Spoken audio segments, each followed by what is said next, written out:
kung bakit nawala? Basahin na ang current patch notes. Andito na ang Ready for Next, the biggest gameplay update of the year. The all-new Dangerous Grass Map update. Use it to your advantage. MLBB, we are ready for the next.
Napag-iwanan ka na rin ba?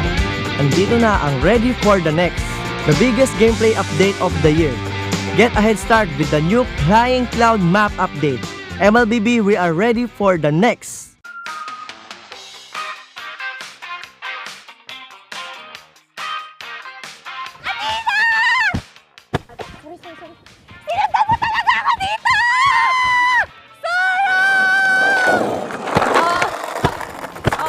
Hoy, ano ba, mga bulag ba kayo? Hindi parang mga bulag kasi wala ba kayo nakikita? Mga bulag!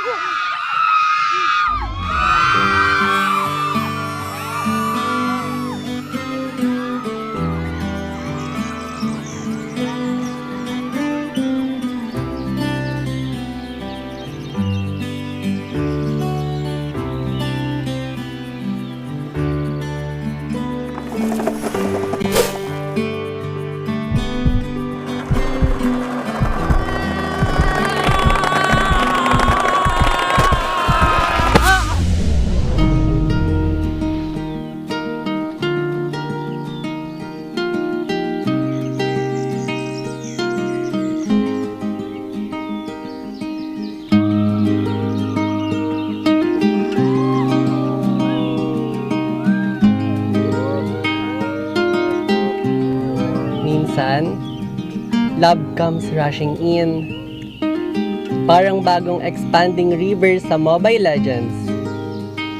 Andito na ang Ready for the Next, the biggest gameplay update of the year.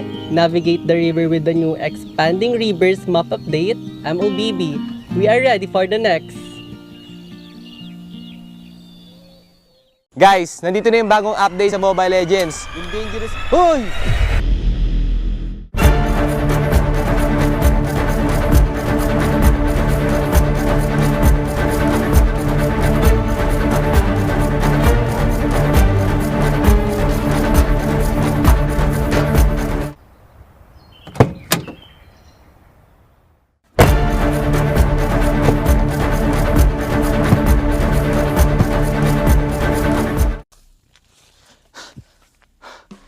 Okay, guys, yung sinasabi ko nga pala kanina yung bagong update. So una, yung dangerous grass at yung broken walls. So sa broken walls, guys, meron mga iba't ibang butas yung mga walls sa mapa. So mas magbe-benefit dito yung mga jungler kasi mas magiging mabilis na yung pag-gank nila kasi mas mabilis na yung pag-roam nila sa mapa dahil may butas na. At guys, magbe-benefit din dito yung mga heroes na walang mobility dahil di na nila kailangan ng mobility para humakbang sa mga walls na to kasi may butas na nga. At sobrang magbe-benefit din dito, guys, yung Johnson kasi mas marami na yung shortcut, so mas mapapabilis yung pag-roam niya sa mapa. At yung pangalawa naman, guys, is yung dangerous grass. O yung dangerous grass, nagdadagdag si Muntun ng mga iba't iba pang grass sa Mobile Legends para mas maraming opportunity para mag-gang at mag-ambush. At marami pang iba guys. So, yung pangatlo naman is yung Flying Clouds. Doon sa Flying Clouds, pwede kang umapak sa base at mapupunta ka sa lane mo na mas mabilis kapag ginamit mo ito.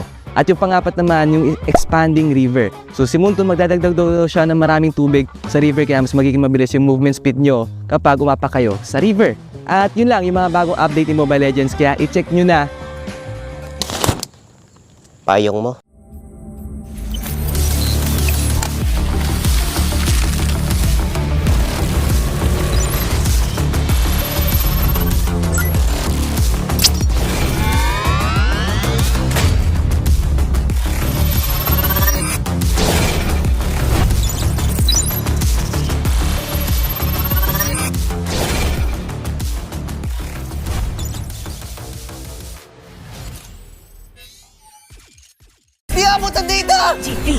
GG bro!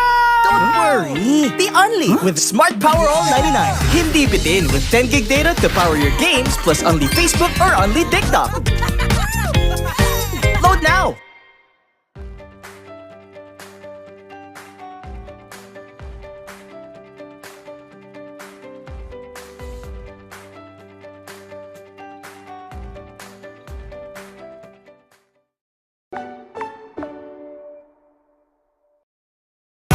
Enemy alert. Your scalp gets 1.5 times greasier, causing dandruff. Get triple anti-dandruff power. Supercharged with Clear. Pang-marinade, Panggisa! pampasarap, Ang daming ititimpla! Luto mo yan with Knorr Liquid Seasoning. Mula luto tong plato, sarap panalo. Luto tong plato, sarap panalo. Luto tong plato, sarap panalo. Luto tong plato, panalo ang luto mo.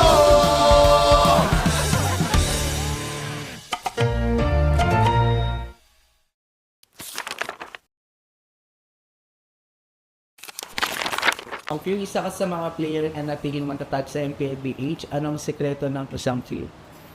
Para sa akin siguro yung passion ko sa gaming talaga. Kahit anong game kasi gusto ko maging magaling eh. Yung passion ko sa gaming is nakuha ko siya simula nung bata pa ako eh. Parang sobrang saya ko sa mga nilalaro ko and sobrang saya ko lalo kapag nananalo ako. So, piling ko din ko nakuha yung passion ko. Nabanggit mo din na CPU yung GOAT mo. Kasi nung MPL Season 1 nakita ko siya mag-funny, sobrang nagalingan ako sa kanya. Mga tropa natin dito. At nakita mo naman si Pew. sinasayawan lang dito from wall to wall, sinabihan ni Angela, pero he still got the kill para dito kay Karina. Pew! Tapos ngayon naman, kaya siya yung GOAT ko kasi sobrang tagal niya na tapos nasa top pa rin siya. Nabanggit ni Cartesi na ikaw daw yung player na iniidolo niya at tinawag niyang GOAT. Siyempre masaya kasi yung lahat ng tao na parang nag-ML ang sasabihin GOAT na si Carl talaga eh. Lalo na nanalo siya ng international and masaya pa rin na nakikita niya na ganun. Siyempre pinagdaanan ko, marami munang talo bago nag-champion, ganun. Ganun naman yung cycle eh. From child prodigy to the face, and now MLBB's greatest of all time, Cartesi!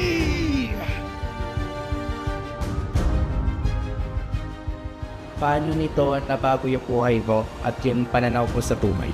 Sobrang dami nagbago sa financially, tsaka yung routine ko sa buhay, yung ginagawa ko sa buhay, tsaka pag lumalabas ako ganun, may mga nakakilala na sa akin.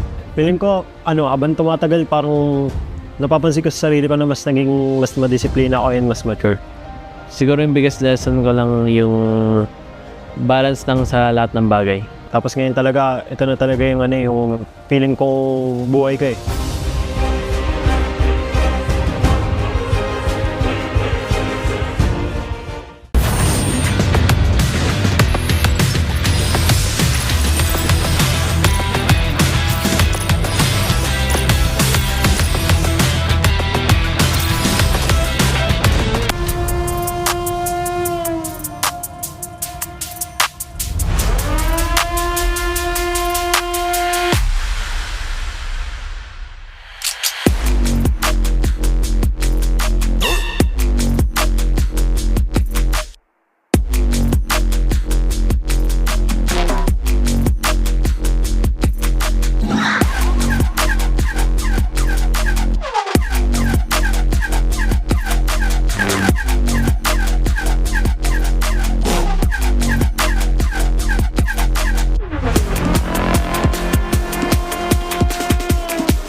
golden sun and repping for the 3 stars. Look at us to the top, no ifs, no buts. Winning any game para to sa PIN na yes.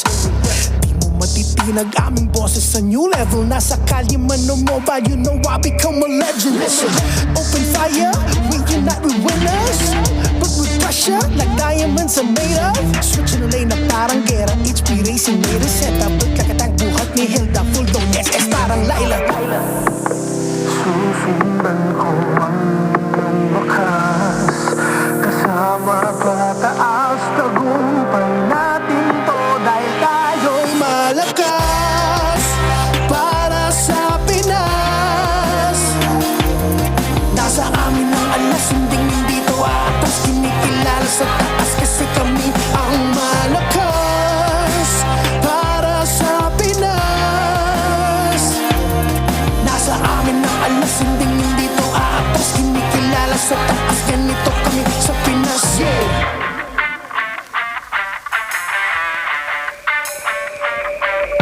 Laging MVP, no surrender, no retreat. Pag nagsama-sama, just imagine what we can achieve.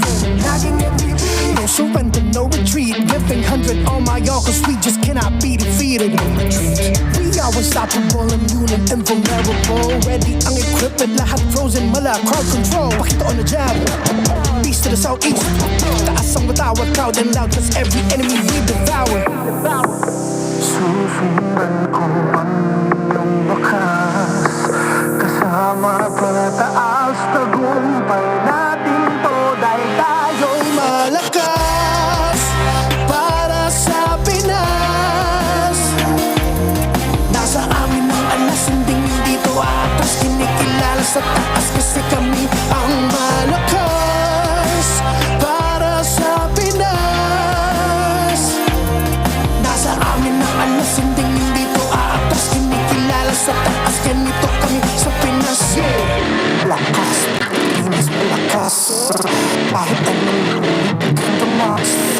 malakas, Pilipinas, malakas, huh? Face the golden sun and repping for the 3 stars.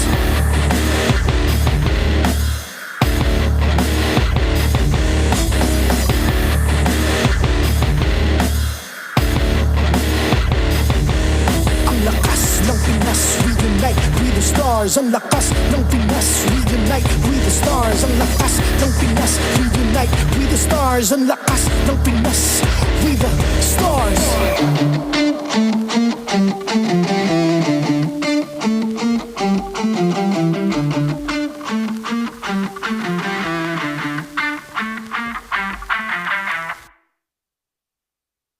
The 16th season of MPL Philippines is brought to you by the following sponsors. Infinix GT30, the power behind every madlang gamer.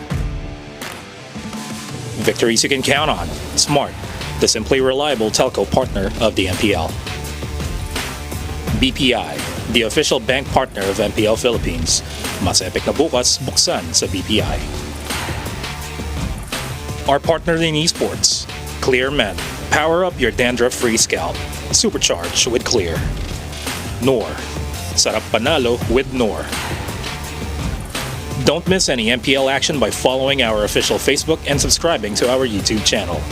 Follow MPLPH on TikTok for more content. Experience the lakas ng Pinas of MPLPH Season 16 action live at Green Sun Hotel. Grab your tickets now via the official MPLPH website. MPL Philippines is monitored and supervised by the Games and Amusements Board.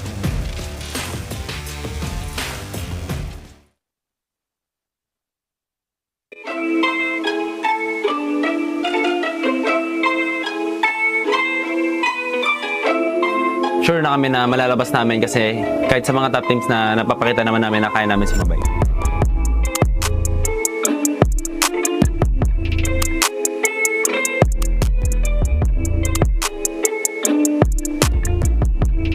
Kumbaga adjustment period pa namin yung week 1. So itong week 2 to week 4 naging okay na yung adjustment namin. So thank you sa Falcon kasi parang iyon yung wake up call namin.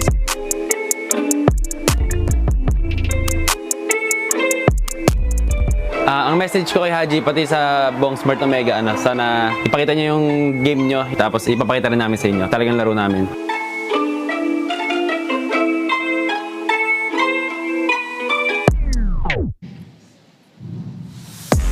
Maligayang pagbabalik MPL Superfans dito sa MPL Arena. Ako si Hans Galarina, and at the same time, it is definitely good to be back. This is your very own Odin, and welcome sa iyo, Hans. I love the energy that you're bringing in here. Kumusta naman ang bakasyon mo? Ay, alam mo, isa lang masasabi ko dyan. It was definitely alright, diba? I'm sure na ang daming nakita ng mga tao ngayon, ang dami nilang kailangan abangan. And in addition, parang mas marami rin yung kailangan nating tutukan kasi nangangalahati na pala tayo ng season. Ayan, second half na nga ng ating regular season. I'm sure marami kang na-miss na aksyon, pero alam ko naman na lagi kang updated sa ating MLBB action. And sakto, talagang mas didiin na ang laban natin patungo sa playoffs. Oo nga no, parang naparami lalo yung mga nag-log-in, mga nag-test out kasi sabay-sabay tayong bumalik sa Epic eh. Alam mo yan. And in addition, mas marami ding mga tumutok dun sa mga bagong effects, may bagong map, at may bago din tayong hero na dala ng Project Next. Sa sobrang daming bago, parang bumalik tayo ulit sa umpisa na day 1. Pero the stakes are much getting higher. That is the question na masasagot ng ating mga kupunan sa kung sino ba ang makakapag-adjust ng mabilis. Kaya wag na natin patagalin pataodin. Sama-sama nating tunghayan ng Lakas ng Pinas! We have just entered smack dab into the second half of the regular season here at MPL Philippines Season 16, and it is us. It's me, Nice 2. Welcome back, Brigida and Leo, to bring you the action. How we doing? Thank you so much. I'm very much excited to be back here in the halfway point of the regular season of C16, especially as there have been a lot of interesting developments, especially over the past week. That's right. We got a new patch. Yep. The teams are roaring to go and test out how they've adapted. And you're back. That's a big deal. I thought she was going to speak in German, man. Guten Morgen. Guten Morgen. Da, wunderbar. Okay. Maybe she'll play-by-play in German. I don't know. But first off, we're going to thank our sponsors, of course, before we talk about our matches here. Equipped with the all-day 120 FPS system, the next-gen Infinix GT30 Pro is the new official tournament phone that is powering our next seasons of the MPL Philippines. And also, for all you guys out there, as you can see over there, BPI, you can level up your game with Vibe by BPI. If you download and sign up for Vibe, you'll get 50 raffle entries. That's his. That's why he can drink from it. Yeah. But yeah, last month, 200 lucky winners actually received 1,250 MLBB diamonds each. That's each. So this month, we've actually raised the amount for you to potentially win 50,000 diamonds. All you gotta do is download and sign up for Vibe now. Begin an epic tomorrow with Vibe by BPI. And don't forget, everybody, that this tournament is monitored and supervised by the Games and Amusement Board. So with that being said, we're here. And I mean, there's a lot to talk about here, guys, honestly. Because we're in the next phase of the regular season, and we're going into the next phase of possibly the next meta. You see what I did there? That's a whole lot of next.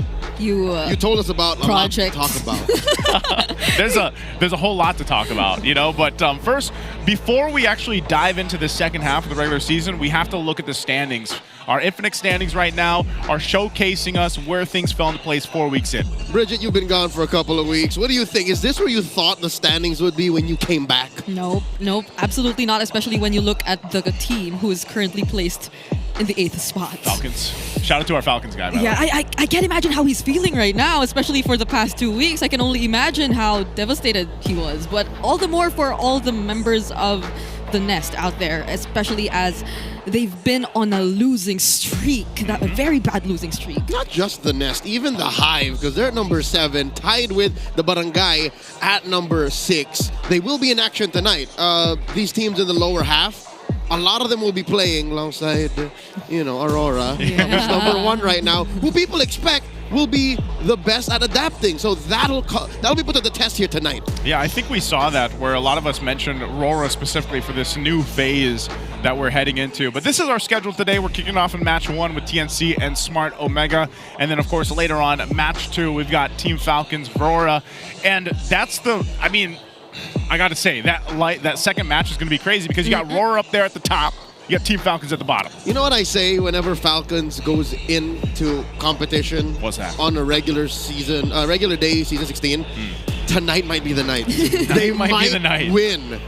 Yeah. You can't count them out. They might. That's like hope. I think yeah. A lot of people feel that way. They might win. Yeah. You watched their match with Liquid.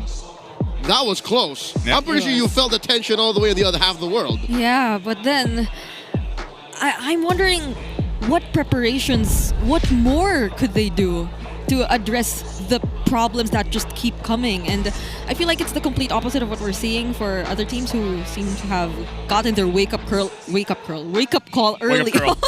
Wake up curl. I wake up and I curl too, Brigida. I know Leo does too. No, but yeah, their wake up calls seem to have arrived much more earlier. But Falcons, when or will it even arrive?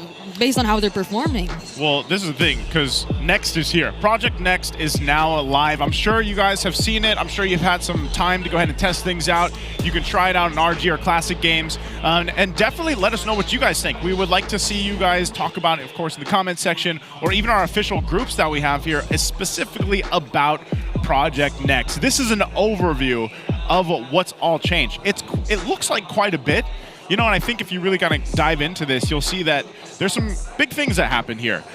Also, we just want to make note that Obsidia and also Alice are not going to be playable for 7 days because of course, new hero, and then of course what happened with Alice where she was basically revamped.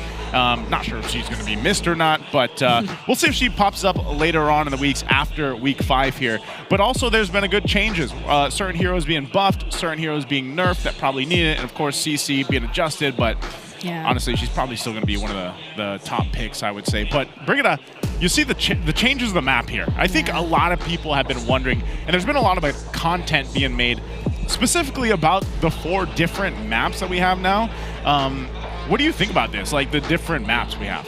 Yeah, I honestly would have not expected this kind of thing to arrive, especially after being so used to the normal map in MLBB. But once you get into the game, it's surprisingly really exciting to play with. Like, it adds so much more dynamic or so much more additional factors to the things you do inside the game. I'm going to put it this way. This is a quality over quantity kind of patch. No. It is indeed Project Next, but the way it integrates itself into our daily games and even in our pro games might be more subtle and impactful than we think.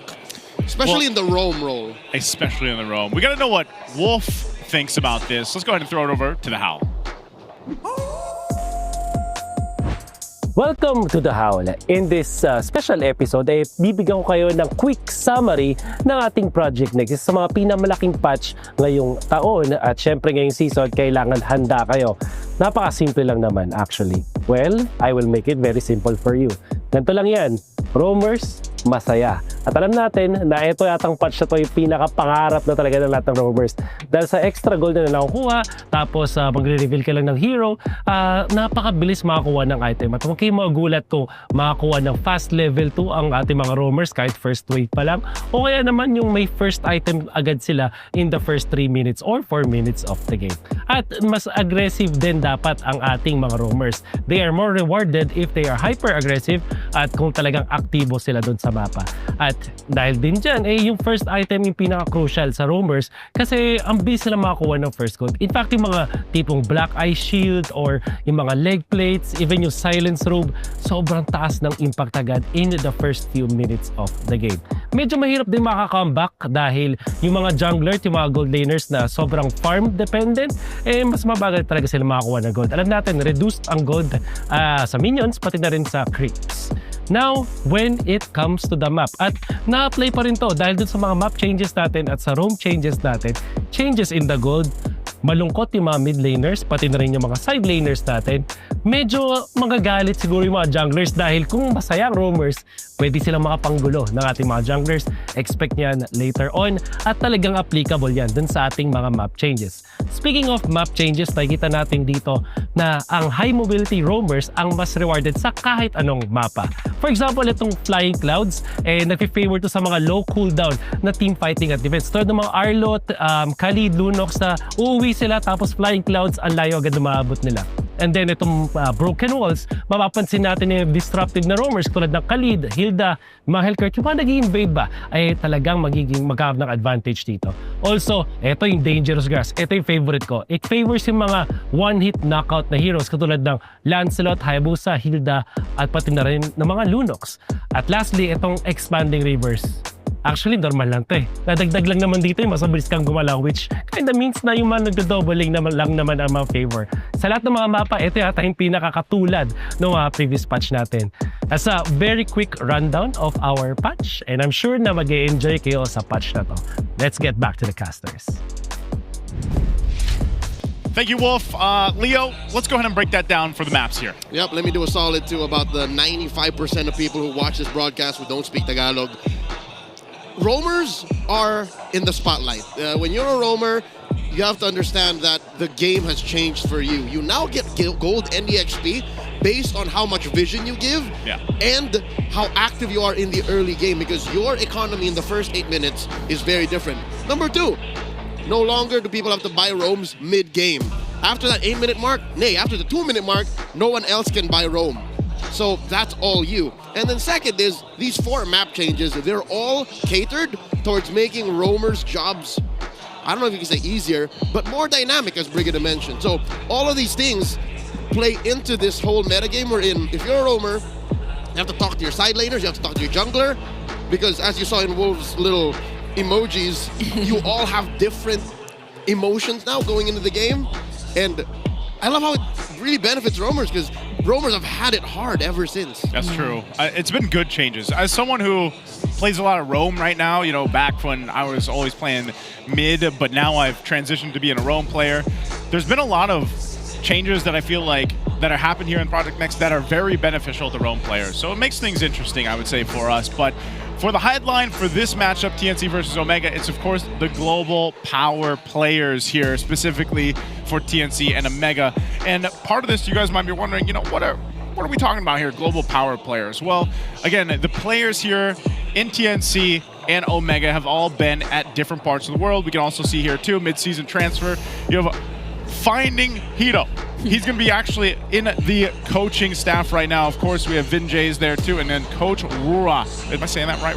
RORA. Maybe we could put a bit more emotion, but yeah, he's back. Or we're seeing Coach RORA join us here in MPL Philippines, and these are just not even most of the quote-unquote global players that we want to highlight when it comes to the matchup, when it comes to TNC and Smart Omega, because so many of these players have already had experiences playing internationally, some even in international MDL tournaments. I think you could even count that's Streamar, or who even played in MDL. So they were able to go through so much experience, and once you get to see them back in the Philippines, it's not just that they're able to improve, but it also seems as if they're much more hungrier and that they just miss how competitive it is here compared to wherever they were able to play in internationally. That's right. It's Streamar and Hito for TNC as their global power players. But look on the other side. Look at Omega.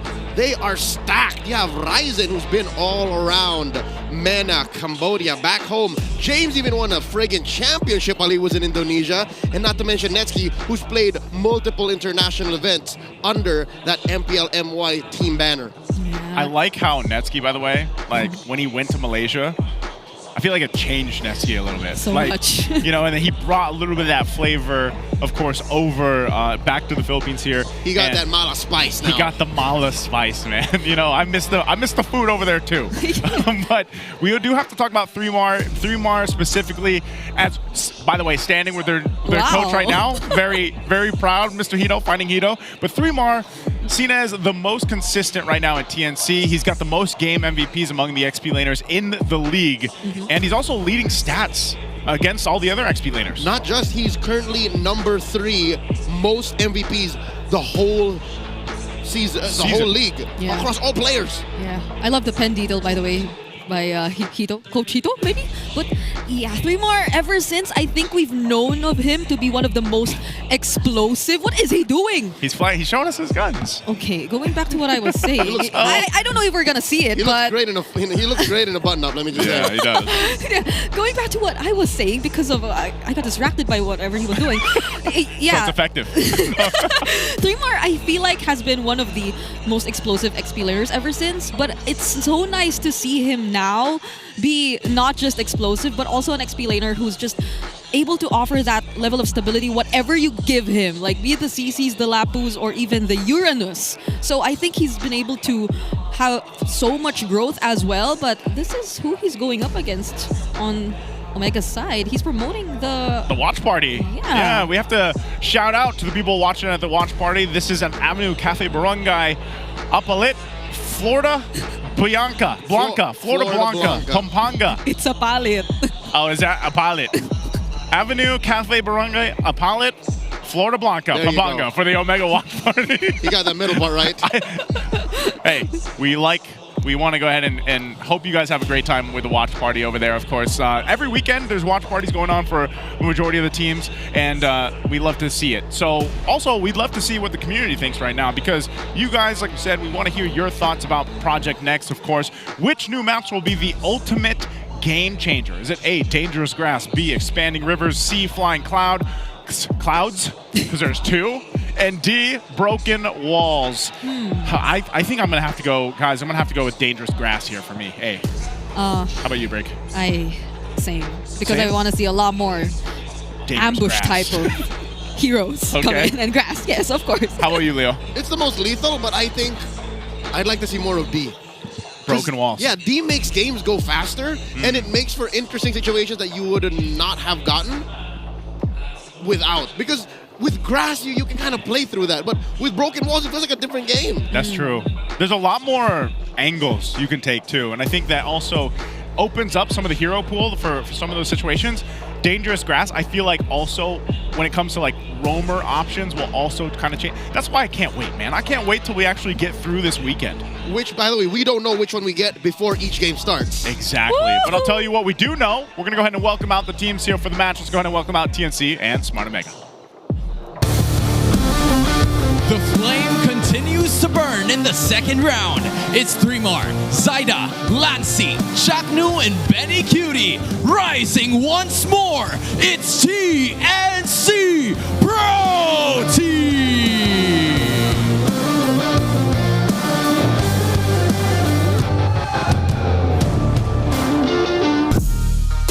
This time, the Barangay looks to defend against the Phoenix. It's James, Ryzen, Haji, Super Yoshi, and Netsuki. Make way! It's Smart Omega!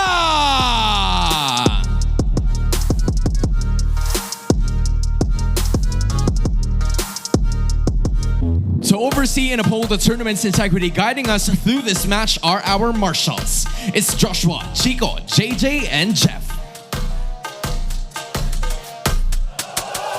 They will also be joined by new faces in the coaching staff. Ayan, nandyan sina Coach Finding Hito at sina Coach RORA for TNC and Omega. Alright, let's get this show on the road, shall we? It's TNC versus Omega. Man, oh man, I love to see Finding Hito there on stage. We're going to go ahead and take us through TNC. I think whenever we talk about or look at TNC, it feels like compared to previous seasons especially, they've gotten a bit more chemistry now, like immediately heading into the season. And we've seen multiple times and glimpses wherein they individually tend to show and shine and provide their own flavor, especially when it comes to those games wherein we almost saw the split pushes happen and made possible by Benny Cutie. And those were just some of the things that we're slowly getting to see from TNC. But now that they're going up against Omega, who by the way is very close in terms of standings, they'll have to challenge themselves a bit more. And I'm looking forward to see a lot more of these interactions and initiations, especially through their roamer. You know what? TNC is must watch, but I'm an Omega guy. Yep. You were going to say, Joseph? I was going to say, and Omega. I agree with what Brigitte said here. I just think this is the true test for them now that we're in the second phase. It's your middle name. It's my middle name. Literally. I like the jackets. I want to take the jackets here, man, you know? But we kind of briefed on this a little bit anyway. I think part of this too is, yes, the XP lane is going to be kind of the focus. That can change itself. But really, when you look at the head-to-head stats here, what's been the biggest difference here, Leo? I mean, between these two teams so far? Smart Omega It's like a rattlesnake. TNC, it's clear when the fire is burning. It's clear when you know they're heating up. But Omega can strike at any time. Omega hits you when you're never ready. And this mainly comes from their gold laner. Netsky, when you think he's not there yet, when he hasn't hit his power spike just yet, he just suddenly strikes at you, and that's what spikes their kill participation. Because suddenly, dudes are dogpiling on you, and you never expect it. That is one of Omega's main strengths, and I think that's what they should catch TNC with off guard. Not only that, but I think this is gonna be in a position now where, because of Project Next, you saw the hero pools, like, 30 plus for a majority of the teams. I think this is gonna be able to push it even further now for all the teams competing. But before that, let's go ahead and throw it over to our smart ping test to hear our players prepare. Low. Anong masasabi ko sa bagong patch, pre? Sobrang lupit. Sobrang lupit ng mga tank ngayon eh. Sobrang mayaman eh. Siguro yung masasabi ko sa bagong patch, yung mga tank ngayon mas mayaman pa sa mga kontraktor. Nets, crash mo Nets, oh. Nakita mo, Yosh? Sabay tayong mangarap. Let's go. Hello, mic check. Hello. Coach namin ngayon si Ito, guys. Ano kaya mangyayari sa atin? Bibili ako ng matcha kahit naka-ninja ako, tol. Ay, nak!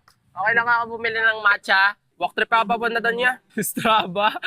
5 kilometers. Eto, Mac, pagaling ka dyan, ha. Gagalingan namin para sa'yo. Cheers! Guys, iaalay natin para kay Eto, Mac. Pag nanalo tayo, bibili ako matcha. Libre kita, nak. Music taste ko, Frankie Ocean. Sino ba yung kumanta ng, Back to Friends? Ayoko niyan.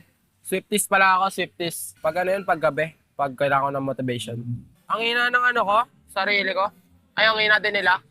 Yung mapa ngayon, guys, sobrang hindi ko alam kung gagawin ko dyan. Pero pwede na. Gagalingan pa rin namin. 2 days prep, parang edukasyon ni Badang. And there we go. We got both teams preparing here for the matchup here. There wasn't much singing like we usually get to hear during that smart ping test. It's weird. I'm so not used to. It's next, Brigida. Well, yeah, we are in the second half. Maybe that's the change. One of the changes. Yeah, I think so. But also, we're going to have another visit from the Howl here. Wolf is going to go ahead and tell us the Infinix keys to victory for this matchup. Welcome to The Howl. Ako nga pala si Wolf, bringing you the Infinix keys to victory. It's week number 5. So leg 2 na ng ating MPL PH Season 16. At bukod pa dyan, meron tayong bagong patch. Kaya naman kailangan naka-adjust na lahat ng mga teams dito. Now for both teams, in fact, they have to be more active with their roamers. Meron tayong bagong patch. Naging masaya ang mga roamers. Pero kung hindi ka nagiging active or aggressive as a roamer, hindi ka mananalo sa mga games ngayon. Kaya naman kailangan gawin yan ng dalawang teams natin. Now for TNC, they have to deny yung mga objective traits nitong si Ryzen. Kasi nakita natin na nung week 1 na pagtatapat ng Omega at TNC, ang ikinatalo ng TNC ay yung mga trades na ginagawa ni Ryzen. Kung sakaling kukuha ng turtle ang TNC, kukuha lang ng ibang mga mini objectives or mga farm etong si Ryzen dun sa side ng mapa ng TNC. At hindi lang yan sa week 1 ang naggawa ng side ng Omega, paulit-ulit nila itong ginawa. Lalo na ngayon na priority ng TNC ang mga turtles, ang mga objectives, kailangan nilang bantayan at i-deny yan. They also have to protect yung first few minutes of jungling nitong si Zyda. Napakaganda ang mga laro ng TNC kapag si Zyda ay nakakapag-snowball. If they just keep Zyda farming, they're gonna be okay in this series. Now, for Omega. Play disruptive roamers, magkaroon siya ng mga disruptive na heroes. Maybe yung mga Hilda, yung mga Khalid, or any hero na pwedeng guluhin yung pag-farm ni Zyda. Yan ang kailangan gawin ng Omega, and they also have to win the lane matchup in the gold lane. Napakahirap gawin ito versus Benny Cutie, pero kung sa mismong heroes pa lang isisimulan nila, siguro mas mataas ang chance nila sa laro na to. Yan po ang TNC going up against Omega. Let's see what will happen in the game. Back to the casters. Thank you so much, Wolf. Now, those are our Infinix keys to victory here, and you guys can see that there's been a lot of focus here on the roamers. Leo, specifically Chaknu, and of course, Super Yoshi. I think that's where we're going to be putting our eyes here for even the first draft. What do you think this means for the two roamers, and maybe a change of playstyle possibly, or more or less the same for the Mamba and Super Yoshi? Just to build on that dynamic, this colliding of two forces, I think the map enhancement will also affect what we foresee to happen in this best of 3 contest. If we get bushes, if we get dangerous grass, Chaknu has the advantage. If we get broken walls, Yoshi has the advantage. Anything else in between, I'll throw a coin flip out there. We're going to find out exactly before the draft begins what enhancement we get, and that should be able to dictate how they draft, because you mentioned hero choice, right? Yeah. Disruptive heroes both, and we get expanding rivers. This is the least disruptive type of enhancement. I think we'll be fine. We'll be okay. Yeah, it could just probably make things a bit more faster in terms of like the rotations, and maybe it'll suit them more to going back to what was mentioned in the high mobility. Yeah. Roamer options might be more likely. A minimum 2 Wilderness Blessings. Minimum 2. Like, so with the Wilderness Blessing, even the XP should start picking it up. Yeah, because you rotate. I mean, you're able to get to that objective so fast 3. here. Make it 3. Make it 3. So there we go. You guys can see it. Spanning Rivers. That's going to be the choice here. Oh, the wow. bands, though. No Angelas. Yeah. She got a mad buff again. 20 seconds flat on that cooldown. All across the boards through level 1 to 3 on that ult. Yeah. What's open here? The Lancelot. Well, yeah.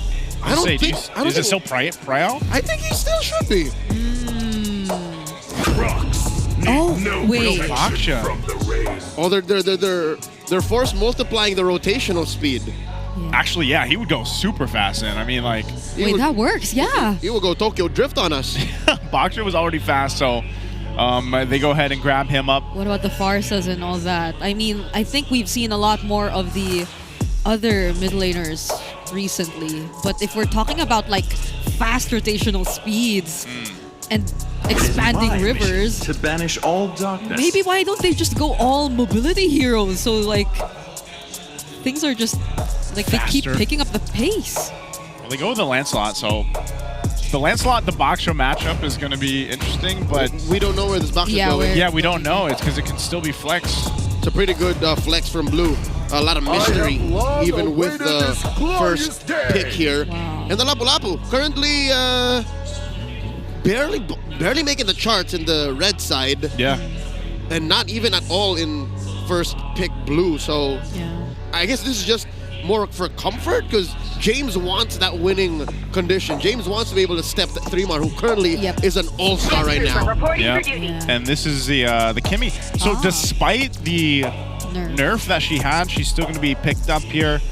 That can help. I mean, usually, she still has her kit. Yeah, no, the nerf on Kimmy is more for like the user experience. Yeah, less skilled Kimmy players. But this is a Kimmy that we know is capable. This is Lancey's Kimmy, and then the Hilda, which we still don't know. I still couldn't tell.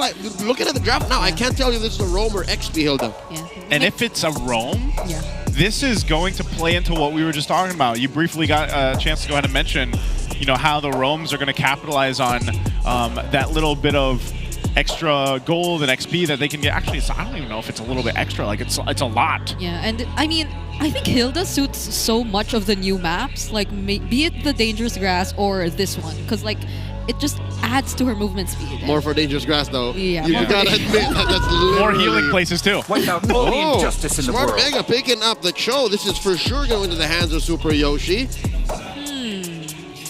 So this is what we're talking about here, by the way, guys. Kimmy, so the increased basic attack interval to lower hit rate.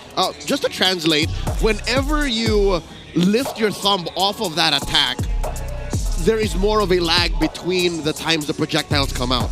So if you are a Kimmy that goes beep, beep, beep, and you're not aiming very well, you're slowed down. But if you're a Kimmy that knows exactly where to aim and go, then you're fine. Yeah. That's accurate, by the way. Accurate sound effect. He's the guy. he's played the Kimmy a couple times, and fun fact, if you guys didn't know, Leo plays without sound sometimes, so he makes the sound effects himself. Wow. In the game.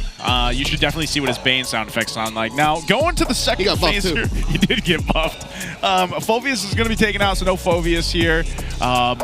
Obviously, still one of the powerhouse picks, and that's the thing. You gotta know what this matchup is gonna be against a Lapu. Lapu's been performing really well, and you definitely want to go toe to toe. So if it's the Hilda or potentially something else, that can work. Farsa is also being banned out here, taken out for those mid lane options, because that's what we gotta know for Smart Omega is what they want to put in the hands of Haji. Now, we did see a ton of Kaguras in the first half of the regular season, and I don't know, maybe he still ends up playing that here. Haji also is notorious this season for picking up the likes of a Lunox and a Vexana. Yep.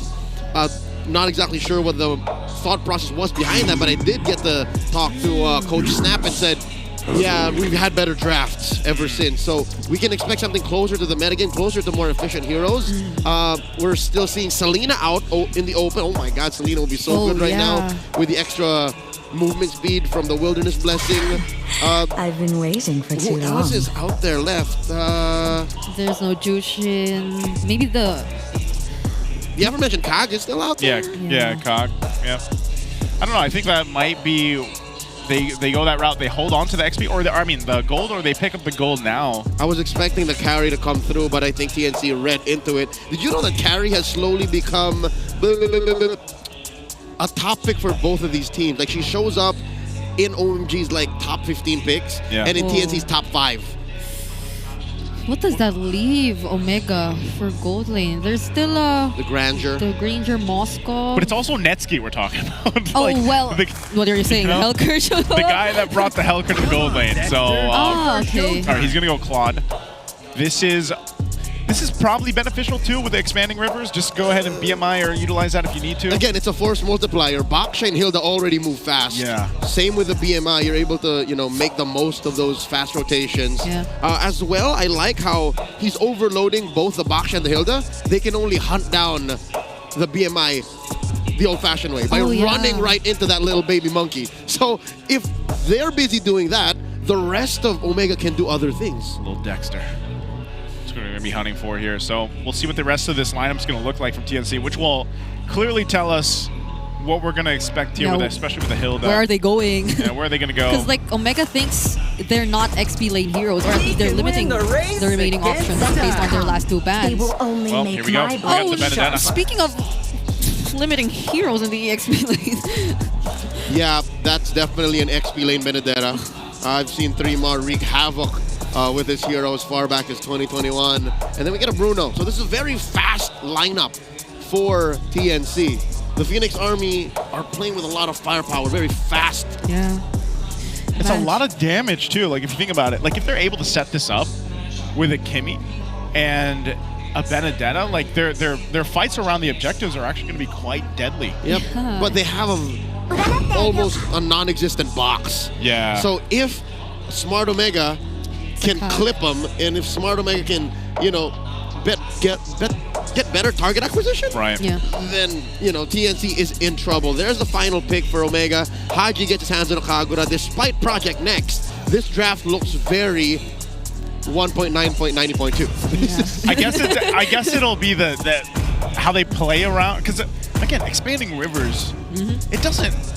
I don't think it changes things too much. Like out of the 4 maps, it's like, yes, it's expanded. You're going to be able to move. I am curious to see if maybe some of the emblems changes. Yeah, like what he mentioned about the Wilderness Blessing. And how are we able to keep up with all the fights that might be happening or all the rotations that might be happening? Now that it's Benedetta, I don't think she needs it. So maybe we're going to see one on mid. Oh no, this is still a... Yeah, we might see one on mid and then definitely on Rome. Kimmy and Chaknu, since he's on Hilda. Oh, so it is a Rome. It is a Rome Hilda. Hilda, all right. Yep. Yeah. So 2, maybe 2 for TNC. Okay. Smart Omega gets 3. Smart Omega gets 3. I don't know, man. I think the Hilda, it was one of the heroes that I really wanted to go ahead and look into, especially for this Project Next, to be able to see how she can utilize the whole change to roamers here. Yeah. And we'll see it in the hands of Chaknu. So let us know what you guys think. Who has the better team, better lineup here for Game 1 in this best of 3, our first match on Project Next. As we jump in the land of Dawn here, will be TNC or Smart Omega. And now going into this, you can already see this is kind of what we're going to expect. Like Chaknu, this is the thing. He's level 2 already. Oh, yeah. So, and he got a little bit of that extra gold in XP because of, again, the way this works. So, yeah. Apparently being Hilda Rome is very fun in the current patch. You get to always scout your opponents, and that's going to be enough because all you need is to gain vision of them. But you, again, have to remind yourself that you have to lose them for at least 5 seconds before you get to proc that ability again to gain extra gold. So there you go. Two for Smart Omega, yeah. Two Wilderness Blessings. And just one for TNC. Again, TNC have the natural speed, so they're not using it as a force multiplier.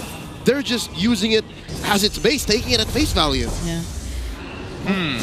I think part of this too is like, I would just generally say maybe for Chaknu and the Hilda, like you can be pretty aggressive, but also eventually you still have to respect the fact that, you know, Super Yoshi with his hands on the Cho, he will be going for those setups, and maybe it happens a little bit earlier now if he gets a level 4 here, but you can see the focus leading into this. That's the difference, I guess. Like, this is Chaknu, but he's on a Hilda, so we might expect more of the disruption in the hands of Smart Omega, but that's a flicker forced out of Haji just 2 minutes into this game, so it's a win for TNC. So that's what you get with just immediate speed. Yeah. Again, just being there first and laying down the damage. That's the difference maker for TNC early on. Oh, and that's a lot of damage you're seeing from 3mar. James is very low now, might not be able to join the fight happening in the turtle because this is like a free objective going to the hands of Zaida.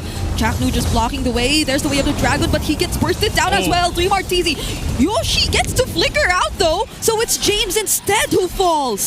Okay, they get that. James falls, but objective also in the hands of TNC. You know what? What I said about TNC not being able to hold a box holds true for Omega as well. These two teams, they're all about pickoffs. They're all about initiations. Yeah. A singular take or a single hero that is out of position makes all the difference. And TNC, they use that to their advantage. And it's just me, or are these fights and these rotations happening so much faster? Oh no! You could feel it. You could feel the expanding rivers, but Ryzen all alone won't get to escape 4 members of TNC. Super Yoshi, a bit too late, couldn't even help him there. Okay, so yeah, I have to agree with you, man. Like the rotations are happening quicker, and even the pressure I feel like in the side of the jungle, but also if we remember the infinite keys to victory, like this is part of it too. So right now, TNC definitely having that momentum in their favor, building up. And I mean, look at this, that first item on 3mar too, already having that blade is going to obviously help him against the matchup against James, but even when it comes to the objective fights, like that little bit of additional burst and pressure that the Benedetta is going to be able to put on is going to be great here. So yeah, it's pretty fast. Like this is a generally a quicker rotation that we see in the early game. And that's definitely one thing you get with expanding rivers. This is trouble for Netsky because, oh, hold up. He should be fine. Has a flicker. Did not expect Benny Curie to read into Haji hiding in the bush there. But yeah, Smart Omega, it's scary to think that even in the EXP lane, James getting bullied out. 3mar, exactly as we predicted in the draft, knows what he's doing. Their only real safe spot now is that gold lane.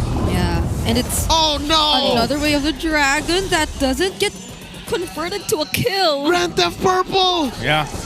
Oh, this is tough. Look at the rotation here once again, too. TNC just making the way for the turtle, but they break this into a fight. Chaknu just kind of zoning out Super Yoshi. I'm not sure if he's going to be able to do anything without a kick here, but they're going to get in position. Select the final blow, and the Petrify lands onto Ryzen! Perfect timing coming in from 3mar, and Zaida gets the turtle once more. Lancey didn't even have to do anything. He was just clearing the mid lane, and it's a clear win for TNC.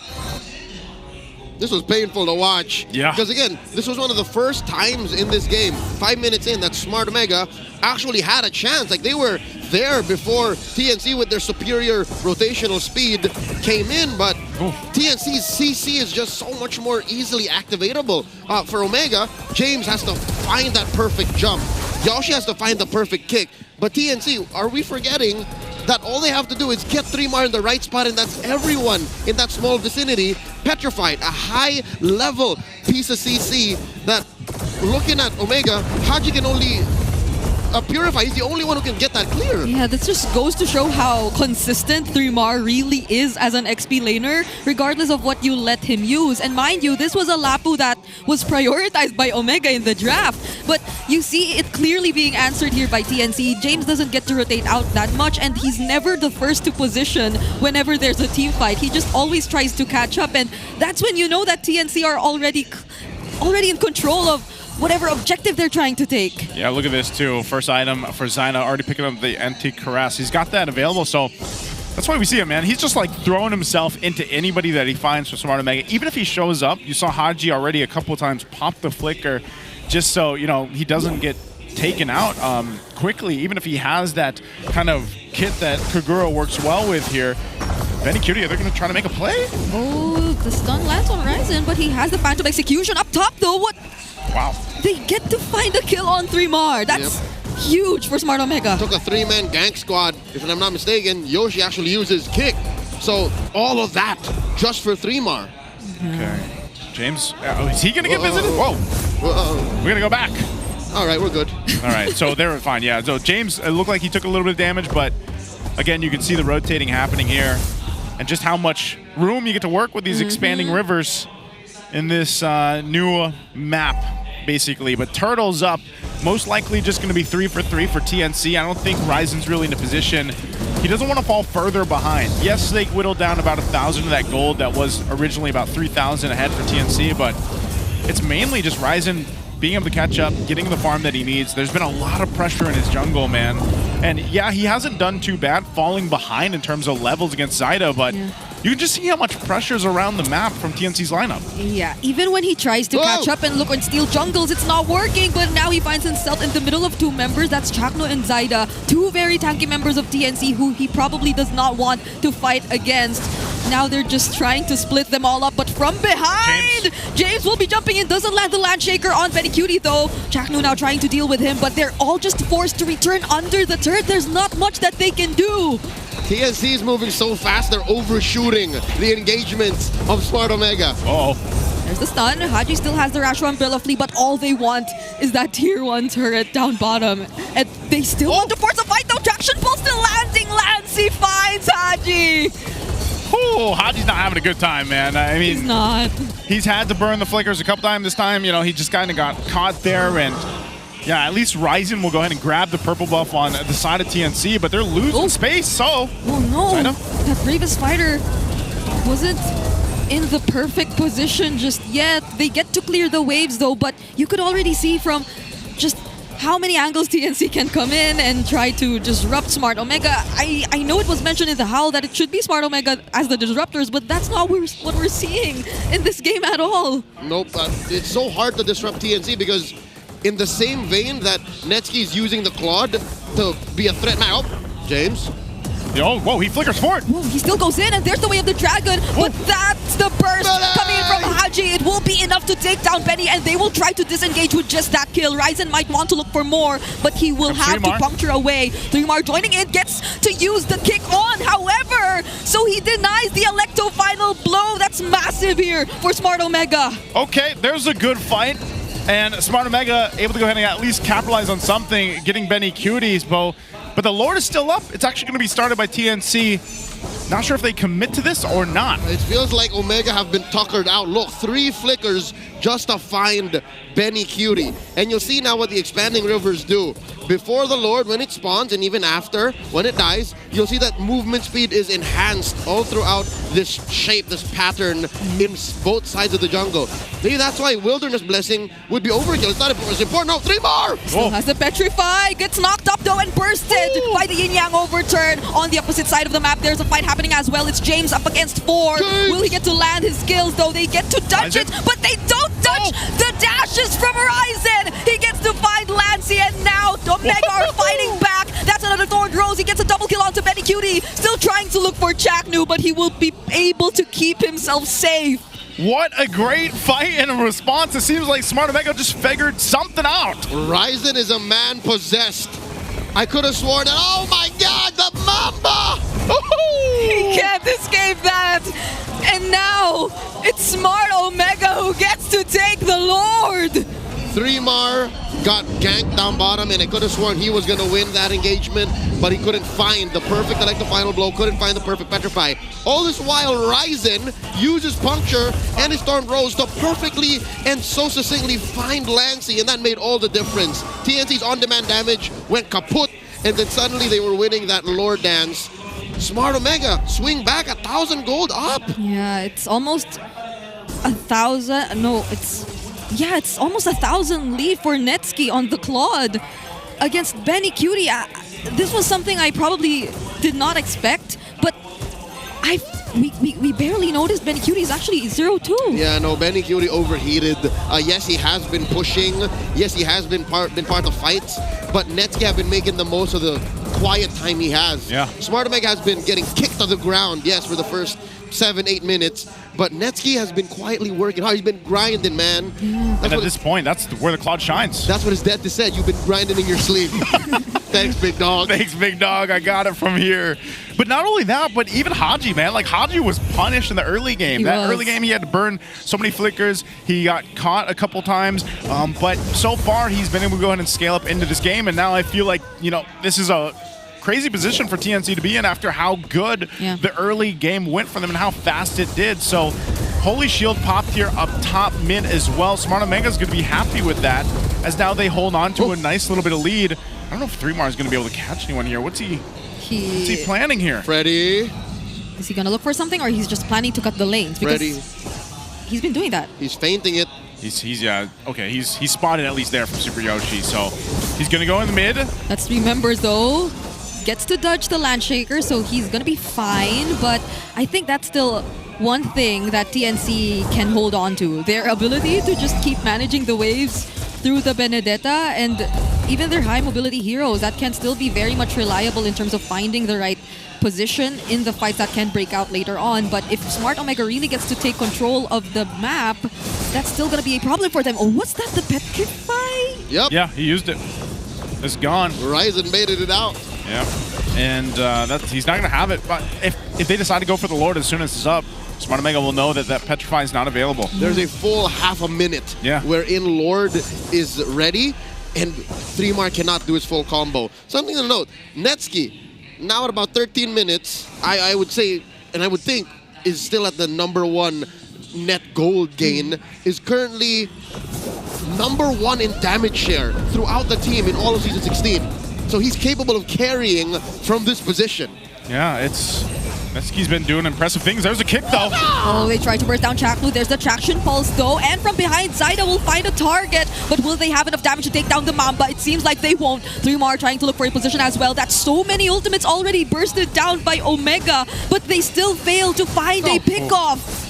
Man, they move so fast, too. Lord is up now, though. Smart Omega will go ahead and rotate towards it, starting it up. But again, some of the resources are down. Super Yoshi doesn't have his kick. They know this. TNC will get in position. So fast. Yeah, just quick maneuvers. What happened to our game? Everyone's it's almost moving. like ×2, man. Yeah, everyone's moving so fast. And now we see Omega catching up as well. They get to find a position, and the Lord is reset. All over again. Ults are back. Ults are back. Oh no, ults are back. They're gonna start this one up. Look at that. Look at this play up top. Oh, they find the kill on 3mar, and that's -1 for TNC. James jumping in with the bravest fighter as well, but TNC without 3mar, they no longer will contest. It's a Lord for Omega. A free objective. And that was when TNC thought it was the safest, when Omega was still repositioning. Haji and Netsky, a 2-man gank squad, found 3mar, the menace in the early game. Look at the items. Oh, man. Okay, so Netsky's only second to Ryzen. How did Dean do this? Ryzen was getting bullied out of his buffs earlier on, and now he's currently #1. Oh, man, I don't know. It's a great recovery, though, from Smart Omega based on how that first portion of the game went. Kaisa mentioned this in the Howl. The Wolf said, watch out for Ryzen's trading. Yeah. And I think TNC let that slip. They only dealt with it once, when they denied him of the jungle camps he was trying to take away from TNC. But after that, he just slipped under their nose. They never knew what he was up to. And now they have a Lord who they can potentially utilize to take away the base turrets. But even before they take the base turrets, they nearly take down Chaknu. Ryzen, though! Oh my goodness, gets to dodge that last turret shot. Sneaky Dean. Sneaky moves from Sneaky Dean. That Lord's going to push in that top turret. Do they force the fight here? Oh, yes, they will. James goes in. Doesn't use the Landshaker yet, though, but they already take down one base turret. They're going to back off for now, and they'll be happy with that. Huge respect for TNC still. All right, 3mar overshot and cleared the wave from behind. That's why he was over there, and he got time to recall. They're fine. TNC are breathing. Okay. It was a good thing that 3mar cut that wave, too. Yep. But still, Smart Omega got themselves in a position where it's like they can take these fights. I think this is also, you're going to see them just taking the resources if they can here. So, whoa, the damage. Yeah, they're so brave to take on 3mar because he's full damage, and they can possibly burst him down whenever they wanted to. Maybe that's also why Haji just decided to allot his entire combo of the Yin Yang Overturn, even despite the presence of the Electo Final Blow, because the second phase of the Umbrella could still catch up either way, and 3mar might just be one of the go-to targets for Omega now. Here's the thing. Is that by the time the next Lord comes up, is TNC actually in a good position? Because I feel like we just haven't seen Benny Cutie activated. Yes, he just picks up the win in nature, so maybe that gives him a little more breathing room. Now that we're at the 16-minute mark, 16 and a half. Oh, wait up. 3mar. 3mar. Here we go again. Fortunately gets to dodge away, but whoa, what is Zyda thinking? All right. Okay, no. Okay, I thought he was going. As I was saying, in the early game, when both teams couldn't hold a box, TNC was winning because their chunky front line was doing all the work. Now that the chunky front line just as quickly melts, I think Omega still have the advantage. TNC have to be very crafty about this. TNC have to find Netsky. TNC have to find Haji, pick him off for free, or force James to go overcommit and take him out for free before they can finally find a way to steal this Lord back. But right now, I'll tell you now, 6K up, Omega, they got their names written all over this Lord. Yeah, they're going to go ahead and start it up here. That's the tricky part of it, too. You know, how do they find Netsky? How do they find Haji even? They'll leave 3mar to go deal with that long lane for now. Lord's going to go ahead and just be at half health. They can't fully just push it in because they still have to be able to respect what can happen here, too. Yeah. As long as Netsky's not caught out, that might be good, but yeah, this is the main thing. They're going to go for it, though. He gets to shred Chaknu down, and they distract everyone else as Ryzen takes the Lord. Do they still proceed with the fight, though? Zyda's still trying to chase after Haji. Forces out the Flicker, but Lancy gets bursted down in the Blazing Duet coming in from Netsky. Deals enough damage. 3mar won't be able to escape this anymore as well, but Benny finds a shutdown, but it's not going to be enough because it's only Zyda left alone, and he too will fall. A double kill for Haji, and this might just be it for the Barangay. I know we weren't playing on dangerous grass, but that was a dangerous bush setup, and that'll get Smart Omega a victory in Game 1 against TNC. They just held on. Smart Omega held on. And in that one team fight, they turned things around. Okay, I'm such a believer of Netsky and his quiet work now. The quiet work. Again, #1 damage share. It makes sense that there's a saying that goes, late game long, we're never going to stop. So late game long? Yeah. Who said that? Who said that? I don't know. I just heard it somewhere. It was just, I say it a couple times. Yeah, he does. Late game long. Yeah. So Omega found a way to get Netsky to his power spike without losing so much of the map. Yeah. And again, we will revisit this in the Howl, but Game 1 alone told a story of if you don't watch out for Smart Omega's little kinks of like 8 minutes, wow, suddenly they're fighting back after we have a 3K, 4K gold lead, then you're going to get bit and you're going to get punished hard. That's what happened here. And I think TNC fought a fight that Omega just fought better. I'm wondering, because there was so many good things that Smart Omega was able to do, but our MVP for Game 1 is going to be Haji here.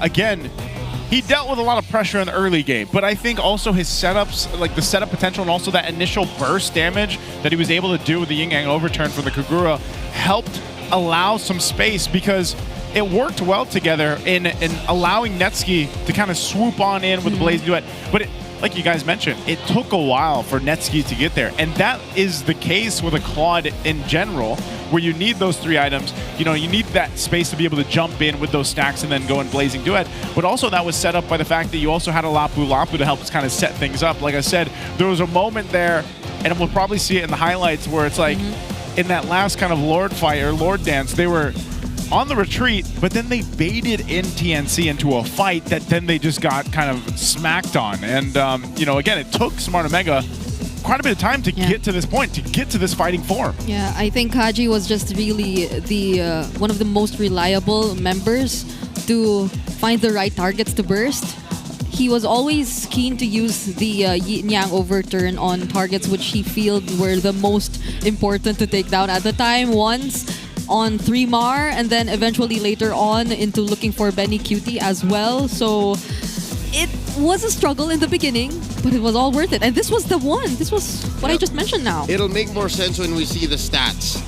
Because if Haji is number 1 or number 2 damage dealt overall, then you will know exactly what we're talking about, how he picks his right targets and he holds it down. Because if you think Netsky is a threat magnet, what more Haji? He was the threat magnet from minute 1. So he helped Netsky get to the point of critical mass of building his items so that Omega can get to this point. What I'm saying is Haji crawled so that Netsky can fly. It's weird to see how, again, the pendulum it's still swinging. Like the shifts there are still apparent, but I feel like, you know, early game, especially with this expanding rivers, we got to see that very fast early rotation, early game happen here with this kind of lineup from TNC.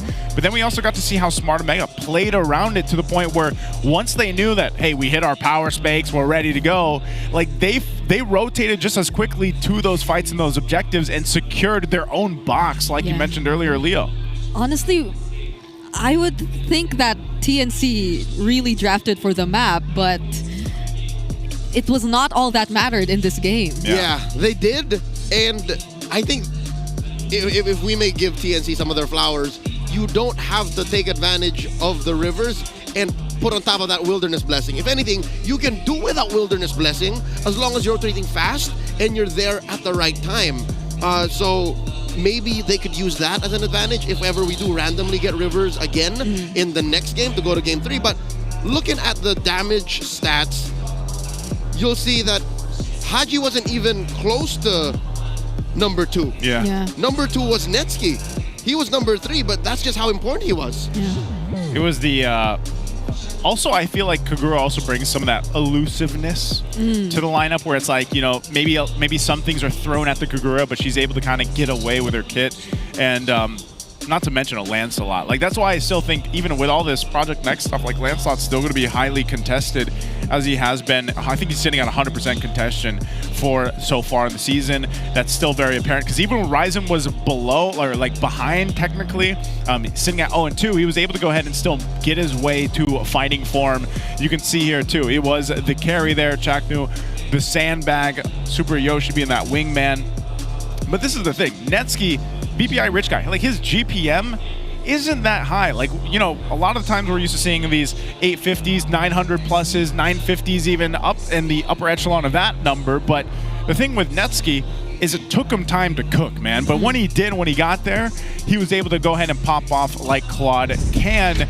But still, it's weird because Claude fits like certain playstyles or certain team compositions to really make it work. Certain players even. Certain players. To know when you can go in with a blazing duet. And that little graphic, the big four, Ryzen and Netsky, their farm was bought for by Haji, the way Haji played. So that's why he's the MVP. Yep, congratulations there. Also, congratulations, by the way, to Moontun. And, of course, Mobile Legends Bang Bang. They have been nominated for several categories at the Gaming on Phone Awards 2025.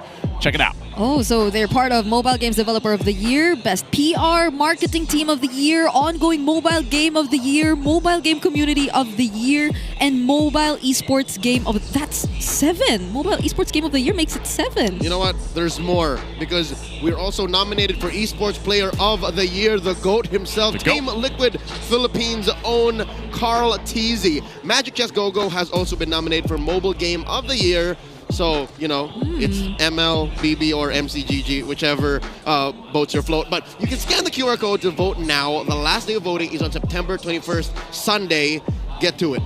MCGG boats my float, you know. Because I was also on the board of the cheat code of using MCGG while you're doing cardio. It makes time fly by super fast. Renmar taught me that, and shout outs to KB as well, because that is a cheat code. If you're sitting on the cardio machine for a while, MCGG, because playing ML like while trying to walk, you just can't. It's you can't, man. It doesn't work too well. But yeah, again, go ahead and vote for us, guys. There is a ton of nominations there, of course, and it's continuing to grow every single year. And also for the GOAT, Carl Teasy, of course. amazing there to see what he's been able to accomplish and also the impact that that's had globally for everybody. So before we move on to game 2, we're going to be throwing it over to an all-access segment with Hans and Odin. Let's go ahead and throw it over to them. Welcome to All Access segment. Napanood na nga natin ang laban between Smart Omega and TIC Pro Team at nakita natin na handa ang bagong barangay sa bagong patch na dumating. And speaking of which, may darating din na malaki para sa atin, Hans Galleria. Oh, I like the idea. Something big is about to happen, Odin. And I agree with what you said. Marami tayong dapat abangan sa ngayon. At sinabi mo nga na something big is coming our way. Kasama na dyan ang bagong venue, Hans! Saan bang bagong venue ng ating playoffs? The MPL Philippines Season 16 Playoffs venue ay gaganapin sa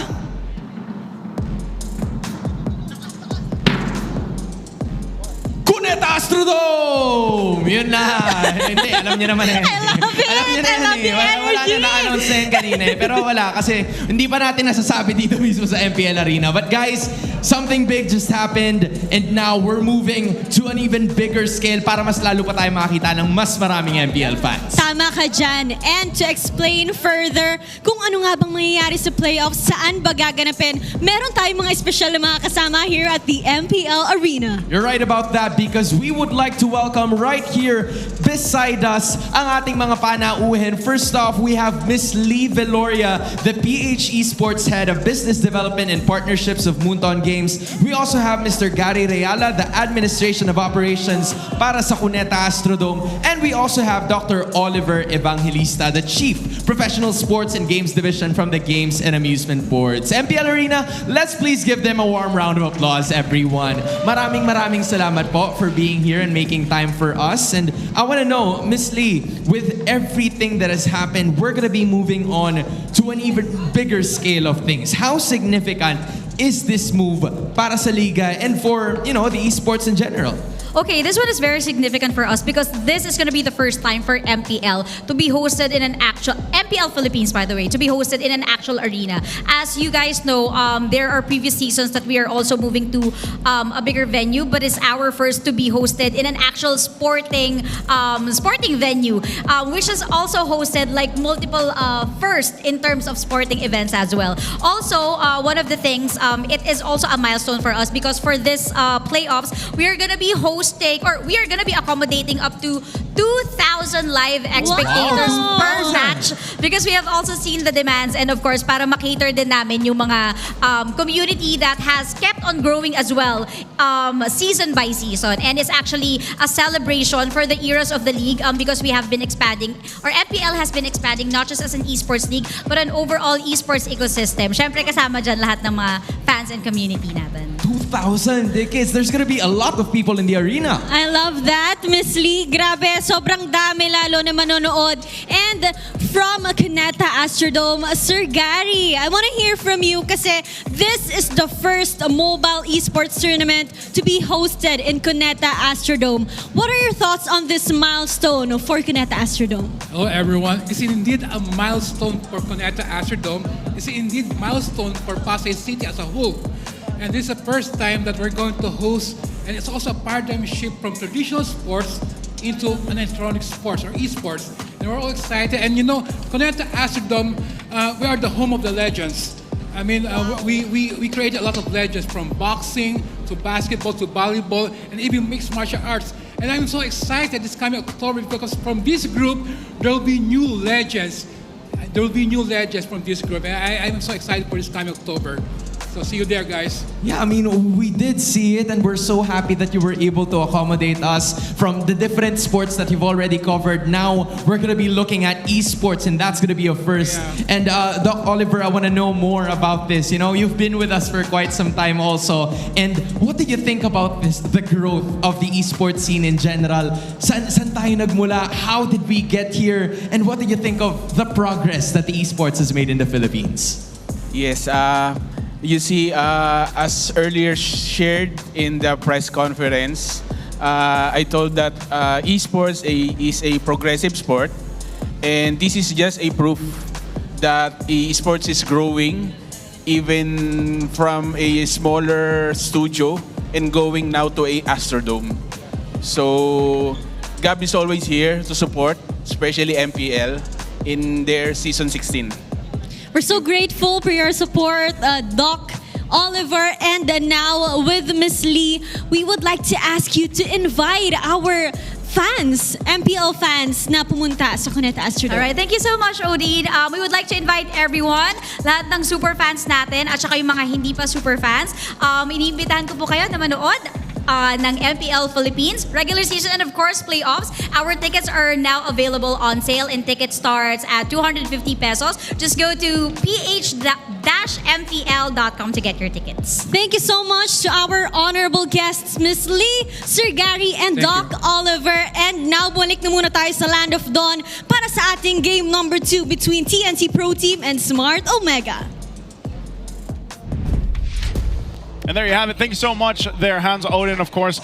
The special news that we had there is, yeah, their playoffs are going to be happening at a much bigger venue than it's ever been in before.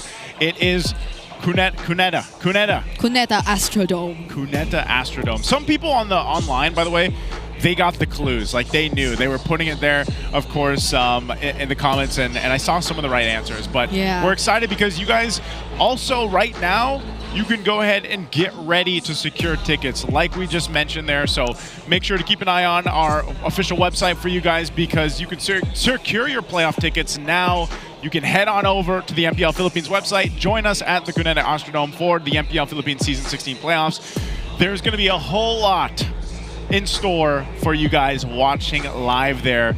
I can't wait for it. This is going to be the first time in history, actually. Yep. The Astrodome is actually a very storied facility for large esports or large sporting events in the Philippines. I've watched, if I'm not mistaken, a Taekwondo exhibition there years ago. So I've been there. It was huge. Yeah, you gotta secure your tickets now. I know we have like 7 days of playoffs, or according to the dates, it's October 21 to 27, but that doesn't guarantee that you will still be getting yours if you don't buy it ASAP. So, I mean, even here, it gets sold out really quick. But you gotta grab it where you can. Yeah, but we have more seating there. But like for playoffs, yeah, that's like I would say for most of our playoffs, like if people were generally wondering, that's about like double. I think it's about double of what we normally have for playoffs. Yeah. So. And then, I think every single day last season's playoffs was full. It was packed.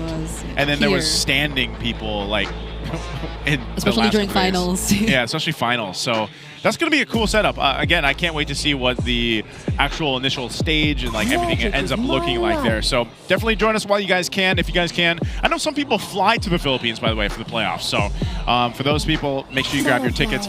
I hear the draft, by the way. So I think... All right, there it is. On cue. We're going to be heading into the draft here for Game at 2. In this match 1, once again, right now, currently, we got to see where we're heading, though. Which map are we going? I want. What are we getting here? Again? We're getting Expanding Rivers again. Okay, you know what? This actually mimics the average ranked game experience. Is it mostly Expanding Rivers? Yeah, because I'd say 3 out of 5... Expanding Rivers is what you get. Is there a percentage? I think Expanding Rivers, then Flying Clouds. Based on mine. Based on mine, my second would be Dangerous Grass. But is it all the same odds? That's what I'm actually wondering. Technically, it should be 25% each, right?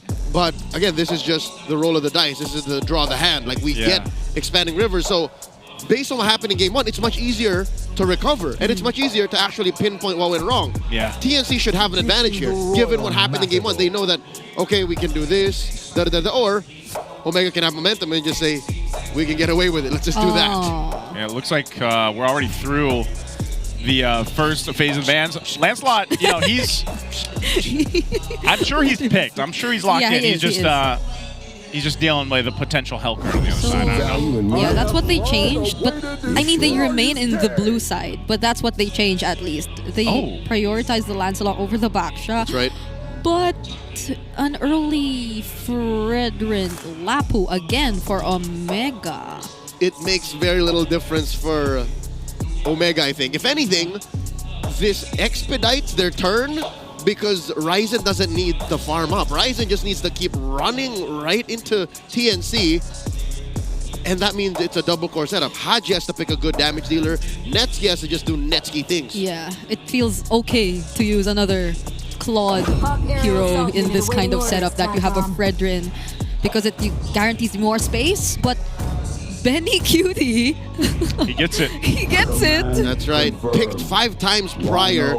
Relatively a low win rate though. Only won twice out of the 5 times. This being the 6th time.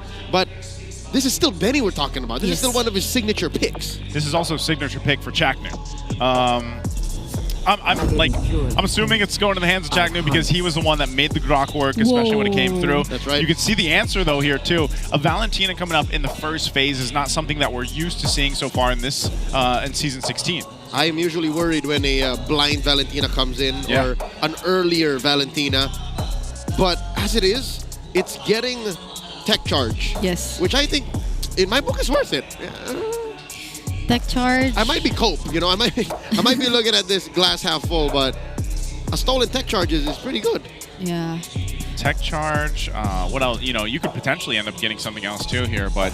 I mean, the only ones left are the EXP and the mid lane, so I think they can still provide pretty decent options for Haji. Yep. Eventually, later on. Not sure if you'd still want to consider the likes of the Farsa because there's already a Lapu on the other side, but that's still an option too, perhaps, because it provides like... I mean, if it's AoE or after, then it can do some really decent follow-up. Or what if Lancy picks up something... there was an Aurora once, right? In the previous week. That was Omega. Omega, That yeah. was Haji's Aurora. Ah. It was very theoretical. Yeah, it was. So maybe... There's also still the Farsa open. Farsa's not banned yet. But even if... And again, Omega has no incentive to ban it, and that's why maybe they picked the Farsa. It's just to block... I mean, the Valentina is to be able to block that. Yeah, and some of the strategies before were like where you get so many good ultimates, where like then it's like, okay, which ultimate do you take for the Valentina? But also Farsas, when they've gone against the Valentina, they just kind of like stay away and make it harder to get the feathered airstrike. But so bans are done. Smart Omega on this pick here, they're probably going to go ahead and grab their, maybe this is their roam option, unless they just want to go ahead and pick up the gold lane now too, that they already see the carry over there. We still have the, what, Mozkov is open? I believe this is where the Claude showed up. Claude again? In game 1. Yeah. Omega did not block the Kagura though, so I think TNT still has that as a safe pick. But 3mar is running out of options again. This happened in game number 1 too. I mean, I don't think the Benedetta was just forced. He did a good job at using it. Run it back! Run it back. There's the Claude.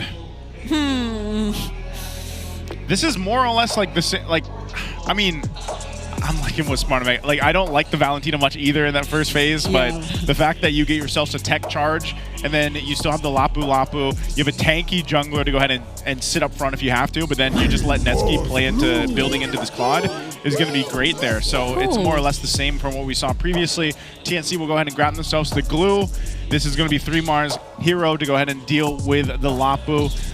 A lot more tanky than the Benedetta that we saw him on. And, you know, he doesn't have to completely rely on having that Petrify available like he did on the Benedetta. So in the last pick for them for the mid is going to be what here? Are they going to go with the CAG or are they going to go something else? But maybe not. They still go the Farsa. They go the Farsa. So ultimately, you have two good ultimates to take if you're Haji. And that's a very good selection. Yeah, both of them are good. Both of them are super valuable. And you're bound to find one. Yeah. The goal, the Claude is in again for Netsky. So the roam. What does Super Yoshi want to pick up against the likes of a Grok? There's still a maybe not the Kalea. Kalea's banned. Oh, the Kalea's banned. This is where he, well, no, the Cho came in actually earlier. Does he still use the Badang? He can. He's one of the more prolific Badangs in recent memory. Yeah. Sun rises when I give the word. Okay. Yeah, they didn't want to overload on CC, like crowd control. Instead, they just wanted to go fast. This again suits the expanding river so much. For sure. Imagine the dive on that Farsa. Imagine just the dive, yeah. Imagine the speed with the Khalid, man. Yeah. Like need for Khalid. Need for Khalid. This is basically the Rome version of Baksha. Like I feel like Khalid is that guy. Because he's gonna be already moving fast. He is him, bro. He is him, bro. Like that's what and I heard from Wolf earlier on that like Khalid is one of the better roamers right now off of this patch. Because he does everything you want. Can provide vision, runs around with that sandwalk, has solid damage if you need him to. Yes. And he's pretty tanky. Like you just weave in and out of combat. If you don't pay attention to Zyra, he might be an immediate target for Super Yoshi if they want to go that route, which is likely to be the case if you want that gold from the early vision to come in. Because he has really decent early game damage. He's gonna track Zyra. He's just gonna follow him. He's gonna just wave at him on the sandwalk, like you know, a shadow. Like, yeah, hey, I'm here. Not only that, but it's another crowd control option that Smart Mega can use to set things up for Netsuki. Like they have so many. They have the Lapu, they have the of course the energy eruption for the Fredrin even. You have the Khalid, and then Valentina is going to have the tech charge most likely. And if they don't need that, if they're like, hey, we actually don't need more CC, I'll just get more damage. So I'll take the Feather Airstrike. Yeah, that's... I mean, the Raging Sandstorm copied tech charge combo. It's deadly. Sounds deadly. That's a combo wombo right there. That's a combo wombo, Breda. Yeah. And in TNC's lineup, they have to be very careful of wherever they're deciding to put themselves in, because... Hold on, wait up. Was there no Purify from TNC? I did not see seen one. it yet, yeah. I mean, from the little preview, I don't think I saw one. Yeah, not a single green battle spell, so that's dangerous. That's playing risky, man. They're banking on their mechanical prowess, saying, I'm just going to flicker out of it, sir. That's what I like to call the athleticism, the athletic flicker. Athletic flickers. Even Netsuki ain't that brazen. He picked Purify. I know that much. Did he? Yeah, Because he I did. know the previous one he had sprint, right? Yeah, this time he's like, nope, I'm not dealing with that. I'm not dealing with that charge, because man. he knows how much more important he is now because he's the only true core. Yeah, because if he's gone, their damage is essentially gone. It's only a Valentina. Interesting. Well, yeah, there it is. There's no purifies. It's no purifies over there for well, that's tough for TNC. That's bold. That's bold. That's risky. We're going to see if it's going to work. We're jumping into the game two here for this best of three between TNC and Smart Omega. It's match point right now for Smart Omega. And I'm ready to see this Khalid in action, man. Super Yoshi here. It's going to definitely be also a different game than what we saw with the Cho. But early on, mid-pressure is where we see both of them kind of duke it out. Yeah. I think they're still going to go for the pretty standard route of just getting that independent golden DXP for now, but that doesn't stop Super Yoshi from still trying to go for the invades. But even on the other side of the map, I feel like Lancy as the Farsa will be a very reliable hero to rotate and anticipate these rotations coming in from Super Yoshi. So at least they're somehow still handling things pretty well. Yep, Yoshi has Wilderness Blessing. Rather, Lancy has Wilderness Blessing this time. So he's going to be compounding that on top of Wings by Wings. So he's reliable. He'll be where you need him to be. Yoshi also Rocket Thrill. So he's got teeth. He wants to take down dudes when he can. Yeah, but it seems like he's not handling the early game damage output from Lancy and Chaknu that well either. He did send Lancy home. Yeah, he can, and I guess the thing about Super Yoshi too is he can just heal like this, right? So Quicksand Guard, he's going to be fine. Heals back up. He can play a little more aggressive if he wants to. You can see a big rotation up here up top. Oh, spread already used by 3mar, but they won't be able to get a pick-off just yet. Oh, Chaknu got it. Wow, Mamba steal right there. It's a good little pickup, but still, here's the expanding rivers like we were mentioning. Turtle's going to be up. Some of these level 4s are still to be had here, but mid lane. Okay, Zaida trying to look for a target. Doesn't get to take down anyone. Super Yoshi, again, as mentioned, will just be healing up. So far it's Omega holding the Betty turtle Cutie pit. flying on up here.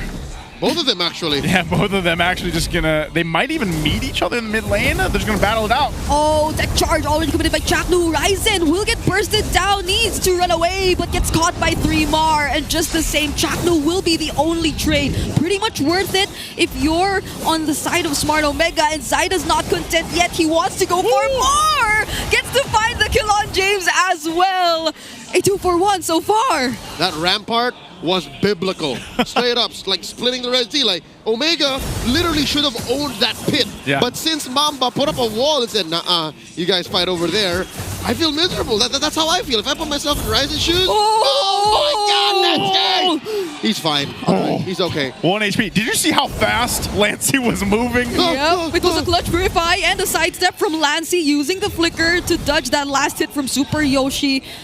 The rotations are just so fast and they nearly got more, but fortunately, TNC, they're able to keep themselves safe. All right, TNC's got this little bit of lead, a little extra gold going over to Benny Cutie as well on this carry pick. We already know, like, Netsky is going to be, it's going to be some time for him to go ahead and build up in this climb where Benny Cutie is Lancey! Well-timed energy eruption. Lancey could not do anything. And they tried to transition into disrupting Zyda next, but fortunately Chaknu's there to block them. He still gets to receive a decent amount of damage though. And I was going to say, that's what they should do first. If they wanted to go for another turtle, take down Chaknu. A second solid would be to take down Zyda. Yep. Lancey would be the most free. But Chaknu really is the biggest problem for Omega at this point in the early game. It's always been the thing with Grok so far throughout the season when he's been popping up more and more is just how tanky he is and how much, disruption he's actually able to go ahead and provide. So this is going to be an interesting lane up here too for the XP lane. 3mar and James, obviously a lot better for 3mar, especially since he got that early kill. Chaknu might be in trouble. Oh, speaking of. Oh, tech charge is on out. Okay, Close he's fine. call. Yeah. Those are 4 members. They could have definitely went in for the pickoff, but now at least they know that there will be no tech charge available for Chaknu in this upcoming fight.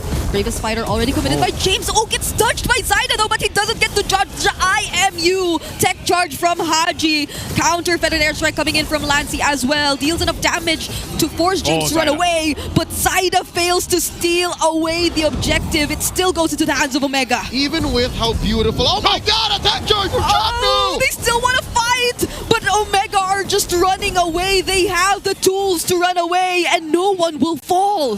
Chuck knows how to say, all right? Let me speak. Let me finish my sentence. Even with how good Omega's setup was, you see how hard it was for them to take that turtle? Yeah. Oh, they still want to fight. The Appraiser's Wrap lands, but Ryzen does not live, and Benny Cutie just throwing out all those basic attacks, forces out the BMI from Netsky too. And the Purify. They can't even stay that long in the fight because Benny's just gonna shred them down. Yeah, they have to be careful. It looks like they maybe want James to rotate down here, try to keep the turret up. Haji's gonna kind of help clear out this wave. Super Yoshi on the other side, but it's Zyda that just takes the purple now. So TNC will find these little moments where they can to go ahead and capitalize on having this position, but Smart Omega will go ahead, reset from here. This is a big problem though, because even the way that they're playing around this, Benny Cutie hasn't had an answer yet either. So even with Smart Omega's, how do I say, superior on-demand CC, they have a very hard time putting up a box. TNC, it's not even their box that's lethal, even the threat of the box. Even just the thought of, all right, we're gonna put up this failed airstrike, we're gonna hit you with a Rampart Tech Edge combo, that alone is enough for Omega to scramble around. That's what I'm seeing. Smart Omega, whenever TNC assert their dominance and walk around, Omega turned to the headless chick. It's like, what are we doing? Where do we go? How do we fight this? Yeah, there's not even much you can do without Haji finding the IMU. Oh, but that's the Raging Sandstorm already forced out of Super Yoshi even before this objective. That's what I'm saying. See, there was just, what, 2 members of Omega there? Then, or rather TNC, and then Omega's like, yeah, I'll just ult out of here. At least now Haji does get the tech charge. Yeah, Haji's got that. Everyone's going to rotate down for this too, except for James. It looks like he's like, guys, you got this. I'm going to go deal with the lane up top to push that in. So maybe they just delay this is quite a bit. Okay, James went up there. Now he's going to go come back down. Did he just throw a skill and then move? I guess so, yeah. He didn't really show Zaida. himself. Oh. There's the Feather Dare Strike. Ryzen gets to dodge it. Oh, but not the Thorn Grows from Ryzen. And on the other side of the map, Netsky tries Benny. to take down Benny. He will find the kill. 3mar trying to look for a target to use the grab, but he doesn't get to use it on anyone just yet. That's a 1-for-1 trade so far, but they don't have their retry holder. Omega, how do they contest this? Do they still go for it? Maybe not. Benny for Ryzen. I would have said that was equal, and I think the turtle was already long gone for Omega, but they also lost their purple. So I'd say that's a win for TNC, bar none. Again, 2,000 gold up. Yeah. The map is the only place really TNC can get a loss here, but Chakno answers back quick. This is one of the things, again, too, where, you know, Smart Omega is just kind of waiting for Netsky to get to where he needs to be. He's 2-0 right now. He's sitting at 2 items. He's done a good job at not dying, popping the Purify when he can. A little defensive tech charge, though. Oh, still has the flicker too, so he gets to survive multiple members of TNC and their attempt to take him down under the tier 2 turret. Zaida being held down. The energy eruption doesn't connect, but he can just do this all day. Now it's Ryzen who might just try to escape. Gets to dodge the Appraiser's Wrath as well, but now the Blazing Duet from Netsky might do the job. Even the Raging Sandstorm gets dodged for a while, but still they get to finish off the kill, and Chakno lands the tech charge but fails to convert it to a kill. They're still going. Benny! He doesn't survive that. The fight is still on, but now they find themselves under the turret. Okay, I think that's over for now. Like a Filipino Houdini, Super Yoshi gets away with it. I could have sworn he was gone for. Oh, man. This Khalid is working out for Super Yoshi. The heals. All right, so the back and forth here definitely benefited Smart Omega. They forced TNC to overextend, and they shut down Zaida, and they got Benny Cutie as a solid bonus. And I think we're slowly going into the same situation as Game 1, where we could have sworn Benny was doing good, but Netsky was just traveling at light speed. Yeah. Netsky is folding the game in half. He's expediting his power spike. He's getting there, man. He's almost to that 3rd item, too. So the Swift Trinity. Brother, this is the same thing that we just saw happen around almost the same time, too. You know, under the 10-minute mark. Yep. Now, Smart Omega has dissipated the gold lead that TNC had, and Lord is up. And I think TNC's in a position where they don't want to just gladly take a fight or an objective this time against Smart Omega here. This might bite them in the behind, but I think Ryzen is reading into the situation hard, and instead of fully building into his Antiquitas, fully building into something else entirely, maybe an Athena Shield to answer to Lancy, he first builds a Guardian Helm. So does this mean he's telegraphing longer fights? Does this mean he's telegraphing, right, I'm going to eat a few ults, back off, and then come back in? But is that the right call against a carry who, despite what happened in the first few minutes, considerably still has enough damage items already? That's a win right there. And there you go. You know what, Bridget? I don't think he's even looking at the carry. Yeah. Because Benny's at 0, 2, and 1. I don't know if this is too bold of Omega or, you know, very, how do I say, tone deaf from Ryzen, but he doesn't care. Yeah. Yeah, he doesn't worry about it, too. So even with getting the tech charge out, though, from Chakno, they can't fully commit to this unless they go for Chakno again. They just know that there's no tech charge. So Netsky, there's nothing stopping him from being the one to poke down some of the members of TNC, and they're just trying to manage the waves up top really well before this upcoming fight, where they might not even actually go for, because the goal all along was to force a fight up top, and they get to find Benny Cutie. That's all that matters for now. Flicker forced out of Super Yoshi. But will they really try to fight against this? Great bonus, too. They forced the flicker out of Benny and Lancy. Oh, they got a whole lot out of that exchange, so they're going to make their way to this Lord here. Started up by Ryzen. Without Benny Cutie, TNC can either delay this or just go fight for it. He's up in 5 seconds. And Zaida is off on the backside. He's going to be zoned out, though. James gets to land! The Latch Shaker and Super Yoshi with a follow-up! Now on the other side of the map, Haji just dealing with 3mar. But will they actually contest this? There goes Zaida! And he takes away the Lord from Omega! 3mar all alone up against 5 members might just be the sacrifice, but at least they were able to take the Lord. Highway robbery like a thief in the night. He's not done! Okay, he's just keeping him there. Zyda, are you still going? Yeah, he's not done. He's not done. He wants more. But Super Yoshi has the heals. Now he uses the recall in front of everyone's face. Oh my goodness, Zyda after that steal, unbelievable. You know what? Even with Omega having a majority stake at the Lord Pit, and yes, they have superior on-demand crowd control, it's a very specific kind of crowd control that just doesn't stop a Lancelot. Zyda just came in there, Thorn Rose, Phantom X. I'm not saying it's easy, but I'm just saying he had the kit to do it and the cojones to execute and pull through. Yeah, it's such a finesse move when you're able to do it. But with a hero like Lancelot, even down a member, you can still go and make it happen. I'm not surprised, but I'm still impressed. Exactly. Like, yeah, it's a Lancelot, right? But still takes skill and finesse to make it work. So now it's Smart Omega defending against this push with this Lord here. Wow, Chaplu delaying it. Okay, he's going to delay it a little bit further with the Rampart, but eventually the Lord will make its way there. They're going to hold it from getting any further, though. So they'll be cleared out. Where's Super Yoshi? What's he going to do here? Okay, he just walks past Lancey. Does get the information, though. But they might not go for the fight just yet. No harm, no foul. Excuse me, sir. My bad. I was just here. I'm going to go back to my team now. You know, so again, when you look at this, Smart Omega, when it comes to the team fights, the way that they've been going about the team fights is generally they're having better team fights. They're better, but the hard part is catching Zyda because it's all been about Benny Cutie. They're catching Benny Cutie. Benny Cutie has been having a very difficult time here. We'll look at the replay on how these fights have been going forward, and you can see this. You know, they catch Lancey out. It was a great catch, of course, by James here, but ultimately, look at Zyda. He's just like chilling, goes on in. Ryzen's like, oh man, I'm half health. I need to swoop on in. But even with all of this, there it is. It's still secured with that combo from Zyda. More impressive is his patience.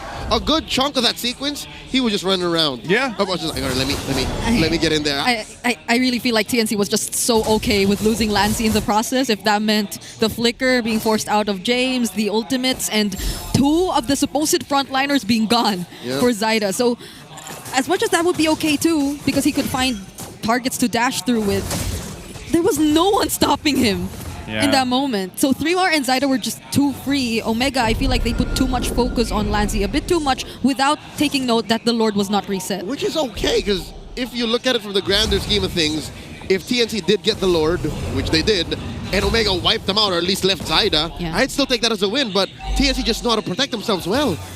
Yeah, and the Lord is up again. This is more or less going to be the same thing. Maybe we see TNC adjust on their positioning, potentially. Even for Benny Cutie. Benny Cutie's got to be protected here in this one. Because right now, Smart Omega, it looks like they want to go ahead and get control of this as they can. Lord sitting at half health here. They're going to force Zyda off, but 3-Mar up front. Chaknu waiting along his side here with the tech charge. Wow. Are they going to punch this one in? Yeah, the Lord's getting bursted down really fast. Zyda finds his way through, but it's Ryzen who gets to secure the objective. And it might just be the call for a disengage from both teams. They took the risk, both of them. Impressive work, immaculate rotations from both to give the least amount of exchange. And the most important thing for me was how Chaknu kept himself hidden, and Lancey too. Haji was hunting them down, and Haji could not find a solid ult, but now he has the tech charge. And this is all snowballed out of control. Omega, their patience. Yeah, I feel like 3-Mar was trying to bait some of the members of Omega to come close to the wall, but they did not take that bait. All right, Haji just clicked the tech charge to refresh it, to get rid of it. Yep.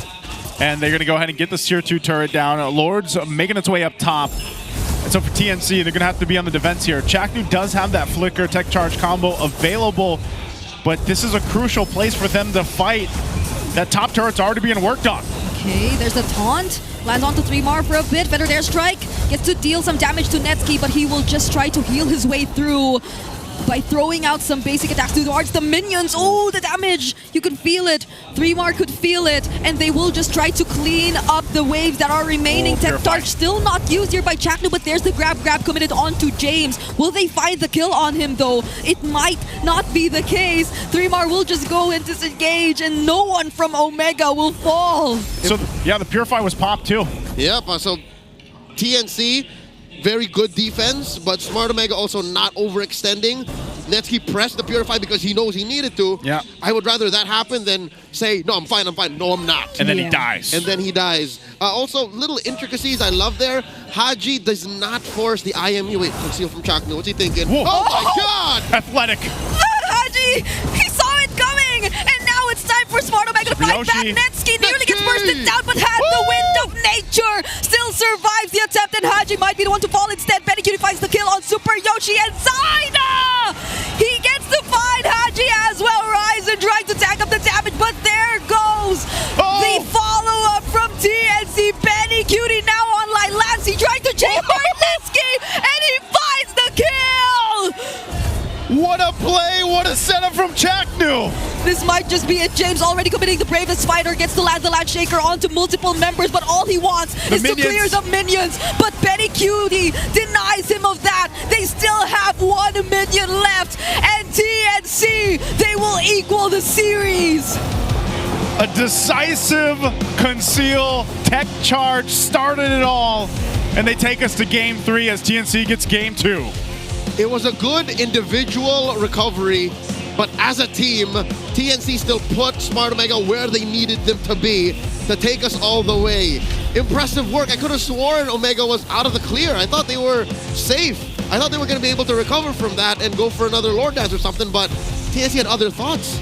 I think part of it was also because they knew that Netsky burned the Purify, so they also were like, well, if we have that recovery, let's just go to the jungle, make the conceal happen. They rotated so quickly, by the way, and then they made that decision. They, yes, they got the flicker out too, but it was those important resources that they were able to burn out and then capitalize on. Yeah, I really thought it was Omega's moment to fight back, because the tech charge flicker did not land on Haji, but the work here, man. It seems like the sustained team fights, the prolonged team fights were clearly still in favor of TNC at that point. And this guy, it wasn't just the Lord Steal that made him get this MVP title for sure in that game. He kept Smart Omega honest. Everything Zaida did followed through with whatever his teammates were setting up, especially in that last moment where the flicker tech charge, yes, missed, but it put Smart Omega in a position where in Zaida and everyone else, well, mostly him at the lead, could punish where Omega scrambled to. Now we're seeing in the highlights exactly how Zaida got to this point. Again, early on, very, very clean takes, very good punishes to the early CC and, zoning that his squad can provide for him. But I think later on what's important is how TNC forced Omega to play so defensively and so deliberately that they really punish this Valentina-centric lineup. TNC have just put into Omega the fear of God, saying, if you don't have the right ult, if you don't have the right battle spells, if your ults are on cooldown, you can't fight us. And that's what made that last sequence so lethal. Yeah. Maybe this is what we were kind of worried about when we saw the Valentina, because there are just so much specific conditions for it to work against this lineup of TNC, who I feel like gets to fight at any moment and who gets to fight whenever they want. I feel like that's the difference between TNC and Smart Omega's lineup, because Omega were waiting for certain things to come into play first, for certain skills, utilities to be available first. And TNC, even though you could argue that again, the tech charge is very important. It has to be up before they force a fight. I feel like they weren't just reliant on the tech charge. Yeah, the way this worked too, I mean, a lot of these fights, you'll see Zaida, yes, this is the where he gets the Lord here, but in most of the team fights that he had, like, he's able to go ahead and just buy enough time in certain moments, these little intricacies with the Lancelot and what he's able to do. Honestly, that's why some people are like, man, this hero is kind of broken. There's just he's able to do so much. I mean, look at this. Like, even the fact that he puts pressure with a single Thorn Rose on Netsky, where then Lancey, great read, comes in, gets the Feathered Airstrike off. There's so many things that works well with this Lancelot in the hands of Zaida here. And I don't know, man. I just feel like in this case, in Game 3, maybe just ban it out. Like, just ban it out from the potential for it being picked up and put in the hands of Zaida. I can't believe this guy. We did see in the replay that there was some bit of help from Chaknu.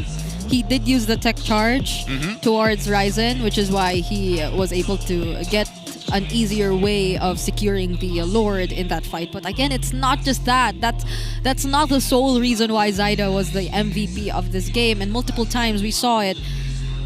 Even though it was a much easier start for Omega in this game, Netsuki, he got his spike a bit more earlier, I'd say, and Haji did not have that much hard of a time compared to the beginning of the first game when he was on a Kagura.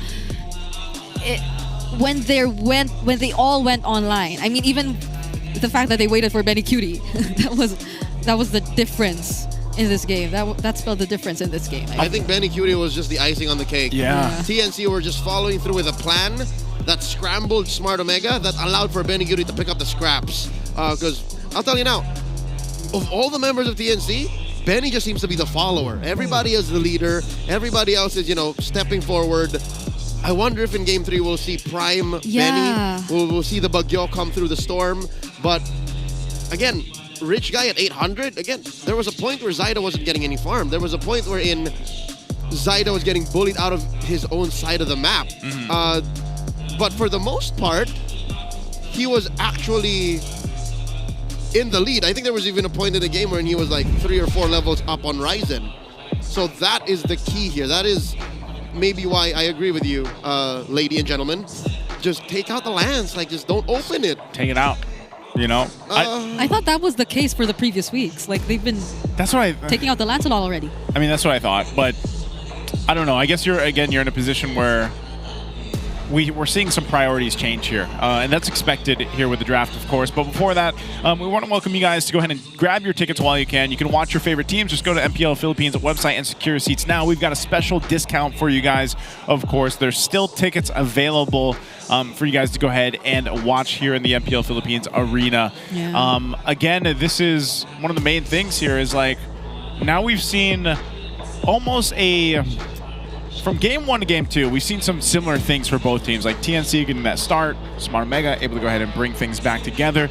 They really play into Netsuki, where it's like Benny Cutie. We've been looking to see him kind of get that storm going, where, again, even on the carry, like, he was struggling, man. At one point, he was like 0-3, and he had to be able to go ahead and build up from there. So it might be a different case. Now, the case here with the maps, like we talked about previously, is so far we've seen a whole lot of expanding rivers. There's still 3 other maps here that we potentially can see today. Brigida, what do you think about the maps here? We've got Broken Walls, Dangerous Grass, Flying Clouds, and the rivers, of course. Okay, so I am hoping to, of course, see something else, and probably if I got to decide, I really want to see Dangerous Grass in action. And how much will it affect especially these 2 teams, if ever it does so happen that it will be the 3rd map in the series. Because I think it's also been a conversation between us while we were waiting for these matches to happen, that these 2 teams feel like the best teams to test things out. Try it out, yeah. So I feel like, especially considering that we're talking about the Mamba, we're talking about roamers like Super Yoshi, or even, let's just say, the XP laners and their impact in this game. I feel like Dangerous Grass, and if they're really trying to base some of their drafts on the kind of map that they'll get, it'll be, I guess, really interesting to see it happen. Okay, and here we go. This is the equipment and also some of the roam things that have changed here. Leo, can you explain it to us here? It's a good wall of text. I'd rather you don't read it and just listen and see. If you'll pay attention to how Game 1 and 2 went, you'll notice that rotations happen so much faster. And that's because the roamers want to put their foot forward and get vision, because now, suddenly, because of Project Next, patch 2.1.18, roamers now get gold and XP by revealing hidden enemies. So that is also a chunk of where they get their thriving gold, meaning how they can trigger, conceal, favor, encourage, dire hit, etc. They do that via vision now. So that's why, as mentioned prior, analysts are saying heroes like Khalid roaming around, just checking in, Hilda checking around, revealing certain heroes. This adds to your vision, you can call it vision gold now. Vision gold. And also, gold economy. Catching up is also more possible. It used to be you gain the same amount of gold passively from the pre 8-minute mark to the post 8-minute mark. But now you get more after 8 minutes. Yeah. So they're just like comebacks or like catching up in general is a little bit easier, I would say. Yeah. Maybe that's why the trend of the game suddenly shifting happens around like a certain mark. I mean, I know we're talking about Omega and TNC, and that's been a pattern so far in this series, but maybe that has a role to play in how they suddenly find themselves fighting back much more when it reaches the 8-minute mark or the 10-minute mark so far in the series. And again, just adding to what was mentioned about the roamers recently and the vision gold, quote unquote. So that applies to you just standing within range of the opponents, or your skills being able to reveal these opponents. So. Because there is a timer from when an opponent goes out of vision, and then when you find them out. That is what gains you the golden EXP. As well, for junglers, something to note, in case you're playing, right? Whenever someone tries to steal your buff, as long as it's an ally that gets the final kill, it goes to you anyways in the first 2 minutes. Yeah. So you no longer have to worry about, don't hit it.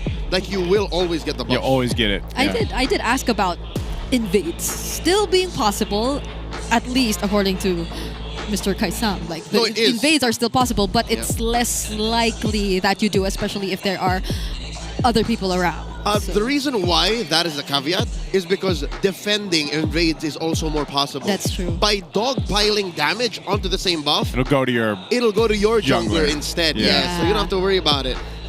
So those are things.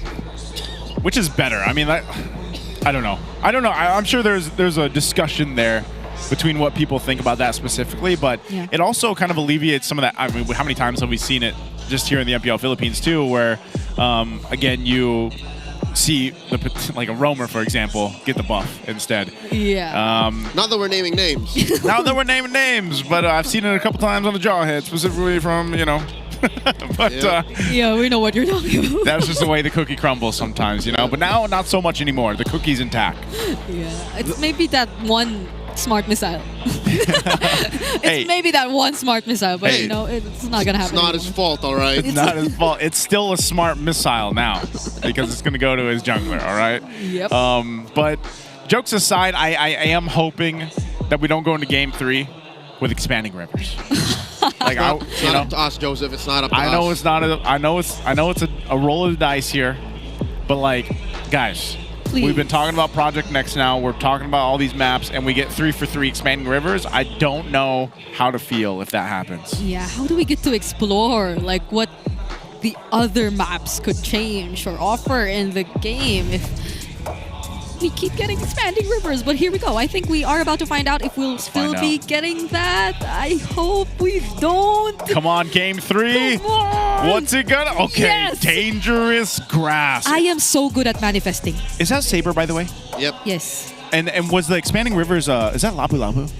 I didn't see it. Because he had a beard and But yeah, so it's gonna be Dangerous Grass.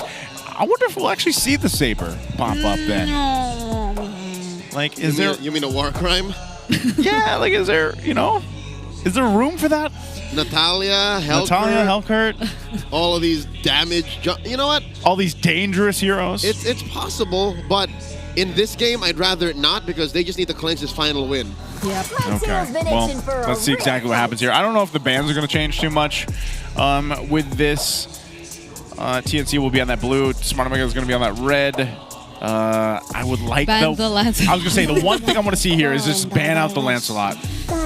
Like, ban it out. If ever there was a team that would pull off, that kind of draft with the damage jungler, it would be Smart Omega. You are looking at former Geek Fam coach Wura. He used to handle the Baloyski. Oh, right. To bring out those kind of picks. The Natalia. Maybe I don't know. Maybe it pops up here, but oh man. So here's the change for Omega. Instead of the Yusenshin ban, maybe turn this into the Lance ban. But the two greatest inventions. And then you deal with the Yusenshin. I think it's...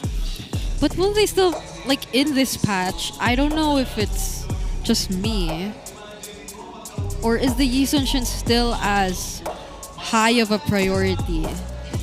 Like currently, with the changes? I personally think Lance is scarier. Yeah. he's just able to do too much with his kit that gets him out of situations, you know, like that you typically, like, you don't have that play for the YSS. So Lancelot's open. Is this first pick Lancelot? It then? has to be. Zyda For Zyda? again. Like, why not? Yeah. I mean, don't see why you shouldn't. we're seeing the camera on him. This is manifestation. This should be a Lancelot, right? Yep.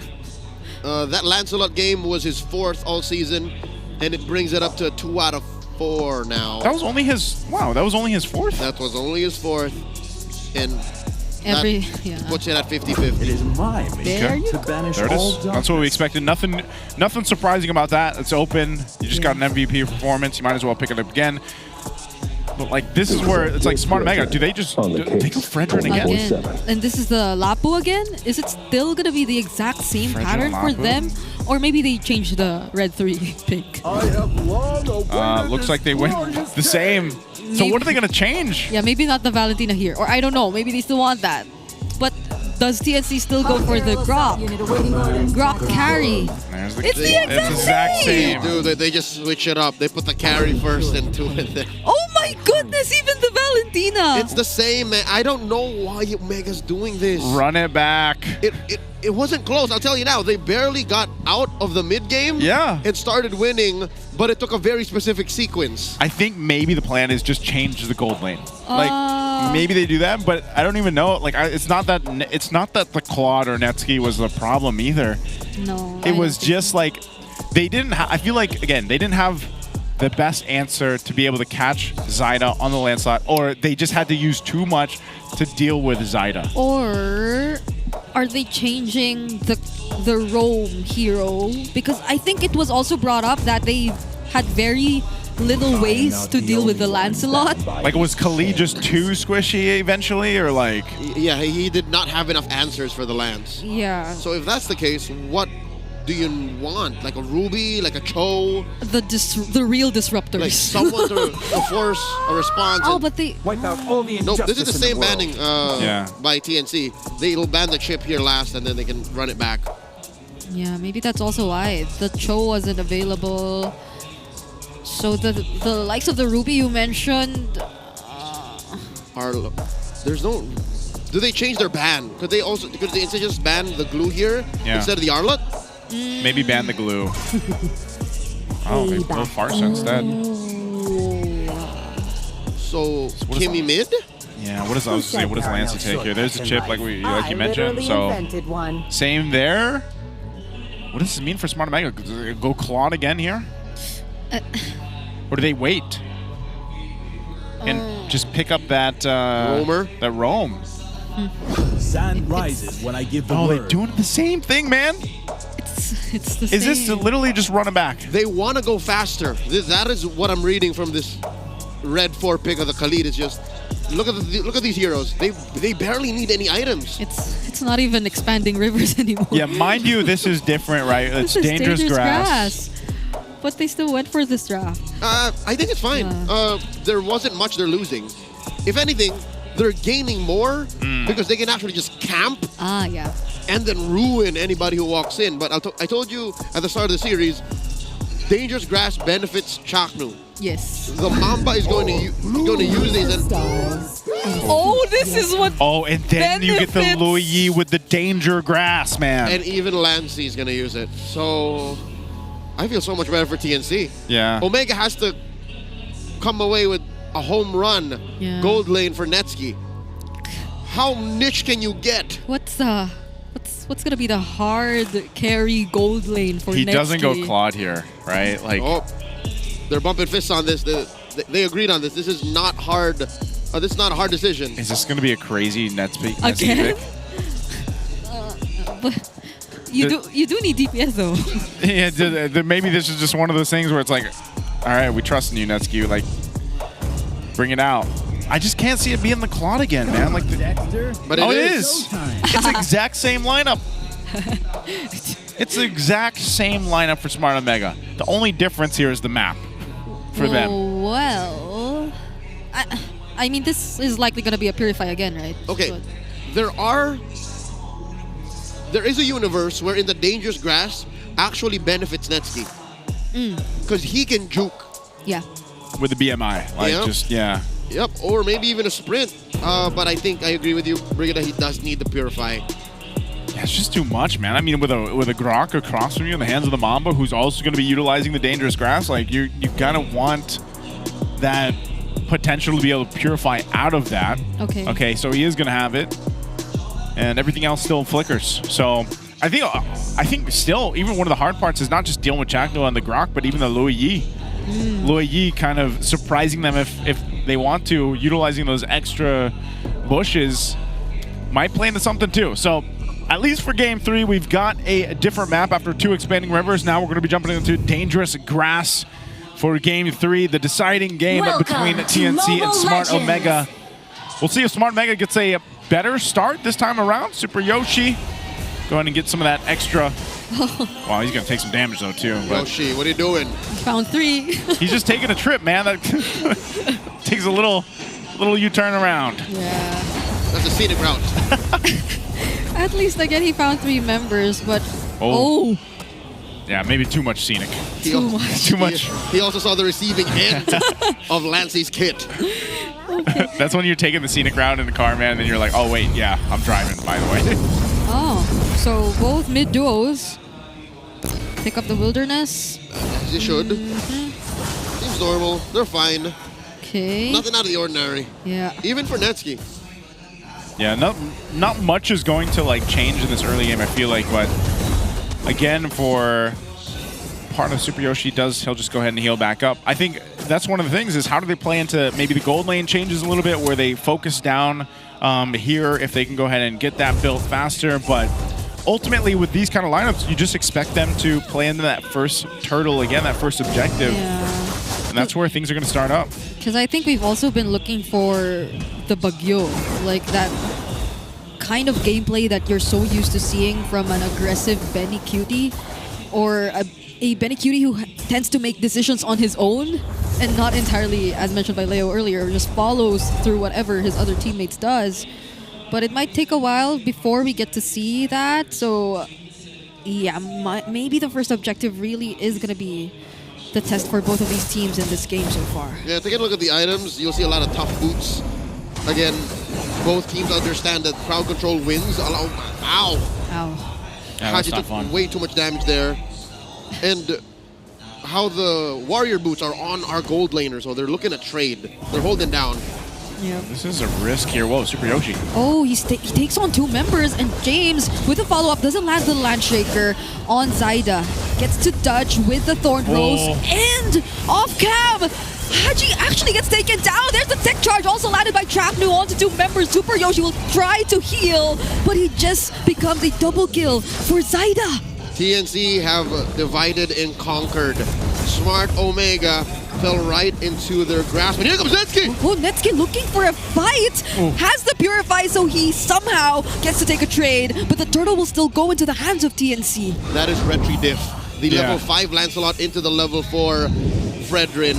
But again, no river expansion there. It literally was just BMI, run it down through mid, and blazing the web. Benny's in trouble. Oh, now they try to look for him, but has the flicker to get away, and off cam again. So many fights are happening across the map. Zyda gets taken down. Yeah, and they put pressure there, so they get Benny's flicker out, but still, both gold laners pretty much neck and neck. Same items as well.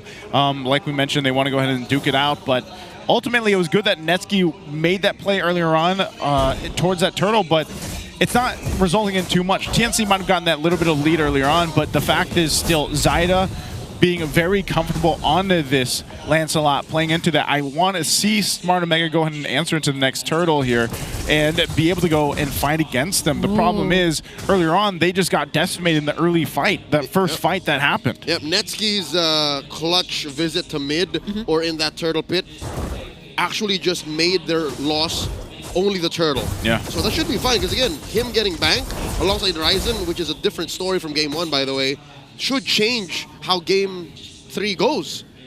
Game 2 was tough for Ryzen. Now he's actually ahead. Yeah.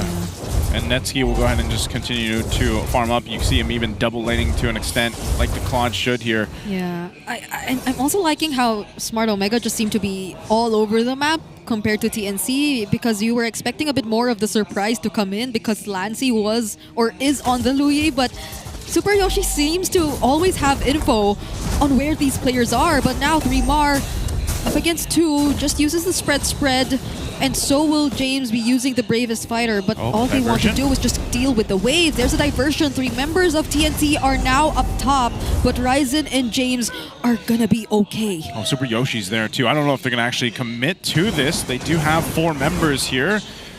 But again, Turtle's up. They'll go ahead and get ready to rotate. They already know that some of these resources have been used up. Haji holding on to his own tech charge. So we're going to see potentially a whole-on fight for this. 3mar, go ahead and back off. Regen's up. Both gold laners will want to join this fight here. This is where we see some of the usage of these dangerous grass, this dangerous bush to work.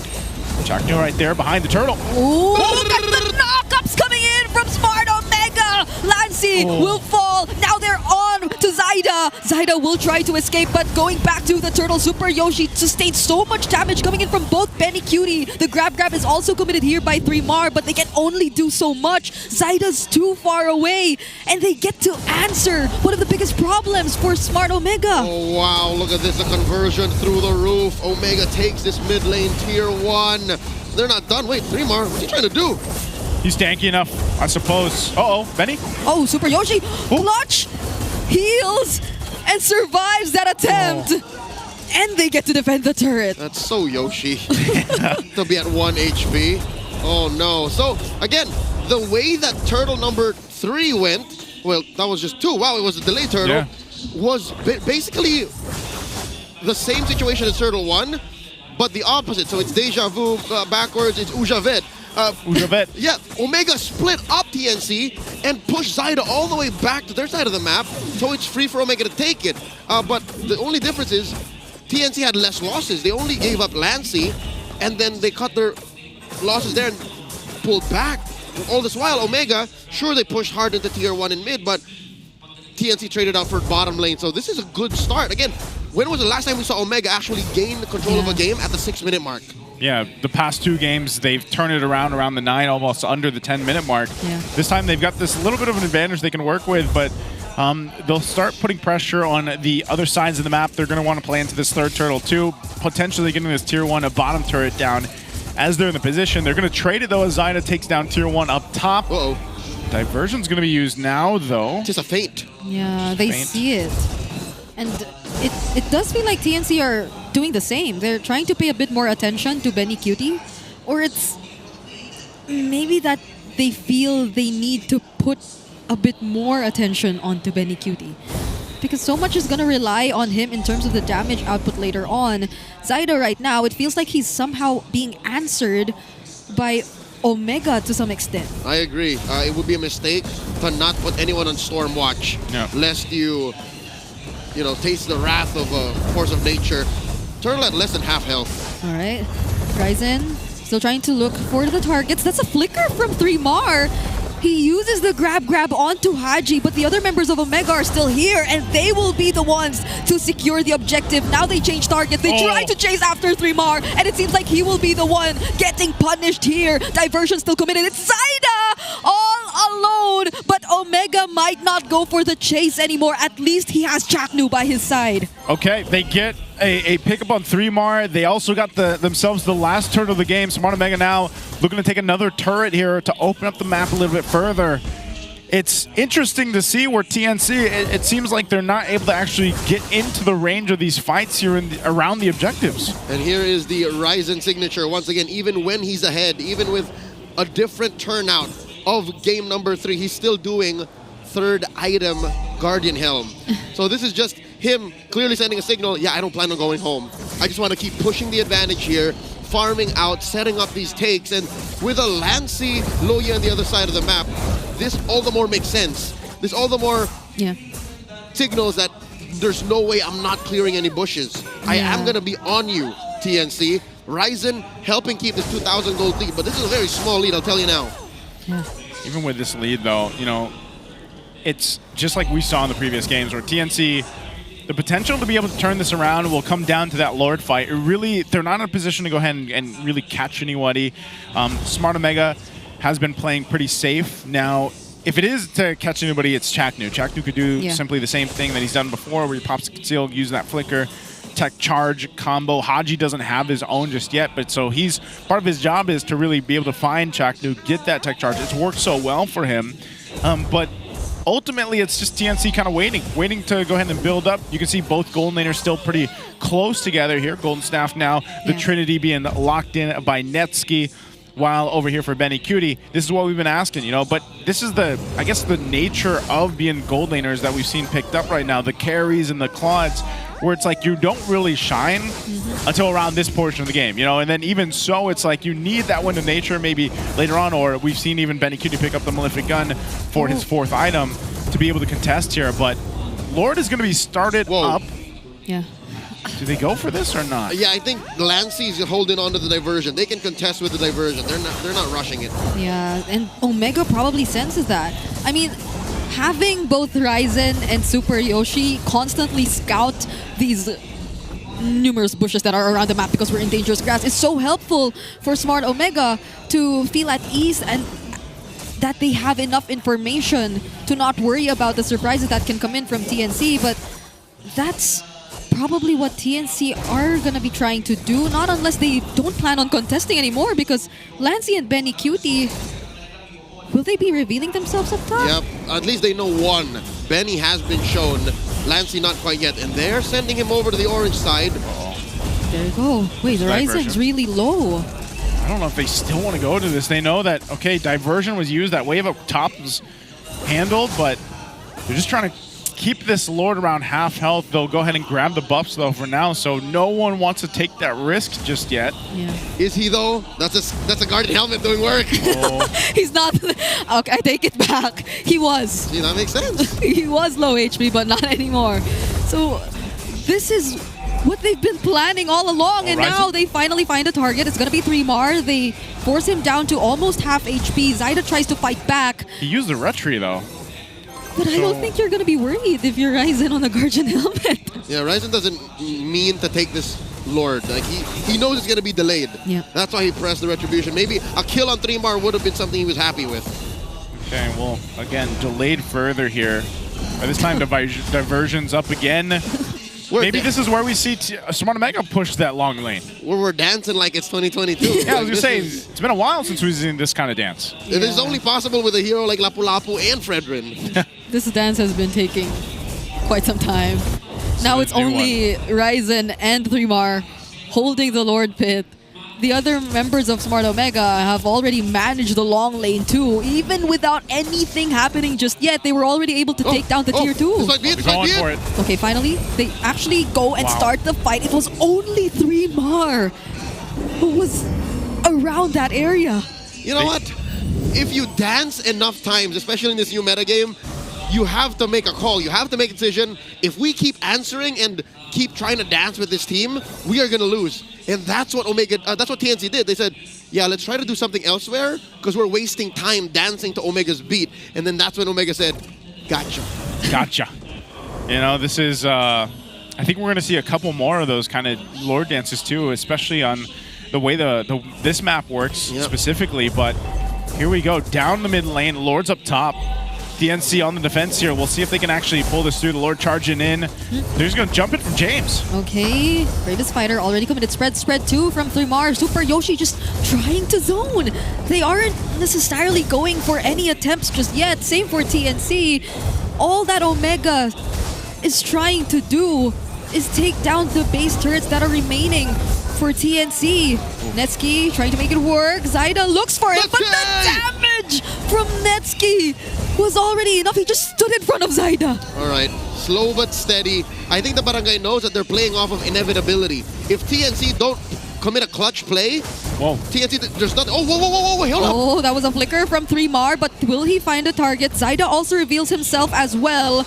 And now 3mar is in a very dangerous spot. Abracer's Wrath lands onto Zyda. Now they have to run away. Now all alone is 3mar. He will not survive that. Oh, I don't know if 3mar what the call was there, if they wanted to potentially go in, or he just got caught out, but then it seemed like he just eventually accepted his fate and was like, I'll just die here. I think in the beginning there was a call because they sent Zaida on this bush right here. On this bush. Yeah. But they didn't find anyone because like maybe it's the athletic flickers all over again. Oh no. Oh. They're going for this bottom turret though. Zaida! A dangerous taunt. Landed onto Zaida. Now they're able to get another base turret away from TNC. This is such a disciplined version of the Barangay. Slow but steady. Again, this might be the Coach RORA effect. This is the first time we're actually seeing the former MPL ID coach on stage for Smart Omega. So this may have been one of his calls and saying, boys, I saw the way you played in game 2. That's not how we do it. So now they're up about 6K. They can pull the same thing. They can pull the same Lord dance that TNC can only hope to dream to do. Because look at their lineup. Again, this is something that's just only occurring to me now. The Fredrin and the Lapu-Lapu, even the Khalid, they can dance forever. They can just hold the Lord, force a response, and again, even if there is a tool, even if there is a diversion, it's still up to you how to do it, how to use it. Yeah. There's a lot of margin of error, there's a lot of room to make a mistake. Yeah. And it's not like these 3 players just stay in a single spot. They're always on the lookout for the other members of TNC, Super Yoshi always trying to look for the front lines, James trying to find an angle to go for the back lines, and Ryzen's just there. He's the only guy holding the Lord because he can. Gonna do. Oh, he goes in? Whoa! Wait, it was timed at the exact same time the Raging Sandstorm was casted. Yeah, that's good use. They know that that's not available, so they could potentially just go ahead and take this Lord here. They still have to watch out for Zaida, though. Omega. If he's able to pull it off. They got to deal with the waves pushing down bot. So Lancey will deal with that, and then diversion up for this fight here. Okay. Both roamers don't have their ultimate. They just reset. Ooh. Again? This is like Hitchcock's bomb under the table. You know it's there, but when is it gonna blow up? The tech charge is gonna come off cooldown any time now. Yeah, he's gonna have it. Okay. Smart Omega. He finds a target. He tries to go for Zaida, but look at the damage from Netsky's blazing duet! Not even Chakno and 3-Mark could last long! Super Yoshi standing in front of both Lancey and Benny Cutie, but it seems like they do not care about the Lord anymore! All they're after are the kills! They're just after the win, and they'll just wait for the wave. It's only Lancey and Benny Cutie to defend! They got the wave in the mid. They have the numbers advantage. It's only Lancey and Benny Cutie on the defense. It's over. 5 members of Smart Omega, James jumping in with the bravest fighter, and they will not care anymore! 2-man stun to finish off the game, and it's 2-1 in favor of the Barangay! Smart Omega played it disciplined and slow, but they made it work against TNC in Game 3. It's deja vu for round 2. We opened up Season 16 with the Barangay taking the dub over the Phoenix Army, and here we see it again. Man, with the same draft too. You know, like it was better executed. Yeah. That rarely happens, by the way. That's usually a mistake where someone forces something that lost. Yeah. But here, I think the Barangay walked away with a masterpiece. Like, this lineup dances like no other. And this second half version of Barangay Omega with the addition of Coach RORA and all these small changes we're seeing, it's really commendable to see them in this form. But just the same, TNC, they're slowly getting there. Slowly getting there. This was a very promising series, though, for both, but great to see as they're opening up in Project Next. Let's go ahead and throw it over on stage here for our winning interview. Into the winning column they go. Here are your winners, Smart Omega! Oh, it feels great. It's been a while, guys, and I'm so happy na nakikita namin kayo ngayon. Nagkikita sila pero iusog ko lang kayo ng konti. May bago kasing bida. May bagong bida making his head coaching debut for Smart Omega. Coach RORA, congratulations. I know it's been a while since you've been here kasi nandito ka na rin sa MPL PH way back, but you know, this time history repeated itself. Natalo nyo ulit ang TNC. But then, you've also had that 2-week losing streak before this match.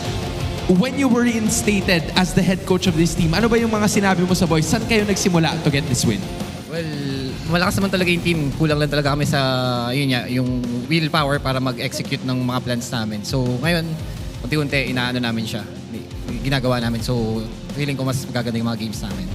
Mas gaganda ang mga games nila, Odin. Ang ganda nga ng kanilang aura ngayon. Nakikita natin na all smiles ang Barangay Omega. James, total nasa tabi na rin naman kita. Ang pagpasok ni Coach Wura is big thing para sa inyo. Ano ba yung naging adjustments nyo since bago yung coach nyo and bago rin yung patch na meron tayo dito sa second half? Ayun, siguro sobrang big help sa amin ni Coach Wura, lalo na ngayong bago yung patch. So parang mabilis kami nakapag-adjust din kasi 3 yung coaches namin. You know, James has already mentioned na malaki yung naging tulong ni Coach Wura in actually making this win happen. Coach, in terms of Project Next, kasi siguro things are very complicated. Maraming effects, madaming mapa. What do you think of the current patch ngayon? Is this an up or a quite challenging patch para sa team mo? Well, sa nakita ko, nakaka-enjoy eh. Lalo yun, naging involved na yung roam sa pera. So, ewan ko, sa akin, na-enjoy ko yung bagong changes sa patch. Quite enjoying, and may nabanggit siya yung roam, Odin. Speaking of roamer, Super Yoshi, isa ang pinaka-affected daw ngayon ay ang roamers nga. That's right. Sa ating new patch. So, ano ba yung nakikita mong nagbago for roamer sa takbo ng laro dito sa loob ng MLBB? Tingin ko mas marami makambag yung roamers ngayon patch kasi nga bawat vision plus 30 gold ganun. Kaya tingin ko yaman na rin kasabay yung mga sasabay sa items ganun kumbaga. Mukhang masaya ka nga sa bagong patch ha. And speaking of, doon sa bagong patch natin, meron kasi tayong 3 mapa. Meron ka bang favorite map among all those 3? Siguro yung Dangerous Bush. Dangerous Bush kasi ay grass ba yun? Okay, grass. Pareho lang yun, Dangerous grass. Favorite yan kasi mga heroes ko madalas, yung playstyle ko pang tago-tago rin kaya paborito ko yung dumagdag na bush doon. Oh, I mean, nabanggit niya na yung Dangerous Grass. And I think, there are 3 others na hindi pa siguro napipili. Abangan pa natin yan sa ibang mga roamers. But Yoshi, I wanna talk to you about this. Kasi TNC, natalo nyo sila ulit and you've swept them for this season alone. Is there any specific team na gusto nyong bawian considering na gaya ng sinabi ni Coach, mas motivated kayo? Sino yung team na gusto nyong makita for the second round? Makatapat sa bawian. Tingin ko gusto namin mabawian yung Onyx since doon kami naglabas ng chase strat and di namin nalabas yung normal na laro namin. Yung normal na laro nila. I think they're gonna go crazy for that matchup. But this is an ecstatic win for once again your winners, Smart Omega! Just an amazing performance, finally putting the barangay at the winning column. An intense and incredible performance showcased by the barangay. Kakaiba ang pinakita nila ngayong bagong patch and we're so excited to see kung ano pa nga ba ang ipapakita nila in the next few matches that they have. That being said, I think it is time to talk all about these things kasama ng ating mga casters. Thank you so much, Hans. Odin, of course, congratulations once again to Smart Omega. Great to hear that, well, at least for Super Yoshi, his favorite is Dangerous Bush. Dangerous Grass, same thing. I love it as well. Now, you could see how in Game 3, that played a bit of the dynamic here, but ultimately, I feel like because they went with the same draft, they just executed it better. I think I saw him holding that bush behind the Lord Pit. He a held lot of times. Yeah, just checking it, making sure that Chakno couldn't find it. And I think I may have misread Super Yoshi's game. He actually likes the Dangerous Bush just as much as Chakno does. Yeah. And I think that's what put Chakno in an odd position. It's like, he wasn't expecting this Khalid to always be in the bush like, I can't find the tech charge, boss. Like, he's always on me. And that's why he's the MVP. And what I liked about what Super Yoshi did here, too, is he built the Athena shield first. That was like his first item to deal with just the fact that most of the damage was coming from that Lui Yi. That Lancey trying to set things up from there. But then eventually he was able to go ahead and get tanky enough. And then, like you mentioned, like it's Super Yoshi to sit there and just be at 1 HP and heal back up and make things happen here. So, again, as we look at the highlights here from Smart Omega and throughout this game, it was the different factor where in Game 3 they actually had a lead in the early game, And they just did a great job. I mean, even this James also, you have to credit James. He did a great job at tracking Zyda and also zoning out the right members here against TNC, even in this one. Yeah, and even these past two highlights that we've been seeing, Haji, he's been doing such a great job at using the IMU tech charge on the Valentina. Like compared to the previous game, because maybe Super Yoshi was a bit more free and they had less things to worry about, he had more time to decide on whether or not they wanted to go in to commit the tech charge, and they had multiple ways to initiate. And this also adds on to why this Khalid was so good for Smart Omega, is because since Yoshi is keeping tabs on the Grok, it's easier for Haji to trace the Grok and get the IMU. I don't think this would have been possible without that Khalid, and Haji would have struggled to find a solid ult, because what are you going to do with a diversion mid-team fight? What are you going to do with anything else but a tech charge mid-fight? So that is also why it wasn't so hard for this Valentina to set up. Usually that's one of the issues of a Valentina, right? It's the 1-2, is I don't have the ult, how do I fight? I have the ult now, but you guys are all gone. Yoshi always made sure that that was never a problem. Yeah, it was, again, even if the same lineup, just greatly executed here this time around, also playing around the bushes and then dealing with the answer again on how to go ahead and stop Zyda this time. That was a big thing. But also even Benny Cutie. Like Benny Cutie, it was the same thing, man. Like we didn't get to see him get online, like and like join these fights and everything else. And it was just, by the time he got the Wind of Nature and the Malefic Gun, like those last two items that he locked in, it was almost like it was too late. Like there wasn't much room for him to work on this carry and make things happen here. I think that was one of my biggest worries in terms of how I observed TNC play in the past two games, is that if they're behind and they need to make something happen, they never are on the same page when they want to make something happen. So it's like either Chaknu's just too far away or isolated, 3mar goes in, and everyone else seems to be a bit off timing when he does, and that's going to be a problem for TNC if they don't get to address things, because even the patch is trying to help you catch up, but like the problems are all among themselves. Yep, and even if you do catch up and you get enough economy, like let's say our BPI rich guy here, Netsky, what are you going to do when the rest of Omega are on you anyways? Like you can only really light wheel away one problem. Everyone else is going to dogpile on you. And then there's only so much Wind of Nature for one carry to survive. So it was a compounding problem for TNC, and that's what made it an all the more deserved win for Smart Omega. I feel like it's harder for Gold. For some reason, I feel like Gold Lane is really hard right now. Like they got shafted. Yeah, but maybe, I don't know, maybe it was like time for that change, that shift, because Gold Lane for the longest time was just like, that was what a lot of teams played around. That was a lot of the, the strategies there where it was like, let's get our Gold Laners online. Since I'd say August or September last year, Gold Laners have just been on top of the world. Yes. M6 MVP, Gold Lane, Innocent, Savage, you know what I mean? If you're a Gold Laner, though, don't let that hold you back, because right now, whether you're a Gold Laner or a jungler, you can celebrate Onyx victory at M6. The Joy Onyx Philippines or Onyx PH Pass will be available on September 20th. That's tomorrow, by the way. The starter pass will include the M6 Championship skin, Joy Onyx PH, and more exclusive in-game items. Join Joy Onyx PH on your very own road to champion. So you can go ahead and grab that while you can once it's in game. And there's going to be, of course, plenty more that you can get to celebrate the M6 Championship skins. But now, like we were just talking about with the Gold Laners, what else is there? You have to watch out, because you don't just get the Joy, you also have a chance to get the Finals MVP skin, Beatrix Skyforce Maverick. It'll also be available on September 20 for 30% off during the first week.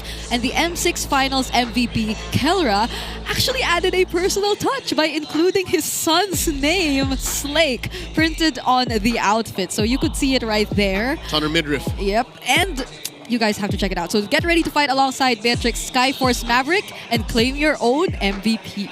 I wonder if he called it, like, if he had any say in Skyforce Maverick. Or was that our developers? Or was that the developers? Just calling it. I feel like it's our developers. It's probably our developers. I don't know if that's very, Kelra or not. But it's cool that it has a personal touch on it, Before we move on here, we're going to have to take our mic check for Smart Omega on their win against TNC. Listen. Bruno. Bruno. May sipa pa ako, pre. Benny, ingat ah. Ingat sa Benny, pre. Right side dyan. Nice one, boys. Nice bawi, pre. Diyan nga, pre. Nice bawi, ah. Sagbot muna. Harap. Gihil ka nga. Sipa ko na. Nasa likod ako. Bruno siya, guys, kung magulong, ah. Trigger na. Ingat sa Benny. Right side din. Benny, likod, pre. Nakaplo lahat ng lane, pre ah. Kalma ta. Ay, no, aggressive na. Sipa ng Yosh. Ha? Sipa na tayo. Tara. Tuloy, ah. Andito pa ako. Silence, pre. Tara natin. Tara. Nasa Higlo. Piligrilo. Tumali PIG. Ay, nasa road yung ano. Galing ko dito sa Torre. Gulo. Pre, disiplina na lang, pre, ah. Blue J. Padisiplin na lang to. Panalo na tayo dito. Sige. May claim mo. Ingat sa outplay, pre. Wag na. Get the ball ka mo. Tapos tayo. Guys, respect.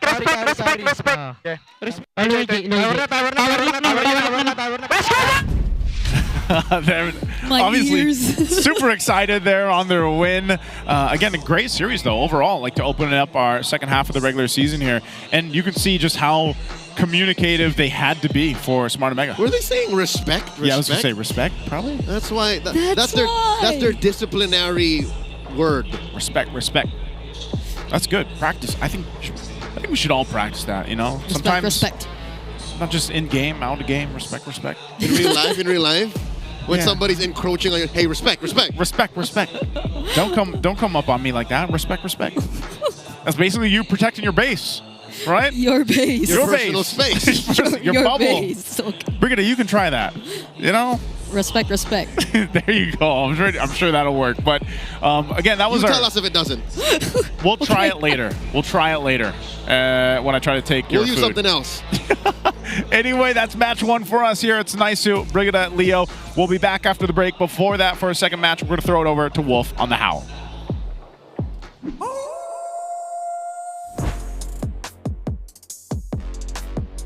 View of Project Next. Nakakita agad tayo ng magandang bakbakan sa dalawang teams natin and it went down the wire. 3-game series ang ating nakita at it's noticeable para sa akin na yung mid-game ng Omega yung inayos nila. Kung nung week number 1 ang kanilang naging bentahe laban sa TNC ay yung kanilang mga trades during objectives, this time dinagdagan pa nila.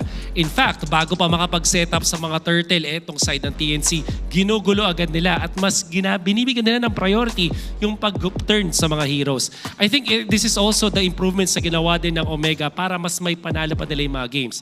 Nakakapagtaka na nagagawa nila ng paraan kahit mukhang lugi na sila dun sa XP pero nakuha pa rin nila yung neutral objective by focusing on heroes instead.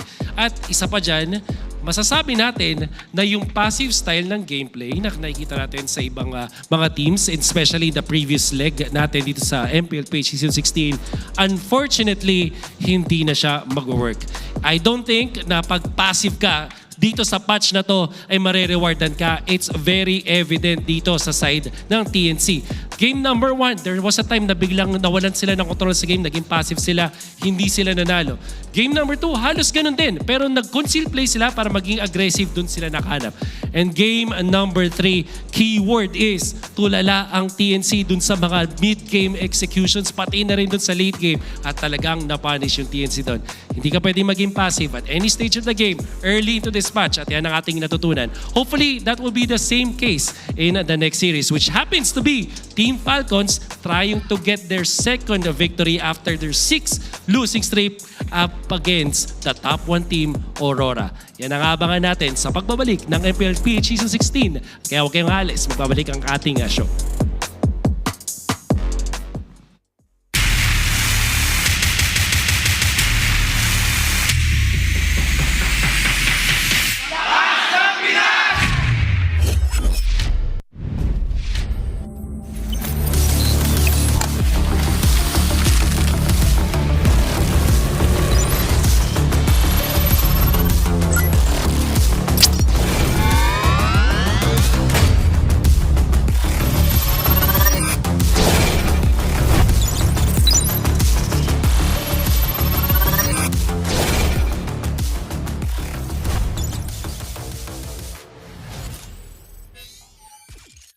Di abutan dito! GG bro! Don't worry! worry. Be only with Smart Power All 99. Hindi bitin with 10 gig data to power your games plus only Facebook or only TikTok. Load now!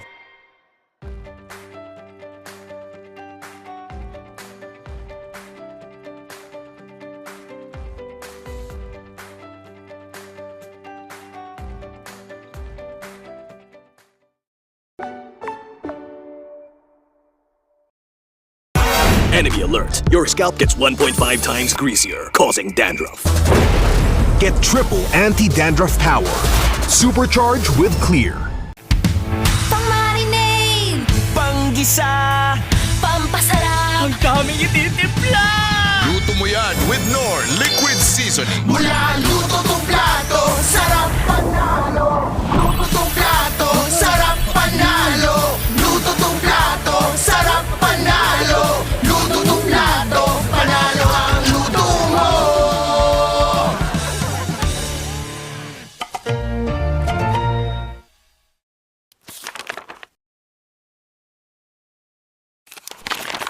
Ang few isa ka sa mga player na natigil matatag sa MPLBH, anong sekreto ng isang field? Para sa akin siguro yung passion ko sa gaming talaga. Kahit anong game kasi gusto ko maging magaling eh. Yung passion ko sa gaming is nakuha ko siya simula nung bata pa ako eh. Parang sobrang saya ko sa mga nilalaro ko and sobrang saya ko lalo kapag nananalo ako. So, piling ko din ko nakuha yung passion ko. Nabanggit mo din na CPU yung vote mo. Kasi nung MPL season 1 nakita ko siya mag-funny, sobrang nagalingan ako sa kanya. Tropa natin dito. At kita mo naman si Pew! Tapos sinasayawan lang dito from wall to wall sinabihan ni Angela pero he still got the kill para dito kay Karina. Tapos ngayon naman, kaya siya yung GOAT ko kasi sobrang tagal niya na tapos nasa top pa rin siya. Nabanggit ni Cartesi na ikaw daw yung player na iniidolo niya at tinawag niyang GOAT. Siyempre masaya kasi yung lahat ng tao na parang nag-ML ang sasabihin GOAT na si Carl talaga eh. Lalo na siya ng international and masaya pa rin na nakikita niya na ganun. Siyempre pinagdaanan ko, marami munang talo bago nag-champion, ganun naman yung cycle eh. From child prodigy to the face, and now MLBB's greatest of all time, KTC!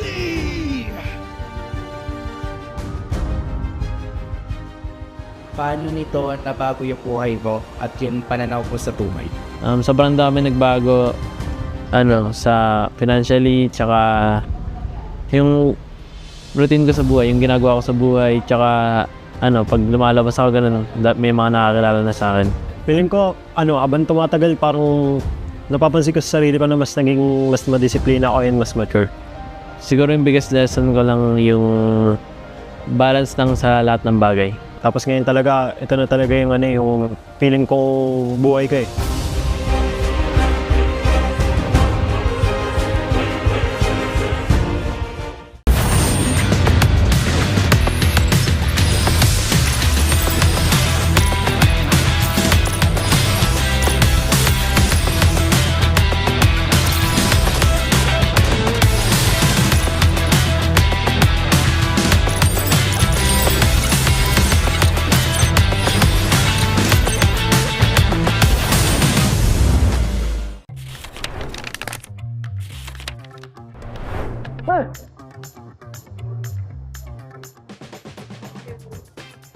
Siya, sino yun? Si Kari? Esmeralda? Edith. Si Edith. Edith. Arnold. Edith. Edith niya. Ano? Edith. Robe. Edith. Yan si Grak. Grak. Grak. Grak. Grak. Grak, grak, grak, grak. Uy, naunaw kanina sa Edith. Sige, all one. Pinagbigyan kasi nila ako eh. Lancelot! Lancelot! Lancelot. Si Lance. Lance! Sabay tayo, bar. Yan. Granger. Si, Lucian. Granger. Ay, wala ako. Okay, sabay ulit. Competitive. Lorin. Florin! Florin? Florin? Ay, Florin. Florin. Una daw. A4? Lapu-lapu. Ano yan? Sino yun? Kalea? Bruno. Lapu-lapu? Lapu nga. Ay, palakol. Parang bagong hero yun ah. Hindi si Popol. Wala, hindi ko alam yan. Sino yan? Ay, palakol! Ay, palakol pala yun. Ay! Ah, sumatik. Siya ako nagmamatilde. Matilda. Ate. Yay! Ano yun? Matilda may palakol.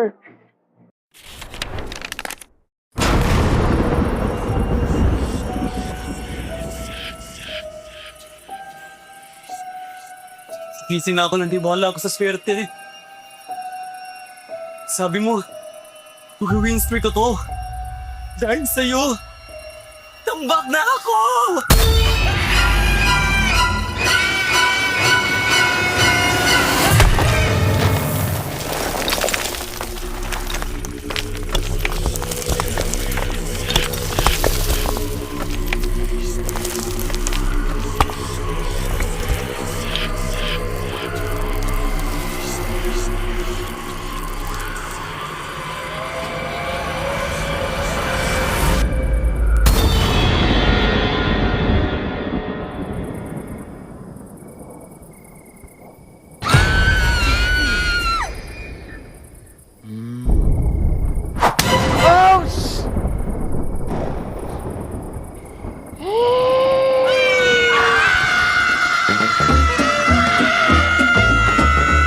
Gusto mo talagang swertehin, basahin mo na ang current patch notes. Andito na ang Ready for Next, the biggest gameplay update of the year. Break through boundaries with the new Broken Walls map update. MLBB, we are ready for next.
Nagtataka ka rin ba kung bakit nawala? Basahin na ang current patch notes. Andito na ang Ready for Next, the biggest gameplay update of the year. The all-new Dangerous Grass Map update. Use it to your advantage. MLBB, we are ready for the next.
Napag-iwanan ka na rin ba? Andito na ang Ready for the Next, the biggest gameplay update of the year. Get a head start with the new Flying Cloud map update. MLBB, we are ready for the next.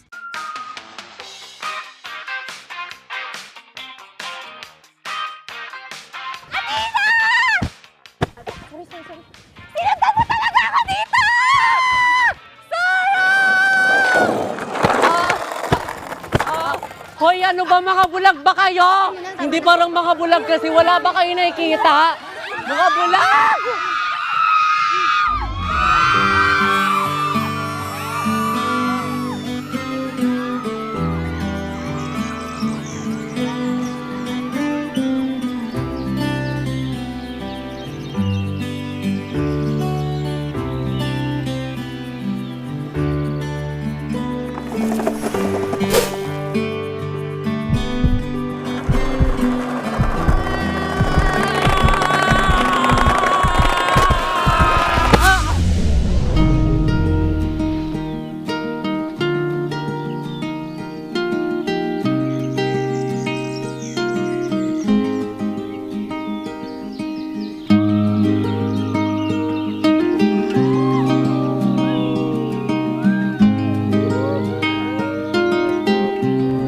Minsan, love comes rushing in.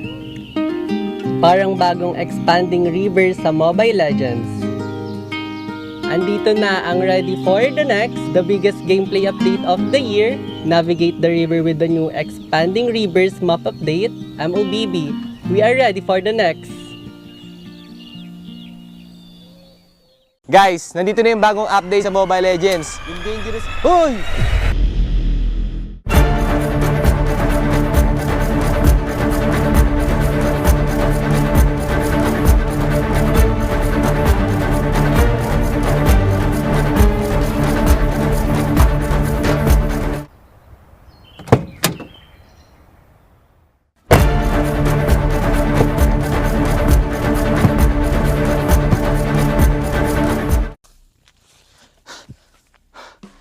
Okay, guys, yung sinasabi ko nga pala kanina yung bagong update. So una, yung dangerous grass at yung broken walls. So sa broken walls, guys, meron mga iba't ibang butas yung mga walls sa mapa. So mas magbe-benefit dito yung mga jungler kasi mas magiging mabilis na yung pag-gank nila kasi mas mabilis na yung pag-roam nila sa mapa dahil may butas na. At guys, magbe-benefit din dito yung mga heroes na walang mobility dahil di na nila kailangan ng mobility para humakbang sa mga walls na to kasi may butas na nga. At sobrang magbe-benefit din dito, guys, yung Johnson kasi mas marami na yung shortcut so mas mapapabilis yung pag-roam niya sa mapa.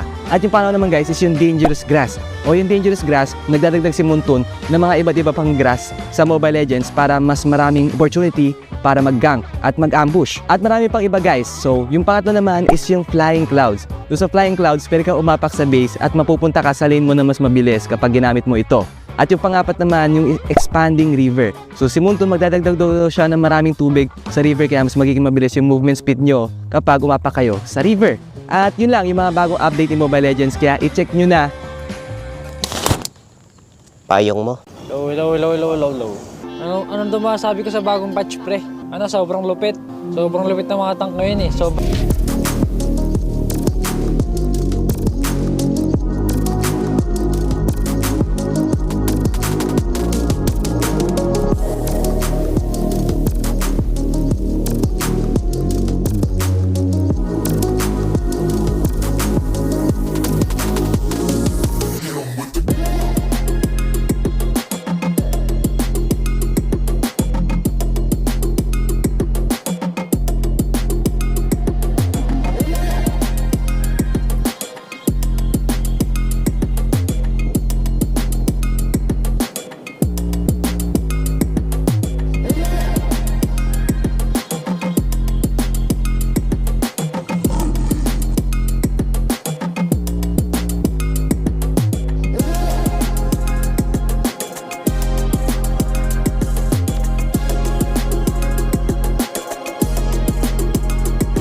anong lane, we become the monsters.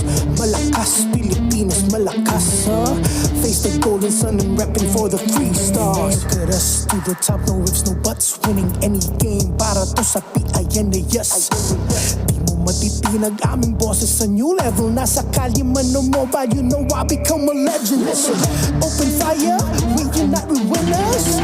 But with pressure, like diamonds are made of. Switching the lane na parang gera, HP racing made a setup. Pagkakatang buhat ni Hilda, full dome SS parang Laila. Susundan ko ang iyong bakas, kasama pataas, tagumpay natin to dahil tayo'y malakas. Para sa Pinas, nasa amin ang alas, hindi to atas. Kinikilala sa taas kasi kami ang malakas. Para sa Pinas, nasa amin ang alas, hindi to atas. Kinikilala sa taas, ganito kami sa Pinas. Yeah.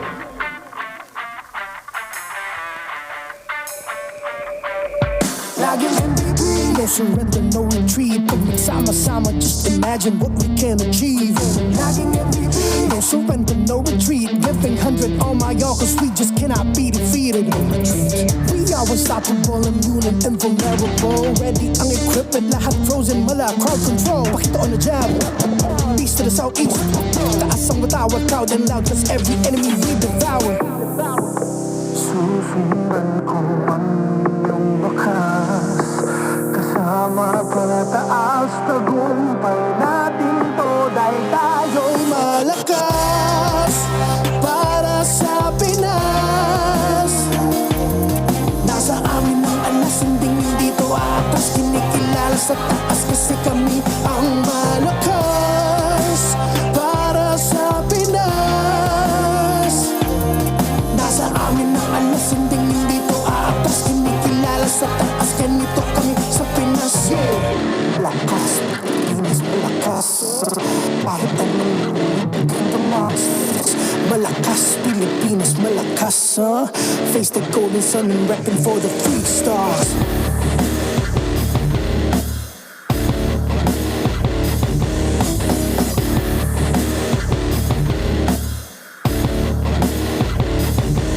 Ang lakas ng Pinas, reunite with the stars. Ang lakas ng Pinas, reunite with the stars. Ang lakas ng Pinas, reunite with the stars. Ang lakas ng Pinas, with the stars.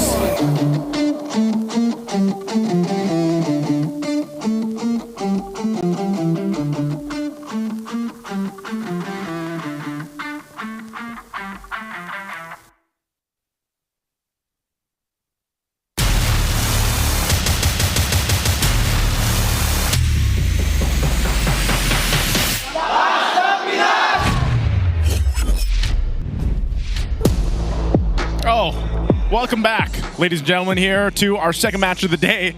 I was a little distracted. It's still me, Naisu, Brigida, and Leo. A little bit distracted here because grab yourself some Manila Standard.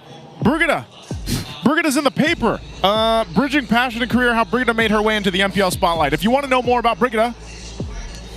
Yeah, I should read that. I should know more about it. What do you mean you should read it? You were here. You were interviewed. I don't remember. No, just kidding.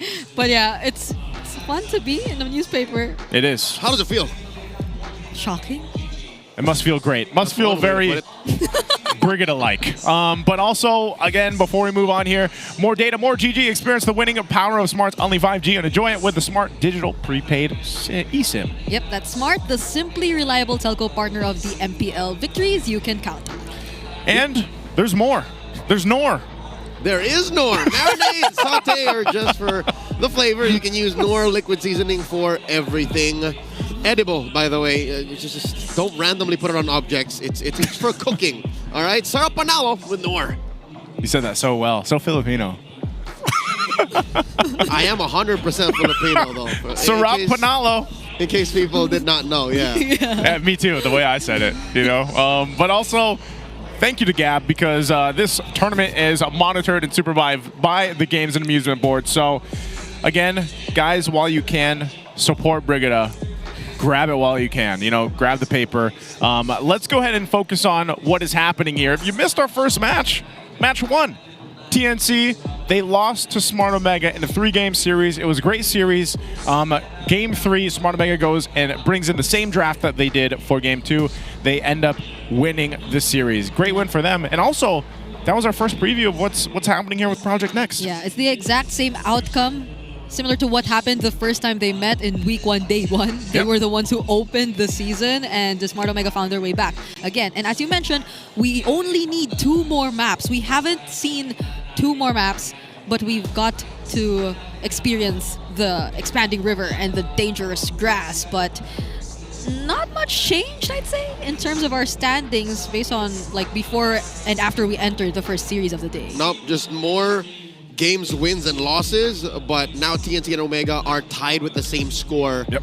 But TNC does have the net game win advantage over them. Tonight, though, we will see a battle between 1st and 8th. Again, if we're going to be throwing back to day 1 of Season 16, there's a pattern. What's the pattern?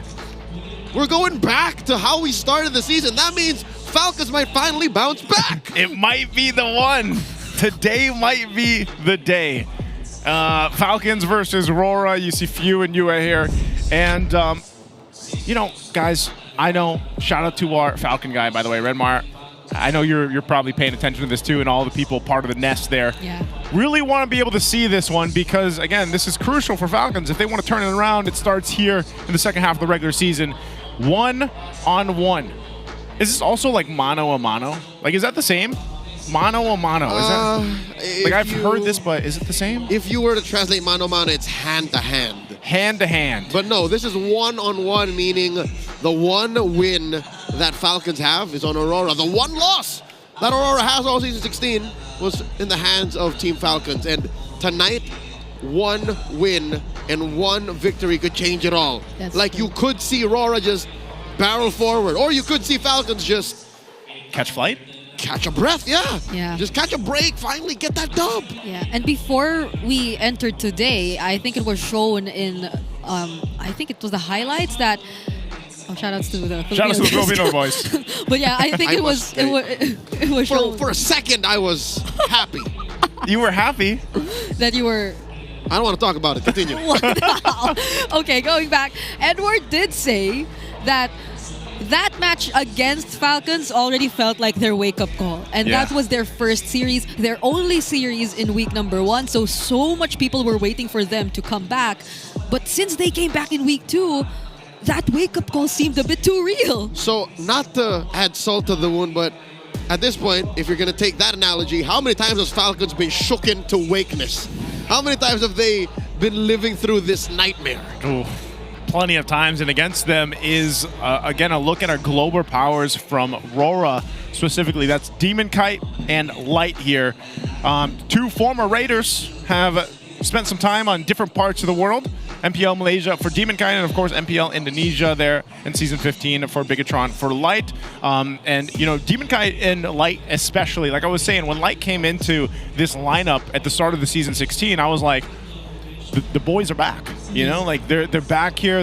Of course, like Demon Kite has formed this whole thing that we talked about in Season 15 with the Kite brothers, him and Doman Kite. But man, it hits different as an OG Raider fan, man, to see Demon Kite and Light. DK asked for this. Yeah. He wanted to be teammates with, no, never mind. No, he wanted a different guy. I wonder how Light feels about DK wanting to be teammates with Pamela. I wonder where Pamela is. I don't know. That's so last year. That is very last year. Let's ask to our community though. We want to ask you guys which buffed hero will we see more in the draft? A, Thamus, B, Angela, C, Sylvana, or D, comment below. Yes, Brigida. Do bans count? Yeah. Yeah.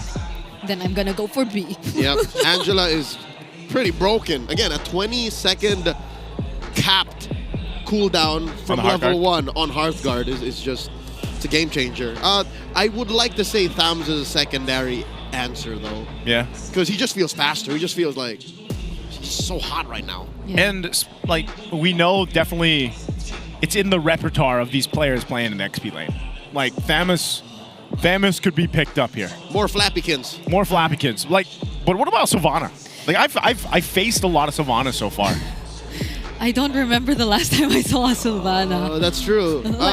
It was in the heyday of the old the old Brenny Sports. Yeah. When Flap and Few was still around, that Lusty, their old rover, Lusty, used to pick a Sylvana. That's all I remember. I think it could work in the Roam, man. It could. I've seen it so far. I've seen it in the jungle, and I've seen it in the Roam. Like in my own games, of course, that's different. But That's the catch. Yeah, that's the catch. in Now- our own games. Yeah, would it work here? Again, I don't know, but I would like to see some more heroes pop up because I think overall we have quite a bit of a big hero pool of unique heroes that have popped up so far in the first half of the regular season. And with this update that's come out and the rotating maps, that could change some things. I'm still waiting. I hope in this best of 3, guys, I hope we get the Clouds, like Mr. Clouds. I call him Mr. Clouds. I want the walls. You want the walls? Maybe we get both. Hopefully. Because I want the Clouds, man. I want to see what people do with the Clouds. And this would be the best test for Aurora because right now, I'd say a majority of pundits, analysts, critics, fans online would say they are poised to adjust the fastest and to flourish in this current metagame. So we'll see if that rings true. I remember seeing, I think it was a graphic with our dear friend Burrito, and he mentioned that he thinks it's RORA. We'll see if that's going to be the case, because right now we're going to welcome both teams up to the stage, Team Falcons and RORA. Is it time for the Falcons to soar in the second half of the season? Here's Flap TZ, Kyle TZ, Few, Ogwen, and Super Marco. Take flight, Team Falcons!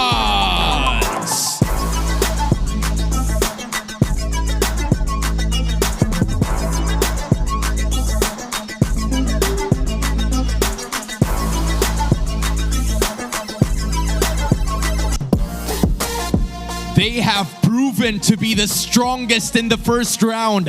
Can they maintain their momentum? Welcome Edward, Demon Kite, Yue, Light, and Domenkite. Lights up for Aurora!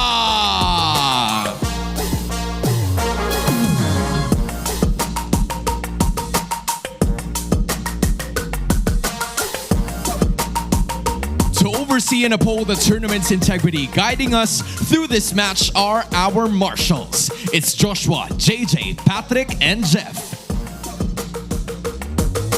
The two teams will be joined by their coaches. It's Coach Trevor for Team Falcons and Coach Master the Basics for Aurora. Northern Lights, Falcons Nest, I want to hear you scream!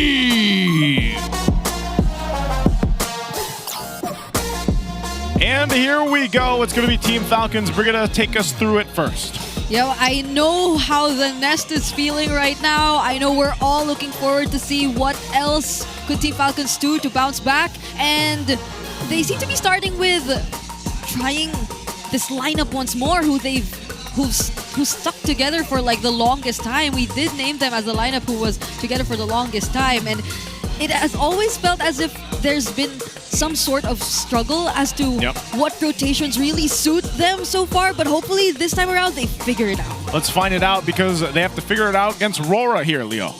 Aurora are facing a lineup without Ferds. If y'all will recall, it was Ferds who made the difference last time. I'm guessing Aurora are coming in with a better mindset, again, after getting woken up. And Joseph, we were talking about how you miss Sylvana and you wish he'd show up. Yeah. I'm hoping I'm forgiven because I forgot this young man here, Light, when his name was still Unravel. When yours truly was still their coach, he used to play Sylvana, but I can't recall because in my head, he's Jawhead. Yeah. That's who he was to me. Was it the work days? Yeah. Yeah, man. The force of Austerness. The Austerness. That's what I'm saying. Like, there's a room here where you can go ahead and dip into the hero pool of former days if you want to. Again, you can see the hero pool difference here for both teams very close. A lot of the teams have been around that half 30 mark or midway to the 30 mark there. But also when you look at this, I mean, look at the first blood RORA has. Now, again, these stats are going to be a little skewed just because of where they are and the experience they've had throughout the regular season, where you have Team Falcons that has been trying to climb up, but RORA's been doing great. And despite the rocky season that the Falcons have gone through, I'm using my words very specifically here, you'll see that some of their stats are still neck and neck. And you'll see that it's not like the Falcons are down fundamentally. It's just when it comes down to the finishing, they just can't cut it. Maybe they can get the flight here today. But before that, we're going to throw it over our Smart 5G ping test to go ahead and see how our players prepare. Gengo, salita naman, Gengo. Hello. Dahil number 1 sila, ito pa yung kanya na. Number 1. Is it okay? Bro. Hey, bro. Wow. So far, daming fans. Hey, ikot. Di ba ikot pa yun? Okay. Sabi ko, tama. Ganun yun, di ba? Ikot. Lambot. Parang giniling. Parang inasinan. Ayun yung mga dati, yung bata ko, pre. Ayun yung mga nilalagyan ko ng asin dati. Tapos ano? Gumagaslaw? Oo, Brad. Ano yung project next, tol? Sobrang excited ako sa paparating na next project.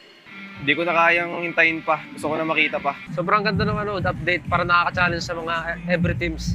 Kasi every game may bago mapa eh. So kailangan pagandaan talaga, parang sobrang bilis. Ito na yung kasama. Ah! And there you have it. That's our Smart 5G ping test for how the players go ahead and prepare for the match. I gotta say, that's about the most I've ever heard Super Marco speak. At least we got some singing again. A little bit. A little bit of singing. But Marcos felt... Was that educational or something? I'm glad to hear that these two gold laners are, despite how the update seems to benefit more roamers, they're looking at it like, it's a new map to study, you know? We can figure this out together, and that's what a champion thinks.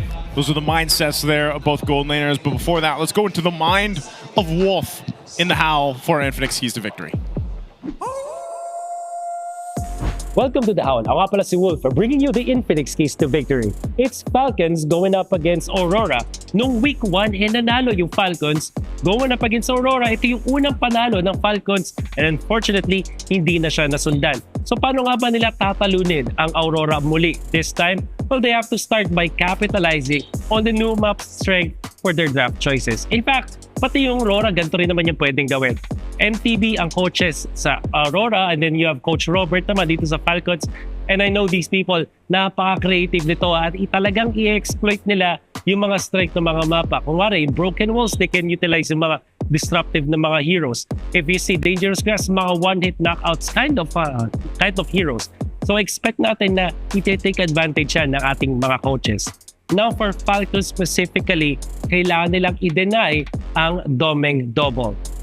Alam ko hindi nyo ito na-gets agad, pero yung double lane kasi na ginagawa ni Domeng na paulit-ulit niyang ginagawa, in fact, he may have been the best player na mag-abuse nitong double lane dito sa ating liga. Kaya naman sobrang lakas nitong si Domeng at actually top 1 siya when it comes to the gold in the first 5 minutes of the game in the whole league is because of that. Falcons has to deny this. Hindi nila pwedeng hayaan na magkaroon ng farm etong si Domeng. Now, para naman sa Aurora, they have to capitalize on their early game. At alam naman natin, sila talaga ang the best. And I'm just gonna read you some interesting stats mula dito sa Aurora. Sila ang first when it comes to average gold in the first 5 minutes of the game at 13,908 in the first 4 weeks of the MPL. Sila rin ang first average gold differential at 1,200. Sila din ang first when it comes to gold lead percentage. Ibig sabihin, 13 out of the 17 games na nilaro nila, sila ang unang nakakuha na advantage in the first 5 minutes of the game.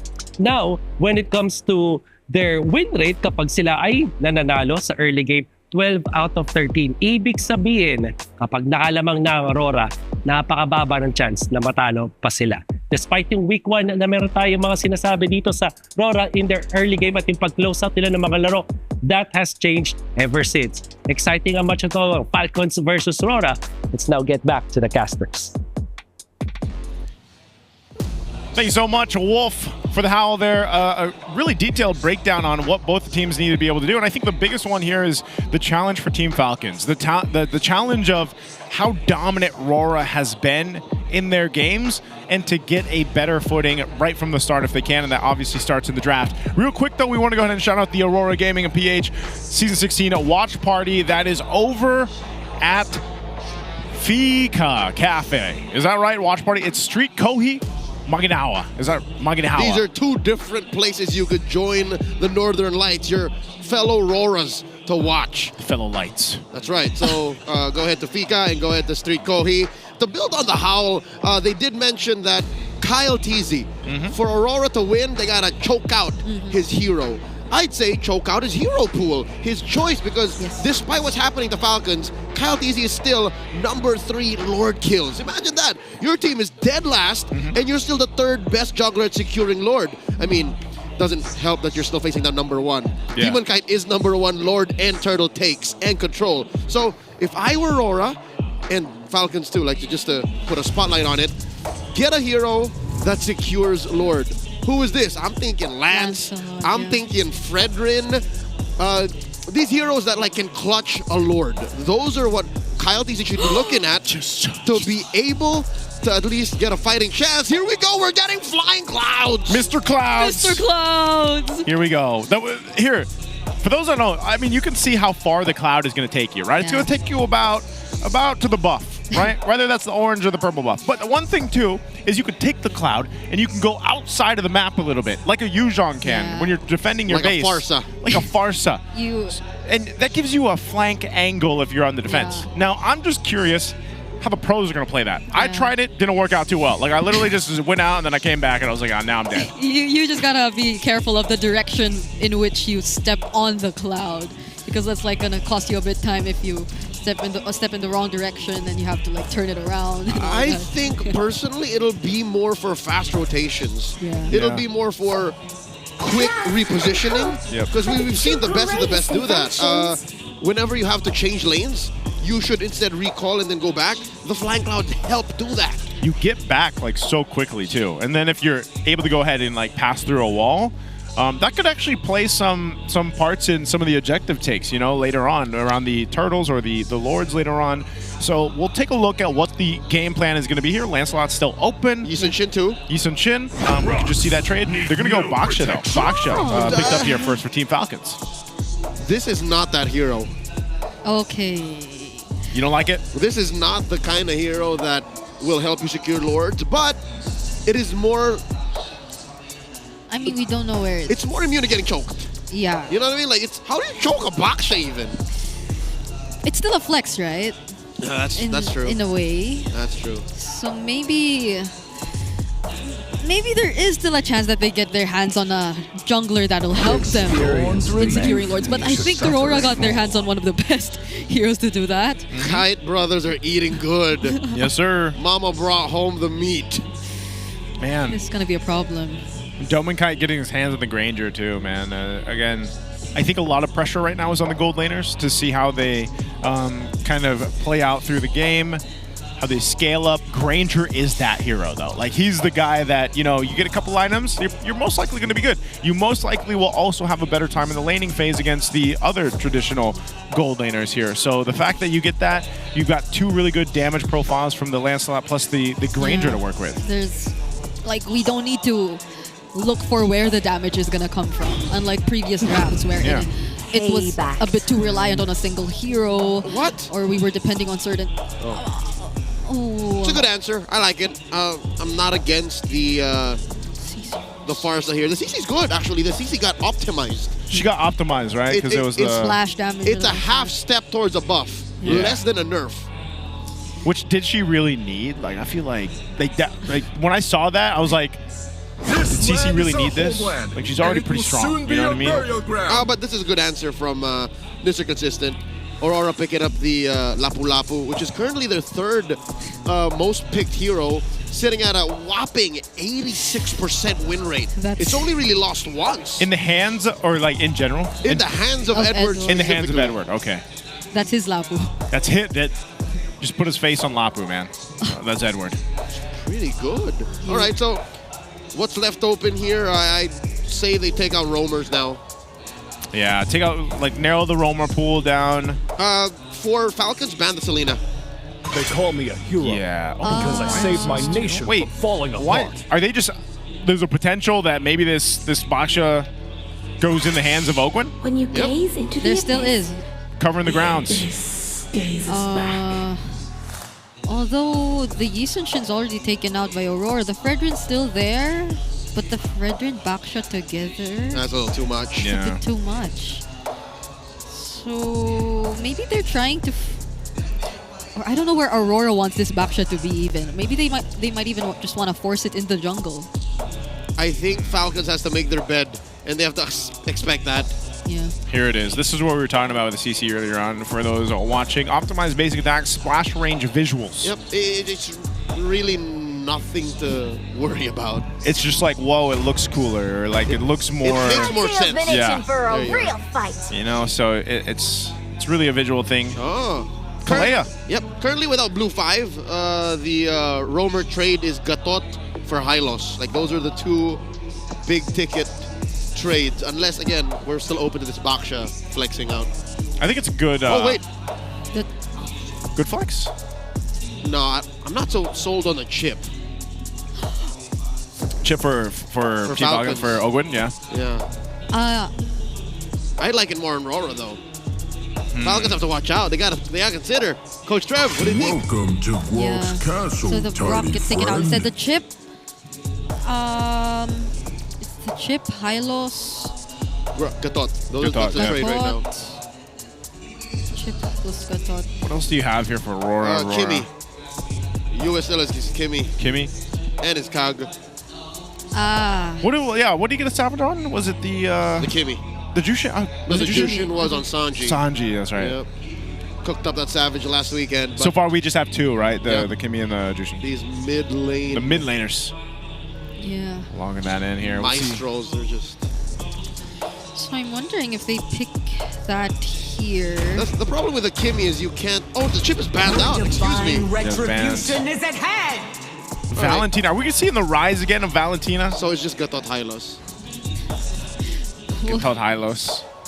So in the second half, we see more Valentina. More Valentina again. Okay. I mean, part of that too is just, again, ultimates being able to take, most likely just going to take the Federer strike here. There's a chance that you see something useful in the last two picks for Team Falcons. Again, I think even this is one of the cases where a lot of the Team Falcons fans and everybody else that's been watching, it's like, are they able to make this work? You know, this is the original lineup. Flap TZ has been switched out here and there with Ferds, but they've been wanting to see, you know, the Titan form of Team Falcons that so many people were used to seeing. We saw shades of it against Liquid. Yeah, we saw shades of it. It's just like, is this now where it pops up? There's a Franco though.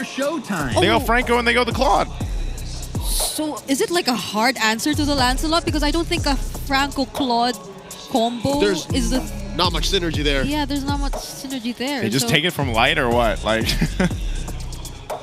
I think what's going on and they here, give it over to a Valentina too. Here's the thing. It's not as useful on the Valentina. If they picked the Hylos, that would have been worse. So the answer is another pick-off. Pick-off centric. Yep, P for P. Pound for pound. Here's the thing. Falcons have made a career out of trying to prove us wrong. Remember when we said, oh, please don't pick the chip, Claude, and they won with it?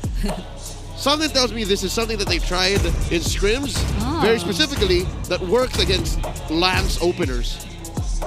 I'm wondering too, now that I'm thinking about it, it's like the Lance Open and everything else, like does part of this draft play into the clouds?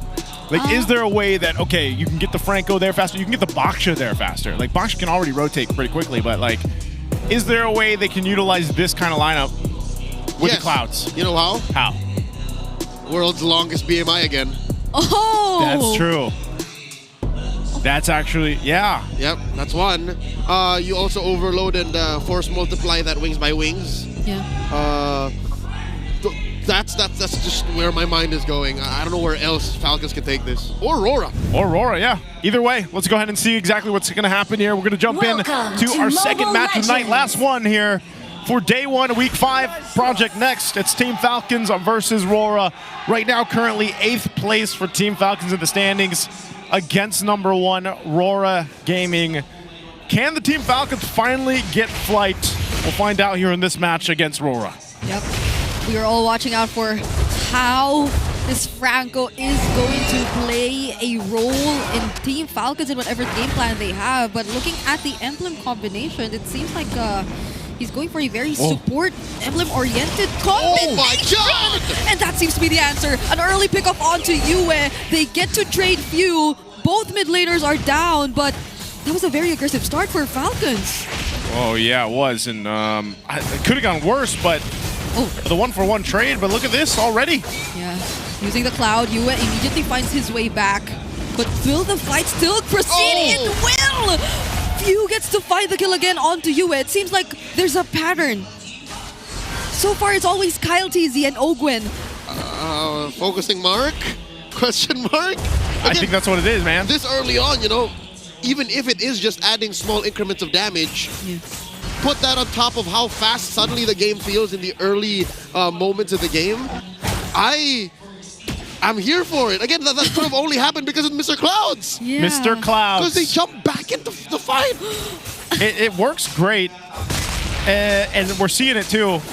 Okay, Ogwen taking a little bit of damage, but yeah, the focusing mark seems to work well with the Franco. Usually we see that too. Yep. I believe he also had pull yourself together, and he also had the cooldown reduction there. So yep.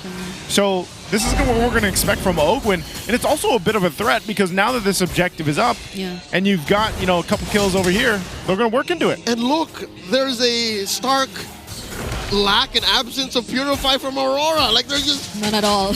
Like they'll take these Accursed Crow triggers, they'll take these jumps from Kyle, and these hooks. Yeah, because the brief stuns that Kyle TZ gets to land allows for the hook to get more accuracy. That's a beautiful curtain call used by Flap, and now they find the kill on Demon Kite instead. Ogwen picks off Yue. Edward goes in with the Bravest Fighter, but without Demon Kite and Yue, there's not much they can do.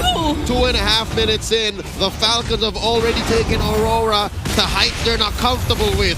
Suddenly, the team that is currently #1 in the early game, as mentioned by Kaisabol Puerto in the Howl, are taking it. They're taking it from Falcons. Falcons are up 1,000 gold. Yeah, and look at that, 3 kills on Few. Like, this is probably the best scaling we've seen Few have in all the games so far for this season. Okay, Light gets to find one, Way of the Dragon onto Ogwen, and that's going to be a kill. Few already used that feathered airstrike, so will they still proceed with the fight? Edward gets stunned, Light still trying to catch up to Few, but they will no longer continue the fight. You know what I'm seeing here? I'm not seeing the Dom and Kite double because Marco can do it better. I'm seeing the Flap TZ. Yeah, there's Flying Clouds, nice. I couldn't think of a fancier name, but check out the first 2.5 minutes. Flap TZ has been everywhere. The fight! That's a Bloody Hunt and the Blazing Duet!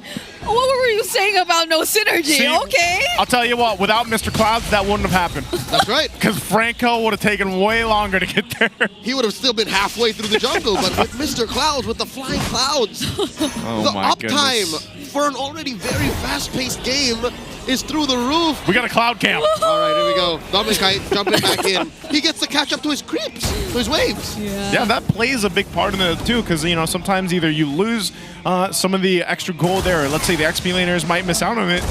This kind of helps alleviate some of that pressure here. So what we are seeing though is Team Falcons holding on to this little bit of lead. See already Few, because of the lead that he's had, built himself up his first item already at this point. He's got that glowing wand, so that is going to play a part into these next team fights happening around the turtle. All right, I'm seeing it now. Because of how great their start was, Ogwen's going to go for a Winter Crown build first. We've seen the greats who do Franco this way more in recent memory. I'm thinking of Toy, Edok from RRQ. Yeah. Real quick, Infinix GT30. Experience victory for every Modline gamer. With GT triggers, MLBB is certifying 120 FPS. Just like that. Oh, that's another curtain call, and Light couldn't escape it. Kyle TZ goes in, but the Bravest Fighter is still on for Edward. They will try and disengage instead, however. They already lost one member in the process. Same for Team Falcons. You can outplay the rest. Just like that with Infinix GT30. Oh my goodness, they lost both of their roamers, and the fight is still on. But it seems like Light will still be able to catch up. There's the Blazing Duet, and Kyle TZ gets the stun Demon Kite right in time. Flap TZ gets the last hit. That Bravest Fighter from Edward once again is up, but the fight is split up into two, and Flap TZ will fall. Few will have to escape, but he's forced to just use the barrier airstrike in front of everyone. now. Marco. That BMI doesn't have the firepower no. to punish Edward just yet. Here's the thing. That fight could have been won by Falcons if the current call went on.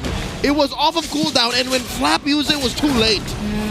Dude, I mean, the road to after a fight like that and a reset, this just gets back to it so quick because of the clouds. Okay, Kyle TZ. Oh, gets stunned. Demon Kite secures the objective, and now they're just trying to run away, but they still might go for it. Flap TZ gets a shutdown onto Edward, but they do not get the objective. All right, just a little mechanical quirk there. Ogwin couldn't take the bite down of Demon Kite. Why? Thorn Rose. And Thorn Rose inter-attribution is one of the dirtiest things you can do, despite being down a level. When Demon Kite got that, oh, wait. Ah! Full light? Okay, he's gonna be fine. All right, when Demon Kite did that, he was still at level 7. Kyle was at level 8. So there was retry diff, except for when you put on top of that the Thorn Rose. So that was a win-win for Aurora. That's why they're able to close the gap. Okay. Now, looking at this, I mean, it's relatively an even game with all this action happening. I mean, think how many fights we've seen, skirmishes happen. We're down to but each team has a turtle, both. But leading into this first Lord, I think it's going to be more or less what we've seen. And so they want to go ahead and start transitioning into, can they open up the map a little bit here? Oh, they're going to jump in, Edward. Oh, they didn't go for the way of the dragon. I thought they would. Edward gets immediately bursted down, has to retreat for now. And so far, it's always been Falcons grouping up together. So it's like the entire idea of getting pickoffs, I don't know if that's what they're trying to play for in this kind of scenario. Like the way that they're just always together. Super Marco's been so active on the Claude and is able to distribute reliable amount of damage even. Kyle TC's jump scares. Yeah, that's... Just jumping on dudes with the back chain 9. But here's the thing. You're right. It does feel weird that it seems like they're going for pickoffs as their lineup should. But why do they go for 5v5? It's because the math always benefits them. With the suppress off of the Bloody Hunt, you're always guaranteed that -1, so you'll always win. Oh, they're hunting down Demon Guy. Coming! Ah! Oh, close call, but there was the flicker. But still, they can go for the chase if they wanted to. But Aurora, they too, they know that the pickup potential is just too high. And they have schemed to have found their victim. Light will be the one to be taken down by surprise. Light does it again. He gets the hook, uses the flicker, takes him out, or Oakland takes him out. Now Light's down. Now Light knows what that feels like. He knows what it feels like, because I'm so used to seeing him take it, but this fight for the Lord. Okay, Edward. He will get briefly stunned. Oh, curtain call again used by Flap TZ on both Yue and Edward, but that's just gonna buy them some time. Demon Kite will try to chase and steal away the objective, but he won't make it. So Team Falcons, they seem to be calculating things so well. Oh, look at that Nimbus ride. Light jumps in. Again, you can just use it to reposition, find yourself back into the fight. But Falcons are up 2,000 now. Yep. That took a lot of guts to do what Falcons did. And know that Demon Kite is just around the corner, a level above Kyle, and still force the Lord. And like, they forced the Lord. It was good usage though, like what they have, and I feel like RORA. Oh, they're going to be zoned off for tier 1 turret too. It's a constant, but it's like, are they in a position to actually win a fight here? As long as they don't get hooked. Honestly, the way that Team Falcons is playing these team fights so far is that they're always the ones who are so forward that Flap doesn't need to think twice about saving his curtain call because he can always use it aggressively, and it benefits Team Falcons so much. Aurora barely get to go in for the dives. They don't get to look for the right targets. Oh, but this is a one-on-one. Oh my goodness, Flap TZ versus Demon Kite! He gets to nearly survive. It will just jump right back under the turret, and he lives. The other members of Team Falcons are trying to provide some help. Demon Kite, oh, the Bloody Hunt gets touched. What? Demon Kite still alive and trying to escape, dashing through multiple members, but now he can no longer get away. He took so much, forced so much from Falcons, but that was inevitable. That's what I'm talking about. Even as a 5-man, they still want to go and get what they went out for. That might be one of the pitfalls of Falcons draft now. Yeah. We see some weaknesses that if they go all in and they get nothing, Aurora have a better recovery. And they can also play, I feel like they're playing around the map. That's what Aurora is going to go ahead and do. Whoa! A flicker Bloody Hunt just to take down it. Okay, we see how all in Team Falcons are. just to take that one kill. It's the play. Anytime you have that Franco there, like that's what you want to do. If it means getting a kill like that or getting one of those numbers down, that's going to be great. Eventually, I don't know, like if Edward's actually going to be tanky enough on the Lapu Lapu where he can like withstand that. So it's Team Falcon's decision to be continuing to do that, even if it happens to be a Lapu Lapu. So they'll play into this, get in the tier 2. They're going to force them off of here. Light and Domikite can't really stop this. They nimiced up top though. The Clouds went in. Tier 2 in the mid, gonna go down tier. So it seems like Aurora just has to kind of watch this happen. I am starting to feel how the lack of purifies are being a huge problem for Aurora. There are just multiple sources of stun from Team Falcons, be it through Flap, be it through Kyle, and they could just help each other. Marco is the only one who doesn't have any form of CC. Like that is the sad truth here for Aurora. Lord spawns, something to consider. The way Falcons is playing is to attack a very specific part of Rora's lineup. Rora needs the layering. Without the layering, Rora crumbles. So if Falcons are able to pick off one dude, that changes the count for Rora. Oh my god! And as you mention it, they take down Ogwen, one of the most important pieces, but Super Marco, the damage that he has, he's just able to shred down the members of Aurora one by one. PMI in, gets to pop the immortality from Light, and Kyle TZ Few, the other members, are able to deal with Edward. So despite that pickoff, Team Falcons are able to fight back. They fight back. Ogwen's going to be up in 10. He can cloud his way up to this fight. So Aurora, even though they get a pick off, now we'll have to go and play into this. Mind you, they don't have a couple flickers available. There's 2 down for Team Falcons too. Light's got the Way of the Dragon available, so they're just going to go for this. Oh, Kyle, can he do anything about it? Super Marco nearly gets bursted down. The Feather Dash Strike already committed. That's the bravest fighter coming in from Edward as well. It's Few who Demon Kite tries to take down, but instead of Few, it's Kyle TZ who gets bursted down first. Few might just take a kill here, but he gets denied of it. It's a double for Demon Kite, and 2 members of Team Falcons are gone. Oh no, it feels like Falcons have burnt out. They overheated. And they stayed too long. I get it though. Aurora was gonna blitz the Lord, and at least now they go for another chance at a contest. But Aurora are still favored. Kyle and Few are not here yet. Team Falcons wants to delay this though if they can. This is dangerous. Oh, that's a curtain call. 2 members might just get bursted down here by Flaptz and Super Marco. He fights with the Blazing Duet. Flaptz tries to do something, but now he's up against 4. There's nothing he can do. And right as the other members come back, they really tried to do something, but it wasn't enough. If only Falcons took the fight slightly closer to the Lord. I don't blame them. This is where Aurora put them, and they gave them a very difficult choice. If that curtain call happened underneath the Blazing Duet, this would be a different story. Aurora would be damn near wiped out. But Aurora took the chance, saw the angle, and took the Lord first, and they kept Marco busy. Marco is the only one who's yet to burn out. Marco is the only one who has yet been punished for how fast they've been going. And I think they should slow down. Weirdly enough, they should slow down and address this Lord first, and then go from there. Brigada, they haven't been doing this one thing that you talked about. They haven't been punishing the lack of Purify. They've been just going wonton, throwing bodies at Rora. Yeah. That's an early to mid-game thing. Now we're going to the late game. Yeah. I think they have to be, I don't know, pickier. They have to be more specific about how they go for the minus. Yeah, they got to calculate a little bit better here too and start to transition to that point where it's like, all right, let's go ahead and use Super Marco in this. It's getting a little more dangerous though too, just because of the items being picked up by Rora. They're still playing into this Lord. Edward's up there walking with it, but the Lord's not going to make its way to the base turret, so it's held in its tracks. It's dealt with. They got to deal with that bottom wave pushing in too, but still, Team Falcons, composition-wise, it's great. Well, it's great at defending this, by the way. Like, they can actually defend pretty well with the lineup they have here. So it's Aurora that wants to go ahead and push this one in and get towards these base turrets. Yeah, and might they should. They already saw that the flicker is not available. They target.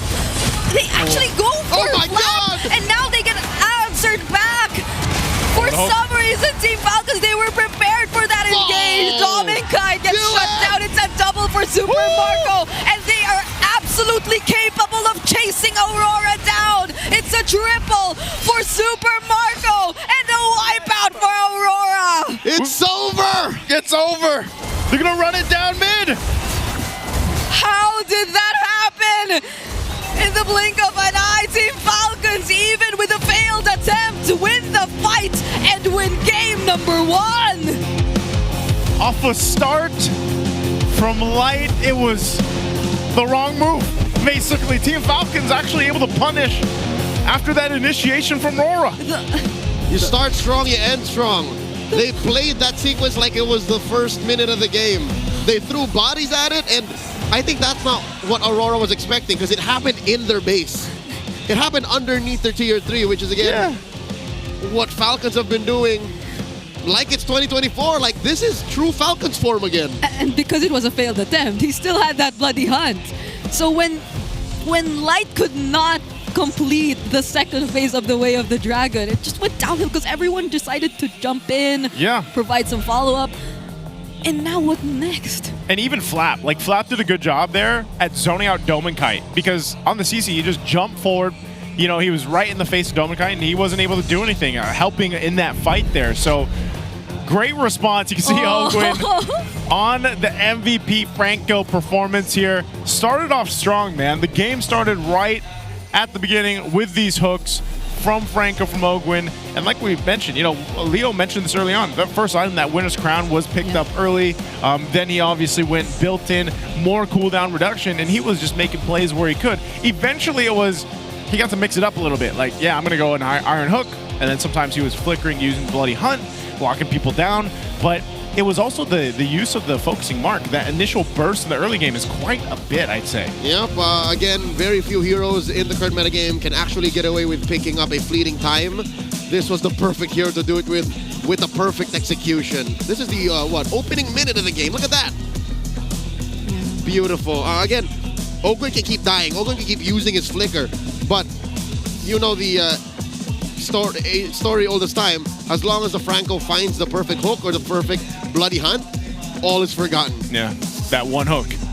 That one shot, basically. And it was well executed here. And even this, like, sometimes just locking down. Again, utilizing the clouds, by the way. Like, a lot of these, think how many fights we saw, man. Because I think that's what the clouds are, since this is our first time seeing it. Yeah. So because of the clouds, the team fights tend to be longer because everyone just can keep getting back in, keep joining again. I don't want to say they're longer. I like to think, just like a Faramis, you can plan certain deaths. You can plan certain trades. Because you know, like, okay, clouds are going to be up. We can join this. Because that even happened around some of the Lords later on. You know, they were delayed, and then you knew, like, okay, clouds are up. Like, you can get one of those members back to the fight if you need to quickly. But this, again, like, I mean, these are all highlights for Ogwin. Like, just locking down the right targets. This is where it went bad for RORA, though. I think... Yeah. It wasn't even under the inhibitor. It was tier 2. No.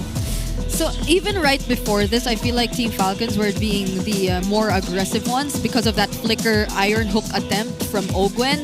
But it worked for them that it failed because then they were able to do the concept of punish against Aurora, which we failed to see a lot of times in the game because they were the ones trying to start things off. But so is that burnt toast theory? Yeah. If they've used the bloody hunt, if they caught Demon Kite, they wouldn't have been able to punish under tier 2. They would. What's the burnt toast theory? Bad things happen for a reason. So if in the morning you get burnt toast, there's a reason why you were late to go out of the house. You know, you're saved from something worse, something like that. Gotcha. So again, 15.5 minutes. Looking at the items again.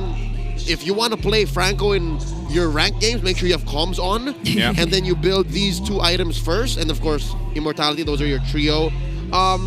Looking at Marco, he's got that Swift Trinity, and then Malefic Gun first. Again, throwing no caution to the wind. I don't care. I'm not building Wind of Nature. I know we're winning soon. Yeah. This is me. Yeah. That's actually him. Like, I missed seeing Bulletproof because, like, for the past few weeks and games that we've been seeing Falcons, it didn't feel as if he was bulletproof. I'm glad that you brought this up, Brigida, because if you're talking about being bulletproof in this matchup here, the player with the least deaths is actually currently number 3 across the board. Least deaths per game, or least deaths overall, it's Demon Kite. So now you're seeing Marco try to grab that reign back. It's still, I'm still bulletproof, dog. And it's it's nice to see the smiling portraits for Team Falcons, man, because you didn't get to see it so far through too much through the first half of the regular season. Again, this was a close one. Like, this is, I could say potentially RORA could have won that game too. It was, they took a chance under the tier 2, which again, they probably didn't need to do that. They got hard punished for it, and they lost the game off of it. Team Falcons. They didn't say respect. They didn't say respect. They said kite, or what is it? Ding in, as he goes for the kick. Of course, BBI Rich Guy doming kite though.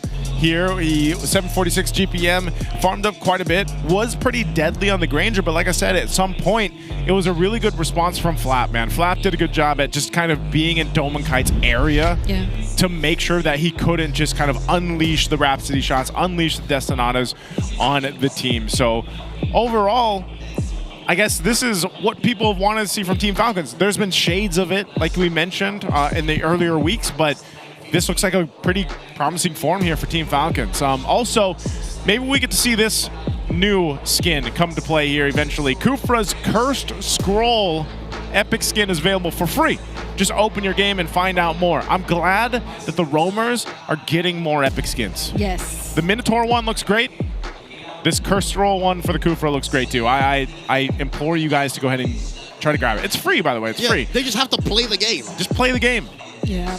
And by the way, since the Philippines has always dominated the M series, and when MCGG Rising Stars arrived last 12th of September, this could be their next stage of domination, actually.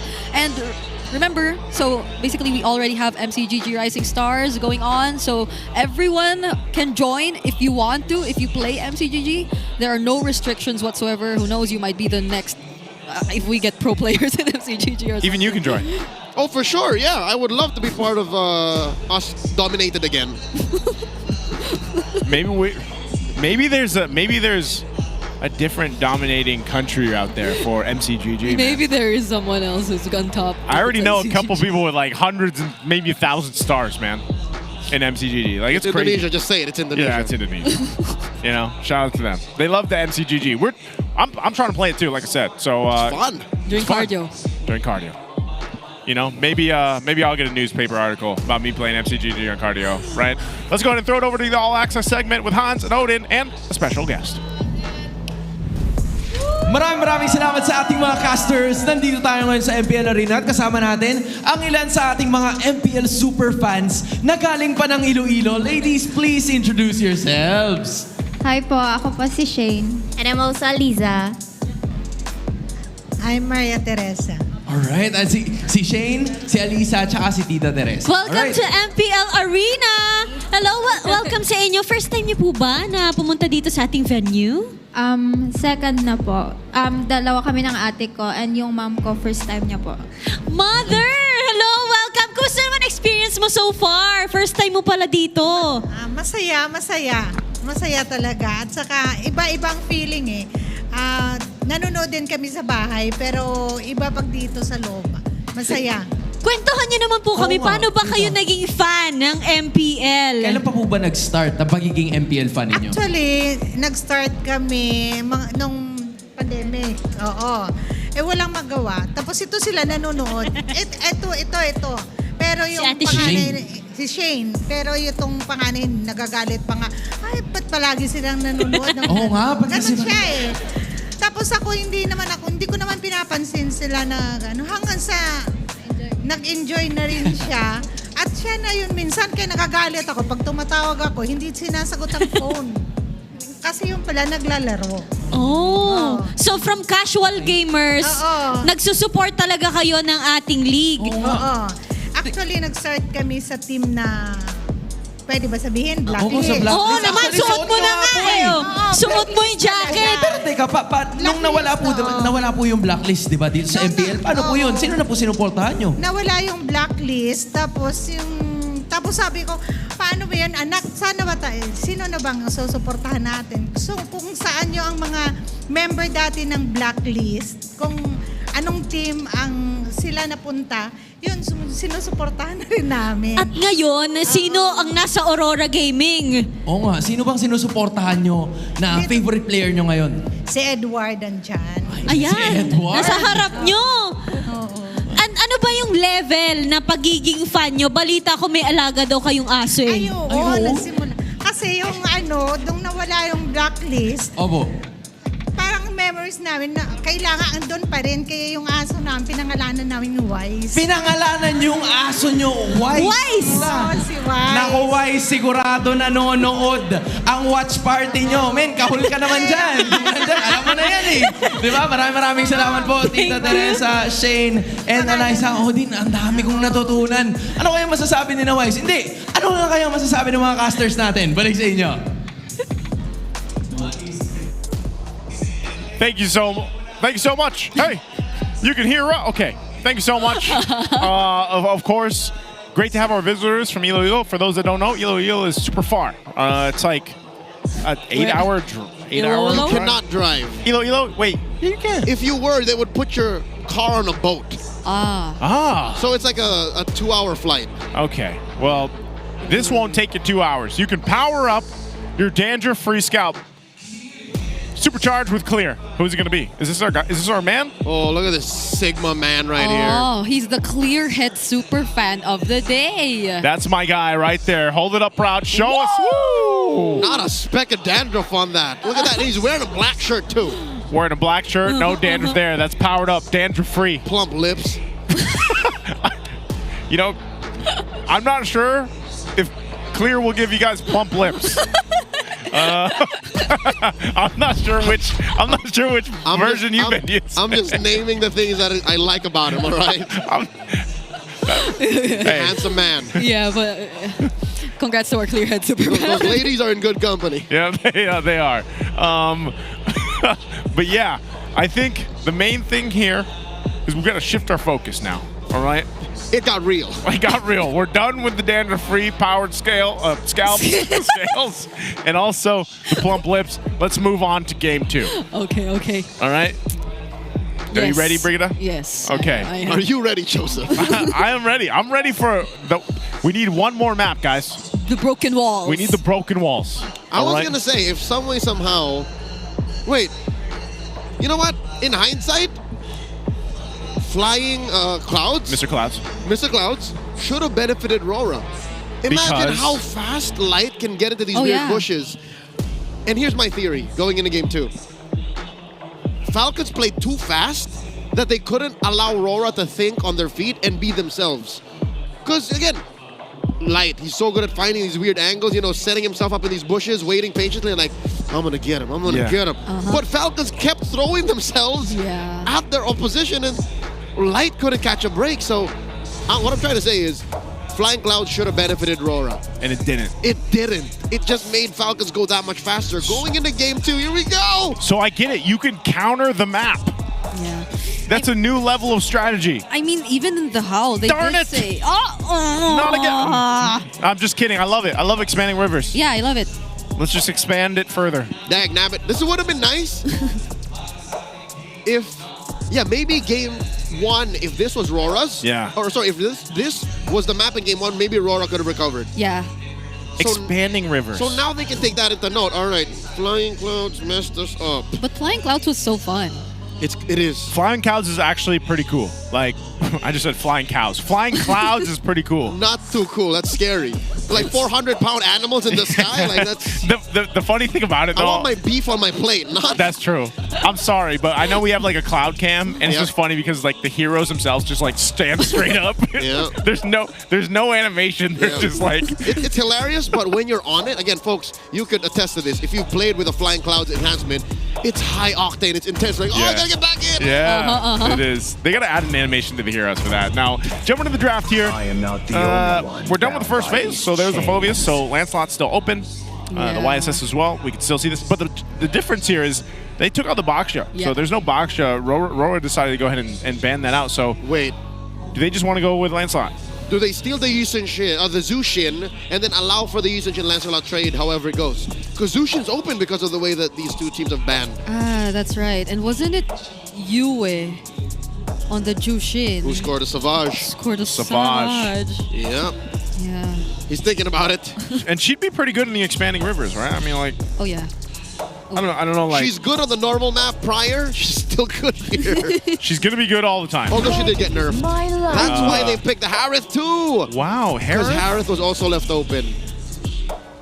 Okay, Harith first pick. Something to note: the Zushin now cannot choke and slam heroes consecutively. If you got hit and got max butterfly stacks, you get like an immunity window. Yeah, How long is it?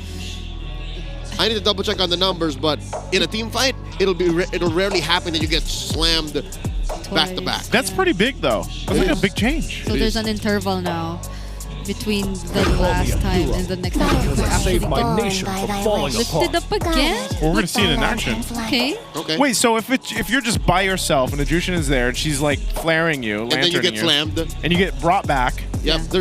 you get immunity. There is a time. Yes. There's an amount of time wherein you cannot get slammed again. Yeah. That's huge. Because there used to be a way for you to You land do it 2 over and over consecutive again, stacks. Yeah. So that's what they changed. Okay. Well, I mean, she's still going to be strong. Jushin's still strong, but that is a pretty big change here. RORA, they're going to go with the Kalea. It's open. Lancelot 2. This is actually, mind you, by the way, I'm pretty sure statistics still are true that Domikite is the best Harith right now in Season 16. Pretty sure he's had the best statistics and also winning rate on this Harith, specifically in that gold lane. So he gets his hands on that. Also, you get a Kalea that's been banned out time and time again, but now that's in the hands of Light. And of course, Demonkite still gets his Lancelot. So for Team Falcons, do they pick up an XP laner here, or do they go with? Okay, they are. They're going to go with the Esmeralda to deal with those shields that are going to be coming through. This is XP lane, right? Because we've seen so much in the past 2 weeks, 4 weeks of like heroes going into very interesting different lanes too. But this is probably going to be the EXP, although we still don't know what Aurora is going to pick up for themselves. And Falcons right now are just banning out mid lane heroes. So they took out the Farsa instead. Am I flubbing right now? Wait, why can't I find it anywhere in the patch notes, this timer that we're talking about? Or are we both Mandela affecting? Are we? Because like I just scrolled past the video explaining how to do the double. Sand rises. So you recall this not being in the game anymore, right? Should we? I'm looking at the patch notes. It's not here. I'm not looking at the patch notes. I'm running through it, and why did we both agree that it's a thing? I will try it now. Wait, unless it was an advanced server thing.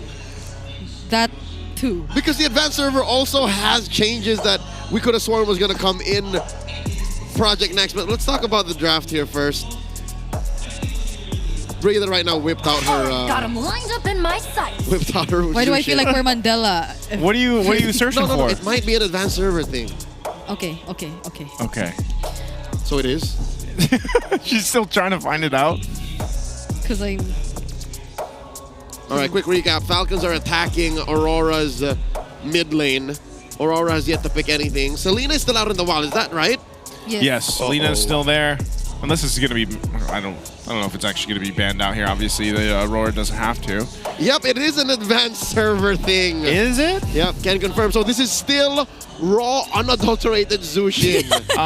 We were too excited because of everything happening in Project Next. We weren't wrong. We weren't wrong. Okay. It's just that we're not right yet. Thanks to our good friend Ray Ash, by the way, just checking in. Shout out to Ray Ash. Double check. So this, alongside a couple of other advanced server changes, are pending. Yeah, because I could do it here. Yeah, anyone can access the advanced server, by the way. There's a notice in-game right now. Yeah. In your inbox, in case you wanted to check. I've actually never accessed it. I've always just wanted to be like in the current. Live in the now. Live in the now, not about the future. You know what I'm saying? Okay, this is still Presence OP. of mind, Brigida. Yeah, this is still OP. Maybe not OP. Savageable, Skypiercerable Jushin. For sure. That we're seeing here. For sure. Because I think even the mid laners agree that the Skypiercer really does a lot in terms of how they're able to perform nowadays. Only when you're ahead. Yeah. Only if you have like 1,500 to throw. Yeah. So how does this answer then by What's the RORA? EXP lane for Aurora? And what does UA do? You still have a glue. Glue. You still have a Selena. But I just don't know if that's enough of it seems to be... Kimmy? No, Kimmy's banned. Oh, Kimmy's banned. Yeah, Kimmy's banned. Last ban. Oh, man. Yeah. Eve? You were in a... Okay, so classic matchup in the XP lane, and it's a debut pick, but it's not a debut pick for UA. This is guy made Sicilian in season 15. He was him. And 14. And 14, yeah. Oh my goodness. I like it. The Selena sure wins you the map, but you don't need to win the map with expanding rivers anymore. Yeah. Because dudes are just gonna wipe out your traps like that. I like that it's a Sicilian, especially since they have the Uranus to back it up with, to watch him up front, and the Kalia. Okay, what is the last pick for Team Falcons? What is the play in the gold lane? Granger, Harith, Claude. This just might be a Maybe Granger. range would be a great option. Oh, Claude. Claude Purify. I like to see Marco smile here when it's locked in too. Something tells me this Claude is maybe, if not 100%, close to it. Yeah. For Marco. Yeah. Oh. For Marco in general. So this lineup, I don't know, man. I guess I really like what RORA has here. I think they've got great crowd control. They've got great damage. I mean, a lot of it is magic, you know. But Lancelot's pretty good there for the physical department. Right before we jump into the map, before we see an XP gold switch. I don't know if the game allows for that anymore, but there was a time in the meta game, I'd say somewhere in the Age of the Crown to Triangle of Power, wherein if you had an Esmeralda in your draft to specifically attack a Harith, you would switch it. Like in the early game, you don't mind. Yeah. There's a whole lot of Purifies too, by the way. RORA learned, bro. RORA learned, but Team Falcons got 3 also, man. They have 3 of their own because they know that they got to deal with the Kalea as well. That's a lot of Purify. It's a whole lot of Purify. Okay. I remember that time though, like there were so many switch-ups happening in terms of the lanes. I feel like there were even Angelas Welcome going to the Mobile EXP Legends. lane back then, switching up, but it seems to be pretty standard still. Like for the laning phase, at least, of these two teams. They don't switch up the Esmeralda and the Claude. Yeah. Nope, don't happen. So, yeah. Okay. Too much of a gold loss, I guess. Yeah. Yeah, not happening yet. Looking at the emblems here too, pretty mostly standard, of course. UA's only one with the Wilderness Blessing. We playing in that over on the other side. Team Falcons, like I said, I think part of the difficult part here for RORA is to get out the Purifies where they need and then follow through off of that. Or early action already, but Light will be fine. Interesting to look at Falcons. Flap is the only one with Wilderness Blessing. Yeah. So he's going to pull the same doubles he did in game 1 on that CC. I mean, I'm hopeful that that is going to be what we're expecting again, since it's a Uranus Esmeralda, that we just don't stay in this lane. We're hoping he gets out of that lane quickly. Yeah. I think that, like, the expanding rivers alone will change that, you know, where it's like there was a time when XP laners just chilled in the lane, you know. I mean, that's already been pretty different for a while now, but now with the expanding rivers, you can go ahead and rotate into these objectives first. But with these kind of lineups, especially because, you know, for RORA, it's like if they couldn't get that first blood, then part of this is, again, waiting for that level 4 to be available. Light doesn't have it just yet. Neither do Team Falcons. Turtle's coming up here, though, so we'll see. I wonder if even are they even going to rotate? Oh, they're going to go for Edward. They go for Edward. They burst him down, but he still survives. He doesn't even... No, he did use the Purify. So that's one. They took away the Purify from Edward, but he still gets this level 4 and decides to join the fight. Look at the gold laners go at it, too. Okay, so everyone will be joining here. Sanguine Claws lands onto Few. Double man knockup, but there's the Crimson Beacon. Few is able to reposition, but Edward gets first blood. But either way, Kyle TZ actually secures the objective. Flap TZ also finds the kill onto Demon Kite, and Edward might fall next. He somehow gets to walk away safely, and Ogwen nearly falls, but Super Marco deciding to provide some help, has enough damage, and will actually clean up the other members of Aurora.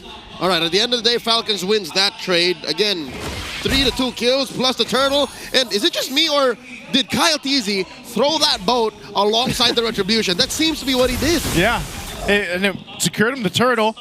And I gotta say, great job from Super Marco, man. We were talking about what, Doming double? The double Doming? Well, right now it's not. It's Super Marco doing it. Yeah. It's a Super Marco super step. It's a super Marco. Whoa. They had a super step. Super step. that was a small super step. Super step. Thank you. There we go. Super step. All right, so looking at how the map has recovered and how Falcons are using this small lead, it seems like they're not letting off of supporting Marco.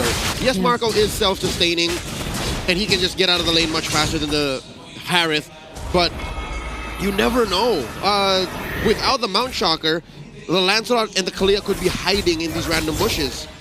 Look at his lead, too. I mean, Super Marco off that kill and the assist that he got. The 100. Yeah, he's got a nice little bit of a lead against Doming, but Doming, like I said on the Harith, you're going to expect him to just go 1v1 with Marco, even if he's down just by a little bit. So leading into this, again, I think it's just going to be objective-based fights, really, with both these kind of compositions. So you have to kind of start to look at how Team Falcons continues to play on this lead they've built up for themselves and how they position into the objectives coming up, because we're back on this top side of the map with Turnal coming up here. So the positioning is going to happen. I think we might even see Doming have to be forced to rotate alongside Super Marco if this actually breaks in, because you can already see it happening here. And that's a difficult thing, is he's not that fast. He's not nearly fast enough. Yeah. Even with these expanding rivers, Marco will still make it there much faster. There's the Mount Shocker.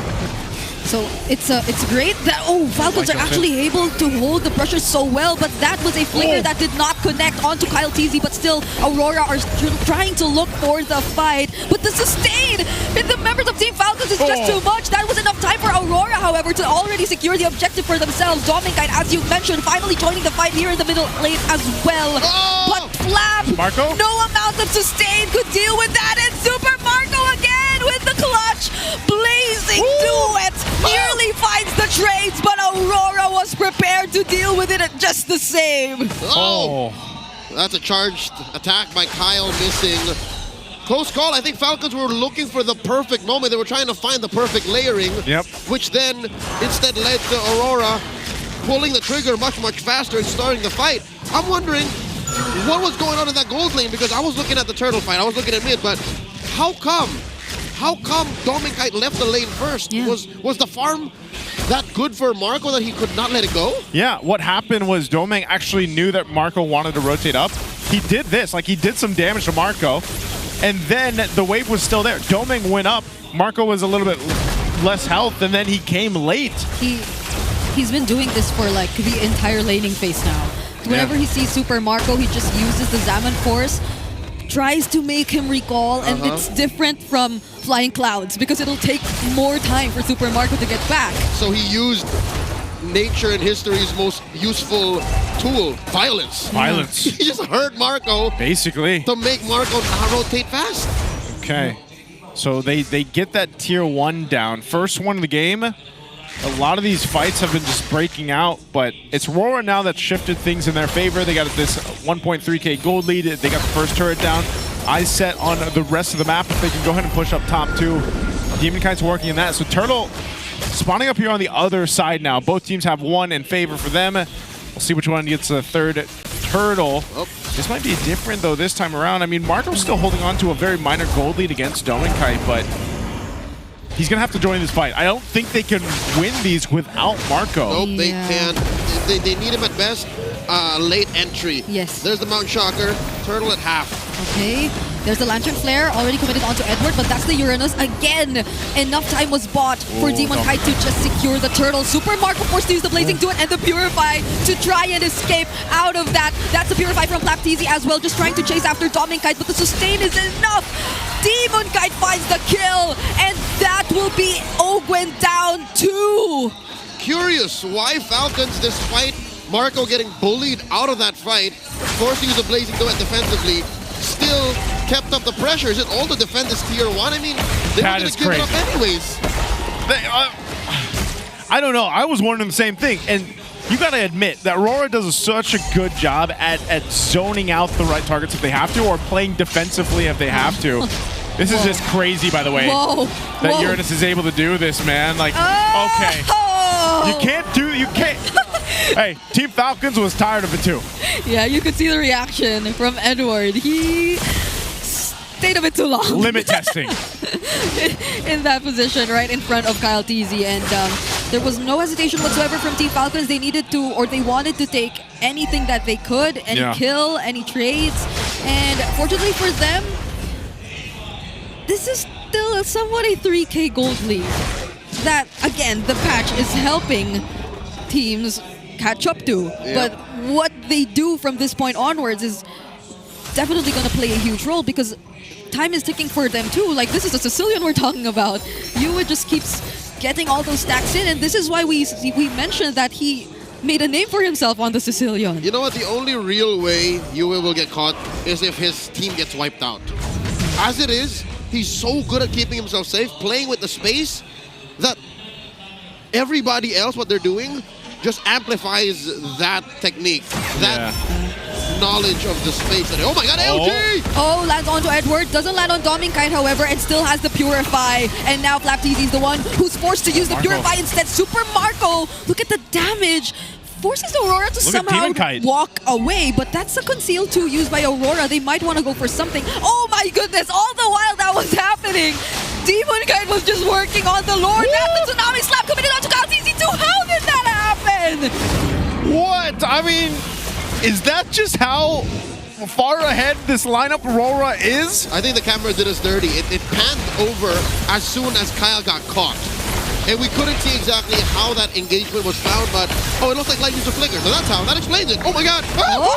They find the kill on Dominkite though. It seems like Falcons will definitely be forcing this, but can they up against Demon Kite, who just simply looks for all the punctures? AOG out. Few the only one left. Kyle TZ gets back, but no one else is there anymore. Oh man, Demon Kite. Just the pressure with this Lancelot, you can see why it's so good, so much. Still, the amount of damage you can pump out, they get the middle base turret down. Are they going for the end? Sanguine Claws. Just how aggressive can Aurora play this lineup? They're 6K ahead, almost 7K. And they have all the tools that can soak up the damage, that little bit of damage that can come in from Falcons. At this point, they have the range that can also answer back from afar. Brigitte, the answer is yes. But also another question to bring up is, does Falcons have the defensive items? Oh god! Sanguine Claws into the title strike.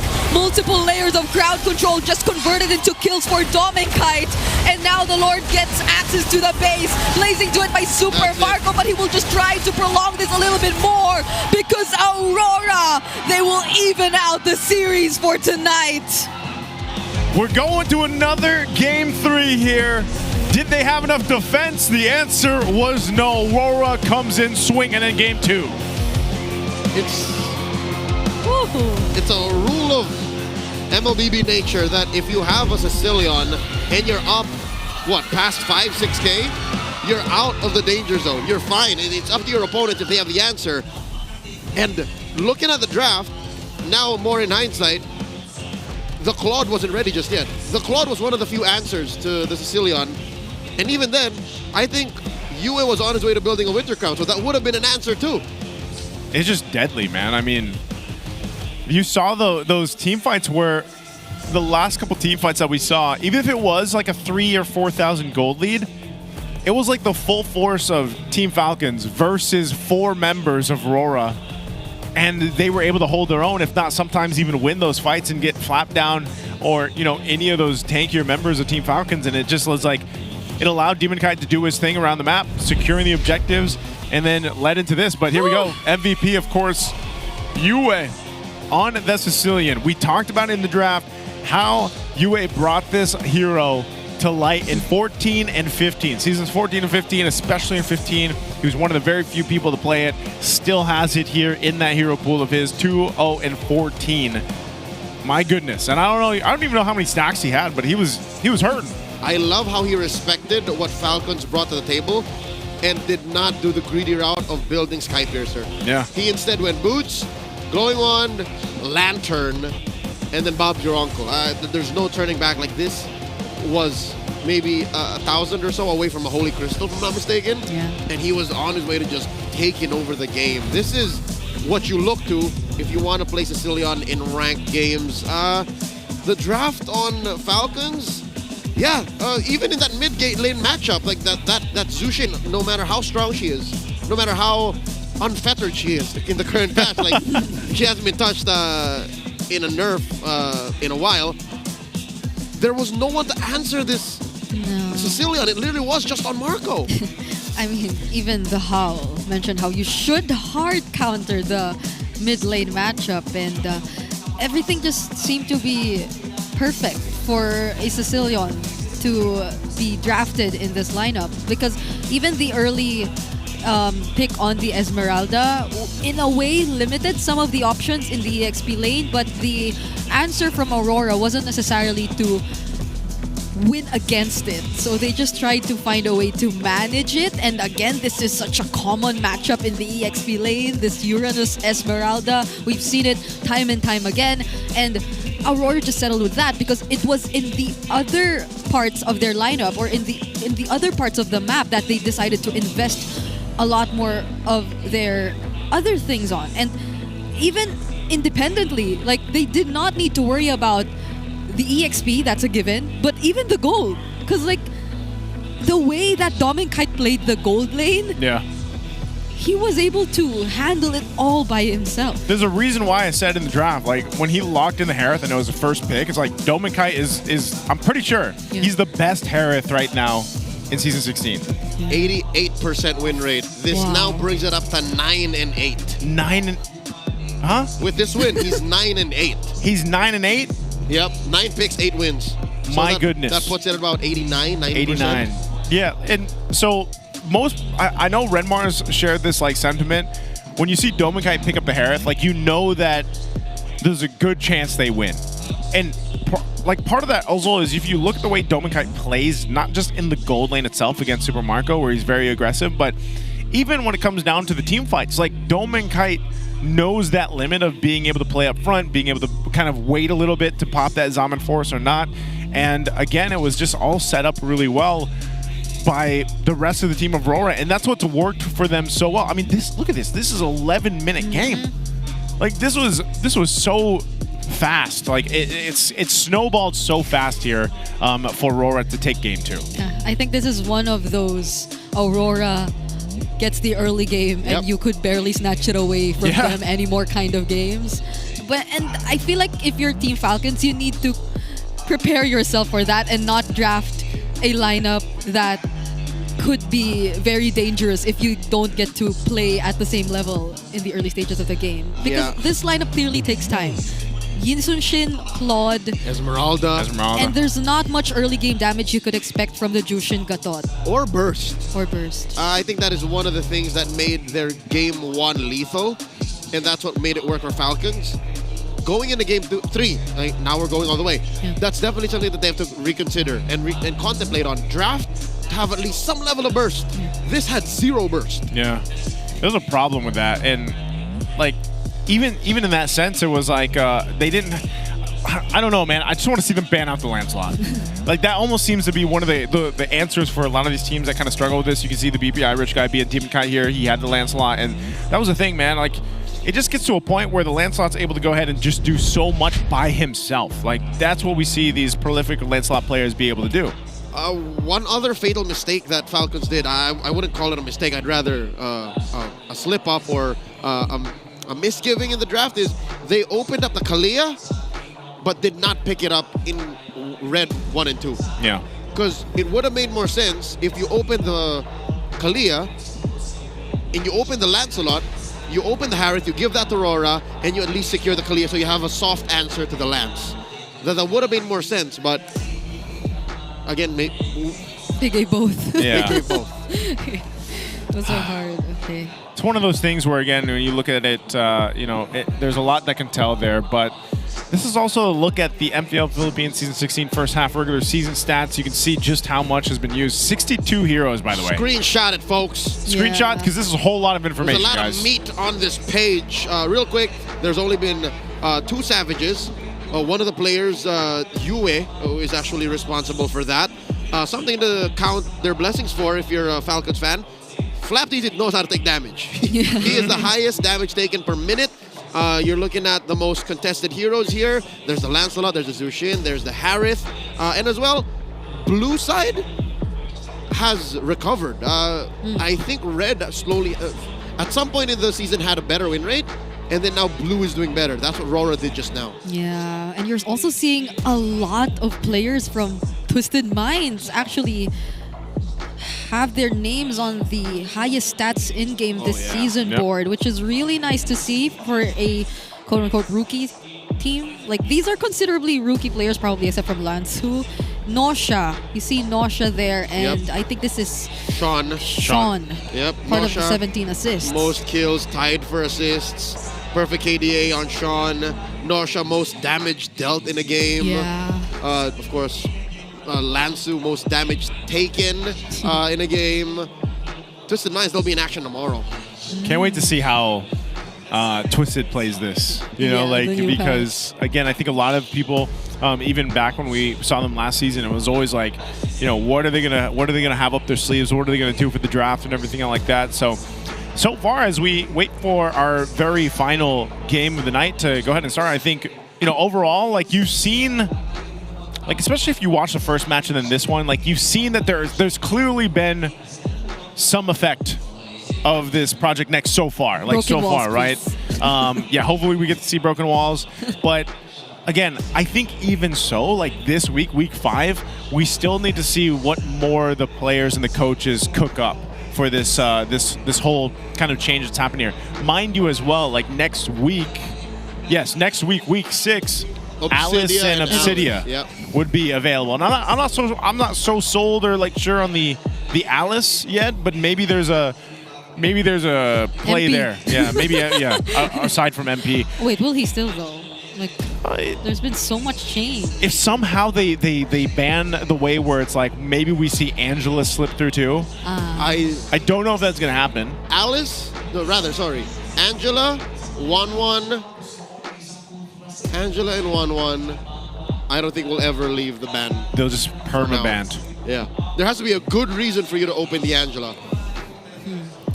It's just too broken. It's just too broken. 20 seconds is too good. 20 seconds? We need the Boppy Boppy Boos. I thought it was Poppy Poppy Poo. It's one of those. It's something like that. Pretty sure there's a skin where she says Boppy Boppy. Yeah, I gotta ask my good friend Yasu about that. But you know, we have to look at what could potentially happen here in Game 3 as we're just moments away from jumping into that. I think we've got, of course, Team Falcons is going to be first pick over on the blue side, and that could be one of the factors here. I think if we don't see the Lancelot banned out, I think Kyle TZ just goes for it. Yeah. Like, I think that might be one of the main things here, though, too. It's weird because I thought even in the jungle, for example, like, I didn't think it would drastically change. I knew that Lancelot would still be really popular, which is weird because I almost expected him to get a nerf, like in a way. They probably will have to go for that route because, like, the backshot priority into the Franco draft was already shown to us in game number 1, and Aurora have banned out the backshot even in game number 2, but now that they're back on red side, they suddenly have to ban the 1-1 and the 1-1 and the Angela. Yeah, that's their fault now. That's their responsibility. Okay, I think and part of this again is, I don't know, I guess part of it also depends on what map we get. Once we eventually get there, you know, that's another factor, because that's why I really want to see the broken walls, because I think broken walls also changes some of the potential for Rome coming up. We could potentially see a Johnson pop up. You can see this though. Week 4 XP laner of the week, Mr. Edward. Look at these stats, man. Number 1, number 1, number 1, number 2, number 1 in average gold, number 1 in GPM, 599. Number 1 in average turret damage, and number 2 in average KDA. This is among XP laners in the league. Among XP laners, yeah. By the way, so he's only really trumped in average KDA. I'm guessing this has got to be Sanford. Yeah. probably is. Sanford or 3-mar? For average KDA? Yeah. Yeah. But regardless, it's clear that no matter how Aurora draft, Edward will be able to step to the plate. Did you know that his Terizla has a positive win rate? Does it? What is the rain rate? It's 2 and 3. 2 and 3. 66% win rate on that Terizla. So even if he picks it now in Project Next, it should still be an impact player. Map enhancement, we get... Yes! That's what I'm talking about. Broken walls, all 4 enhancements show up in the debut broadcast of Project Next in Season 16. Okay, so more on that. We were talking about how this could change the game. In my opinion, all right, in my humble opinion, you guys are saying how it'll help roamers, right? Yeah. Yeah. I think it'll help certain XP laners and junglers because you can get away with less mobile heroes. Yeah. Just because there's more openings. Yeah, like you can just randomly juke and take objectives from weird angles now. And I wonder how it'll help the farming, the jungling patterns. Yeah. Actually. The only one. Because like you gain easier access to some of your creeps, and that might speed things up a bit too. Angela, ban the Angela. Ban the Should Angela. be. It has to be. It has to be the Angela. So so then that'll mean the Lancelot. Will be open, yeah. So you go ban Angela. Because there's no backshot too anyway. Do you first pick Lance and then they get the Kalia? Who said there are no Oh, it's open. I Angela's literally open. invented Here's the thing, one. because Angela's open. Well, you don't take it first, right? Yeah, no, I don't think Falcon. What? They did? I was gonna say you don't have to because you can just play. Oh my God! All right. Let me read this for them. This is why we're talking about the Angela guys and why Please do, they should be 100% banned. Ultimate cooldown reduced 70 to 20 seconds, by the way. That's massive. Improved auto-targeting, added UI indicators for passive and skill number 2, but lowered shield value and removed skill reset.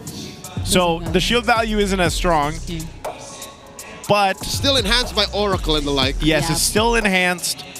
And also, the fact that it went from 70 seconds to 20 is kind of cracked. 50 seconds. That's big time.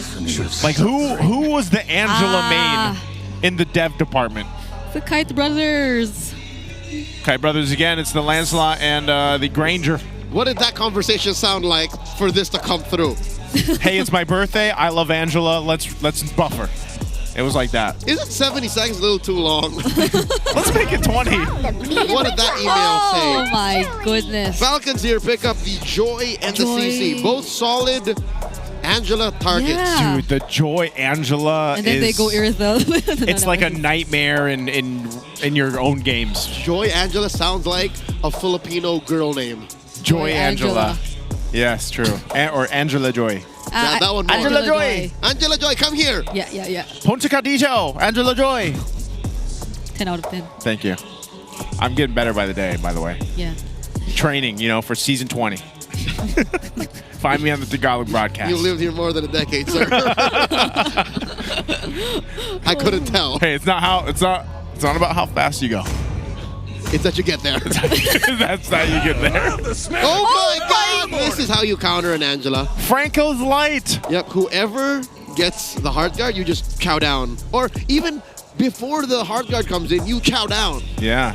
You deny it. Because I know the shield is the reduction on the shield value is also it's been talked about a lot. Yeah, significant on that.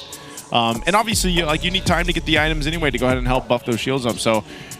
This is one of the things, because even so, man, even if you have an Angela, you get hooked. We're going to see the same thing we did in game 1, where you'll get hooked.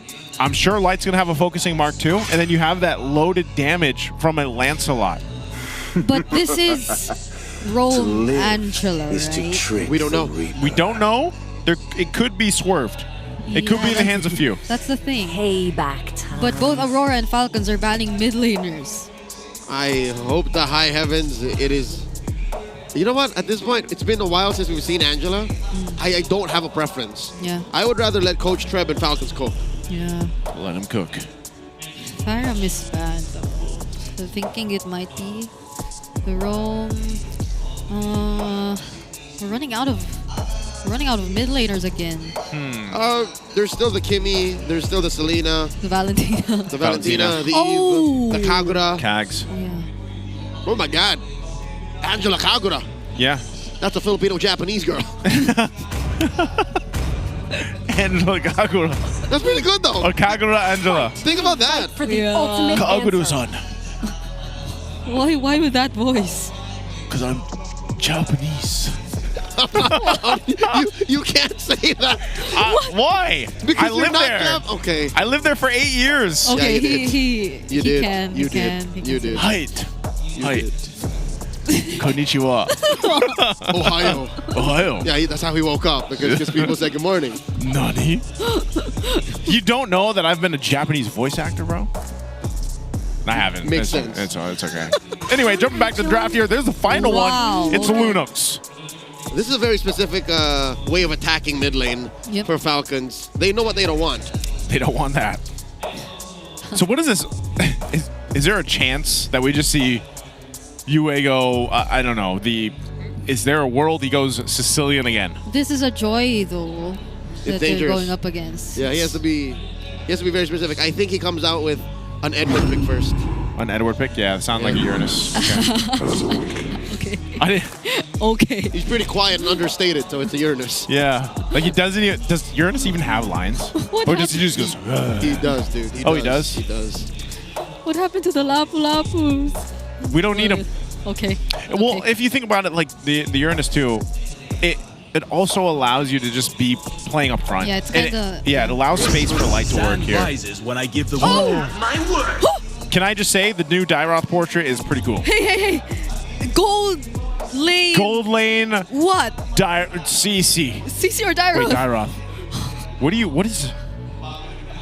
What are we thinking? I don't want to say, man. I don't know. Because there is a precedent for gold lane CC. But I don't think we've ever seen gold lane Dyroth. Look at Dyroth's mouse twitch. Like he's smiling, but he's also like twitching. Yeah. He's straight up talking, dude. What's Yeah. he saying? I don't know. He's speaking Abyss. He's speaking Abyss. He is the prince of the Abyss. Well, this has to wait. So this would have to go into the XP lane because it's the common Dyroth counter into the Uranus. Up in my sight. Yeah, but I wouldn't be weird. I wouldn't be weirded out if they put it in the gold. No, there it is. Oh, it's Okay. CC. Okay, it's CC. All right. Yeah, you would lose that lane immediately Yeah. if you threw the Dyroth there. That's what I was thinking. So okay. Eh, Interesting lineup from Team Falcons. Like this yeah. is a Project Next lineup right here. Even their game 1 lineup was. Yes. And I mean, we're still seeing the Franco, but and remember, we're playing on broken walls. Okay, this is definitely good for the Dyroth. Yeah. Amazing for the Dyroth, amazing for the CC. Even for the Franco, I'll say. Even for the Franco, yeah. Interesting. Look at the holy moly! Look at the lineup rating, though. I know sometimes you have to take this with a grain of salt, but dude, Team Falcons lineup rating and the control that they're gonna have in the early game is pretty impressive. They're a stone's throw away from double digits. Yeah. all flickers. Yeah, a whole lot of athleticism here is what I'm seeing. So, I don't know, you guys, it's our last game of the night here. We've seen 2 series go in 3 games now. It's been great. We've got to see all the maps. Yep. And now we get to see Broken Walls. This is the final map we've wanted to see. We're finally getting it. Let us know what team you think is going to win this series. Will it be Team Falcons finally getting the dub they've worked so hard for? Or will it be RORA sitting at top of the standings? Let's go ahead and jump into the Land of Dawn. The way we're seeing another CC gold lane. Hopefully it does be successful the second time around. Even to some extent, but looking at the emblems first. Yeah, they're fine. Nothing out of the ordinary here, although I must say, RORA are taking it slow. Compared to how Falcons opened up with game 1, yeah, this is, I won't say it's a whimper, but it's a soft little crackle. A little crackle in the wind. That's what a crackle in the That's wind what a sounds crackle like. in the wind sounds like, yep. Just in case anybody knows. By the way, everybody, if you missed the announcement earlier, grab your tickets now for the MPL Philippines Season 16 Playoffs Live. Oh! Whoa, Super Marco. Hey, you gotta touch that! Oh! Flicker from Domingkai. The bullet barely makes it! Close call for Super Marco, but he's alive. Okay. Now I'm convinced he's bulletproof. He's bulletproof. You don't bring a yo-yo to a gunfight. Well, I guess if you're Super Marco, you do. And the beautiful thing is he also forced a flicker from Doming. Oh! Iron Hook lands onto View. Flicker's forced out, but the Phantom Execution is there to finish the job. First blood, once again, goes into the hands of Aurora. That's to be expected though. Again, what happened in Gold Lane was great and all, but first blood goes in the hand of Aurora, and it goes over to Yue here. Sadly, what happened in Gold Lane stayed in the Gold Lane. If there was some way that Falcons could have capitalized on, the flicker being off of Dominkite, would have been great, but oh no, this is a tough turtle. Wait, Flaptizi, he tried to go in, but now he's struggling to survive. He's the first to fall in this fight. Kyle TZ, there's the hard guard trying to help him. Demon Kite will be the target, but he instead will prioritize to secure his purple, which I don't think he was able to get either. Wait, I did hear a retribution. Where'd it go? Did Demon Kite use it? Demon Kite was the one who used the retribution. He did! And they don't need to worry about the contest. They're getting this free objective, this free turtle, and the purple buff for themselves. It's gone sideways for Falcons. That is not how you want to open up the first 2.5 minutes. Jeez. Aurora are up by 1,500, had 3 kills, had the turtle, and Falcons have nothing to their name for it. That is...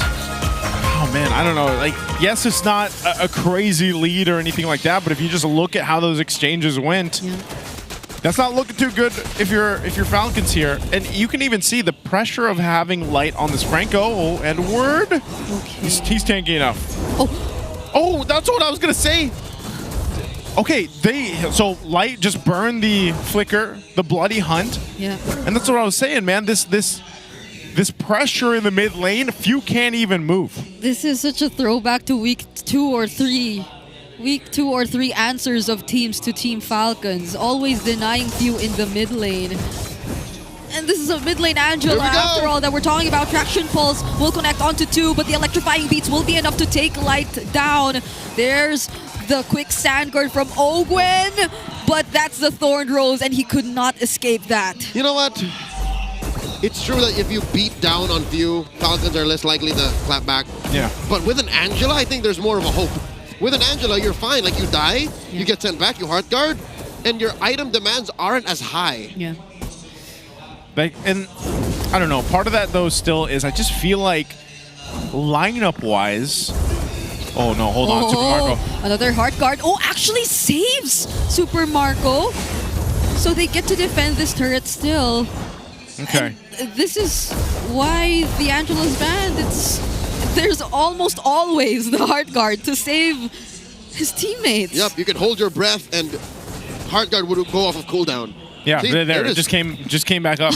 That's 20 seconds right there, and of course once Few gets some of the itemization, so already Flasky the Oasis, there's a lockdown. Oh, Ogwen can't get out of this. He's gonna get bursted down, but now he allows for Kyle TZ to find his targets. 3 members will try to dodge the electrifying beats, but it seems like the damage isn't enough just yet. So Aurora will just resume this turtle, and Flap can only do so much. So there was an attempt from Falcons, but Aurora still got the better one. Oh no. Light, you're threatening Kyle. And Kyle, I think, took the turn too late. Flap. Oh no. Oh wait, Flap. The Iron Hook did not connect, but Aurora got the tier 1 in mid. Edward here, there's the curtain call. Dominkai trying to block off some of the other members who are trying to chase down after him. Quick sand guard and raging sandstorm to escape. Oh my goodness. Yep, you're seeing exactly what's happening here. Aurora is just outranging and outgunning Team Falcons right now. And that's going to be a problem throughout the entirety of the game. And really, if we look at what Team Falcons needs, I mean, if we say, oh, they just need time, well, again, are they going to be able to go against that tankiness that's up front? Are they able to actually pop enough damage? Because the fighter golds like the CC have struggled even before we got to Project Next here. And right now, it's hard enough for Marco to get in range. Items will not fix the range problem. Even if you do get to build a certain amount of kit, you will still certainly die because RORA is not taking this lying down. You're scaling up, but so is Aurora. So even if you get more shields off of the Hearth Guard, even if you get more damage on the electrifying beats, Aurora will also just as quickly, maybe even faster, melt you down. Well, look at this. Angela was last used in the mid lane, and by then, AP Bren's Sindel in MPL Philippines Season 15 versus Smart Omega, May 2nd, 2025. Not too long ago. Not too long, but it feels... 4 months. Yeah.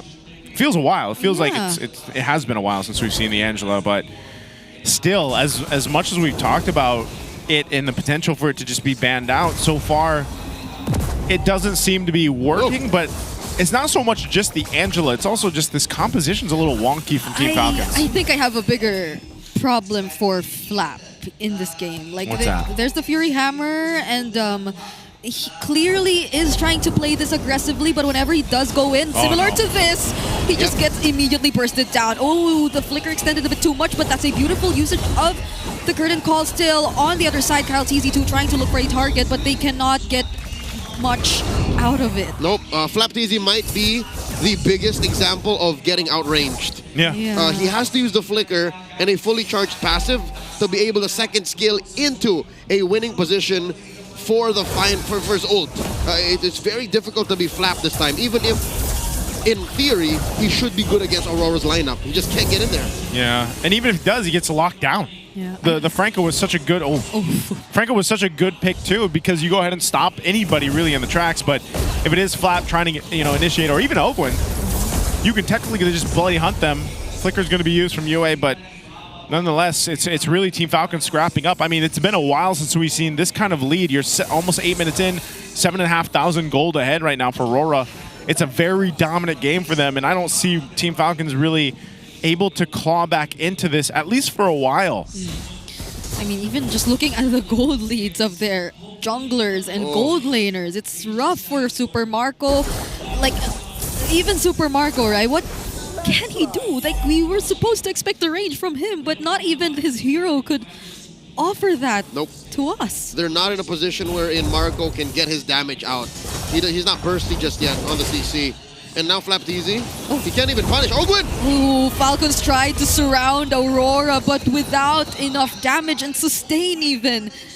They aren't able to do anything. Even Ogwin, now 0-4 on this Khalid, who ideally is supposed to have a lot of fun because of broken walls and his movement speed. Another Iron Hook lands, and that's Super Marco, who they get to take down. That was literally just a sniper shot from Light.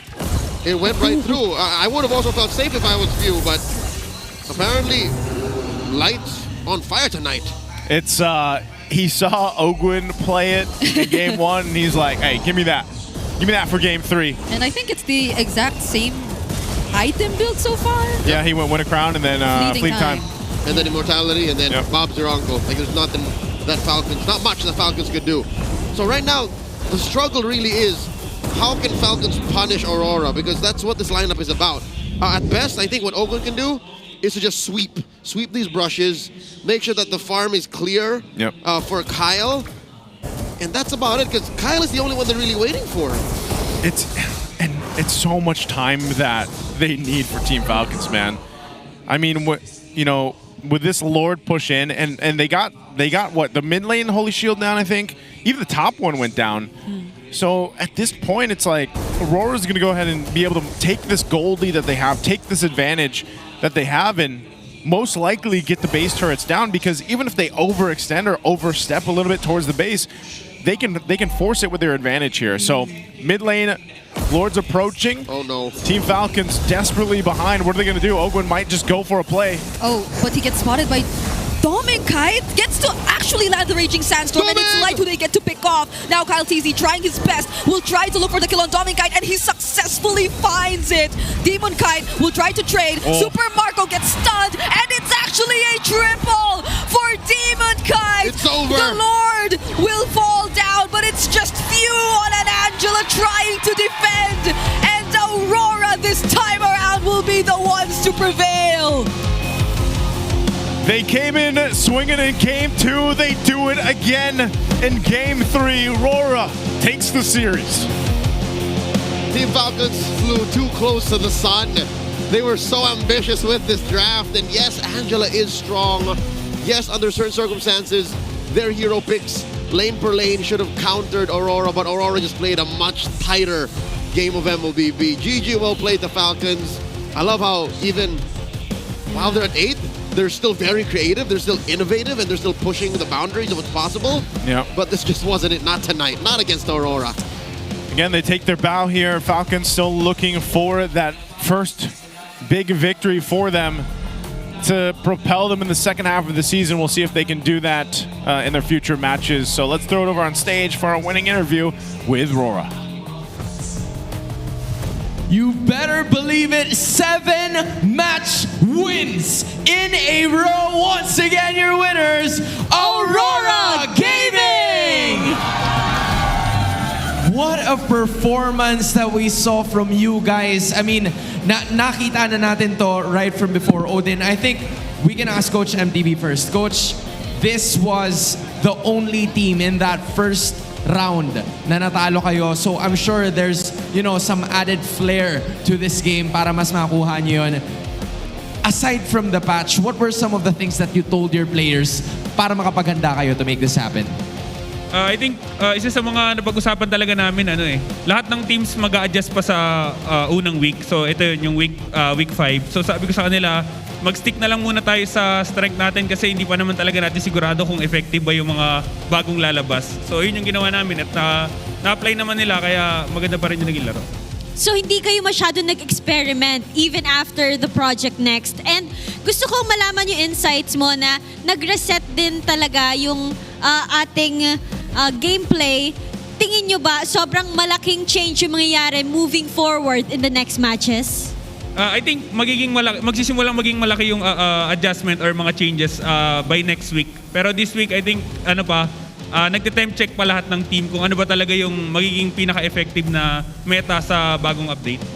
Yeah, I mean, right from the start, yun yung pinaka-importante. They've already proven themselves in like the first round. So ngayon, they're sticking to what they know. And that led them to this win. This time, Edward, I know and I hope you guys are obviously not 100% right now. And, that's already a given. But you still showed up. You still gave your fans and everybody else dito sa MPL Philippines ng isang panalo. How did you prepare to make this happen knowing that the conditions are kind of not in the best here? Bumawi lang ako sa kanila kasi kahapon absent ako sa scrim eh. Okay, nag-absent. Okay, ako din bumawi din ako kay Odin Pero yes, I wanna know more. Sa XP naman, Odin.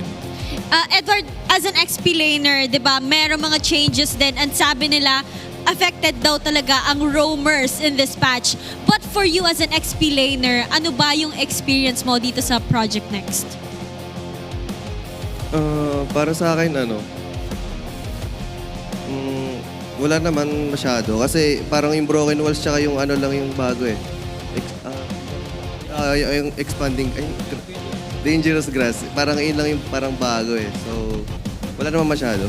Alright, I like it. Parang, yun yung nabanggit ni Edward. Edward, can you give the microphone to Light? Kasi I think he's one of the roamers and nababanggit ng sobrang daming mga tao that roamers are really the ones to adjust for this season. Is it a big of a change? Ganun ba talaga kalaki yung adjustment? Or ano ba to? Pumabor ba to sa'yo in your opinion? Or is it a challenging thing na kailangan mo pa ng ilang araw o ilang linggo para pag-usayan? Challenging siya kasi sobrang daming kailangan gawin ko ngayon. Ganun. Kumbaga, ayoko nga nung patch kasi kailangan kong maligot sa mapa. Pero okay lang, ganun.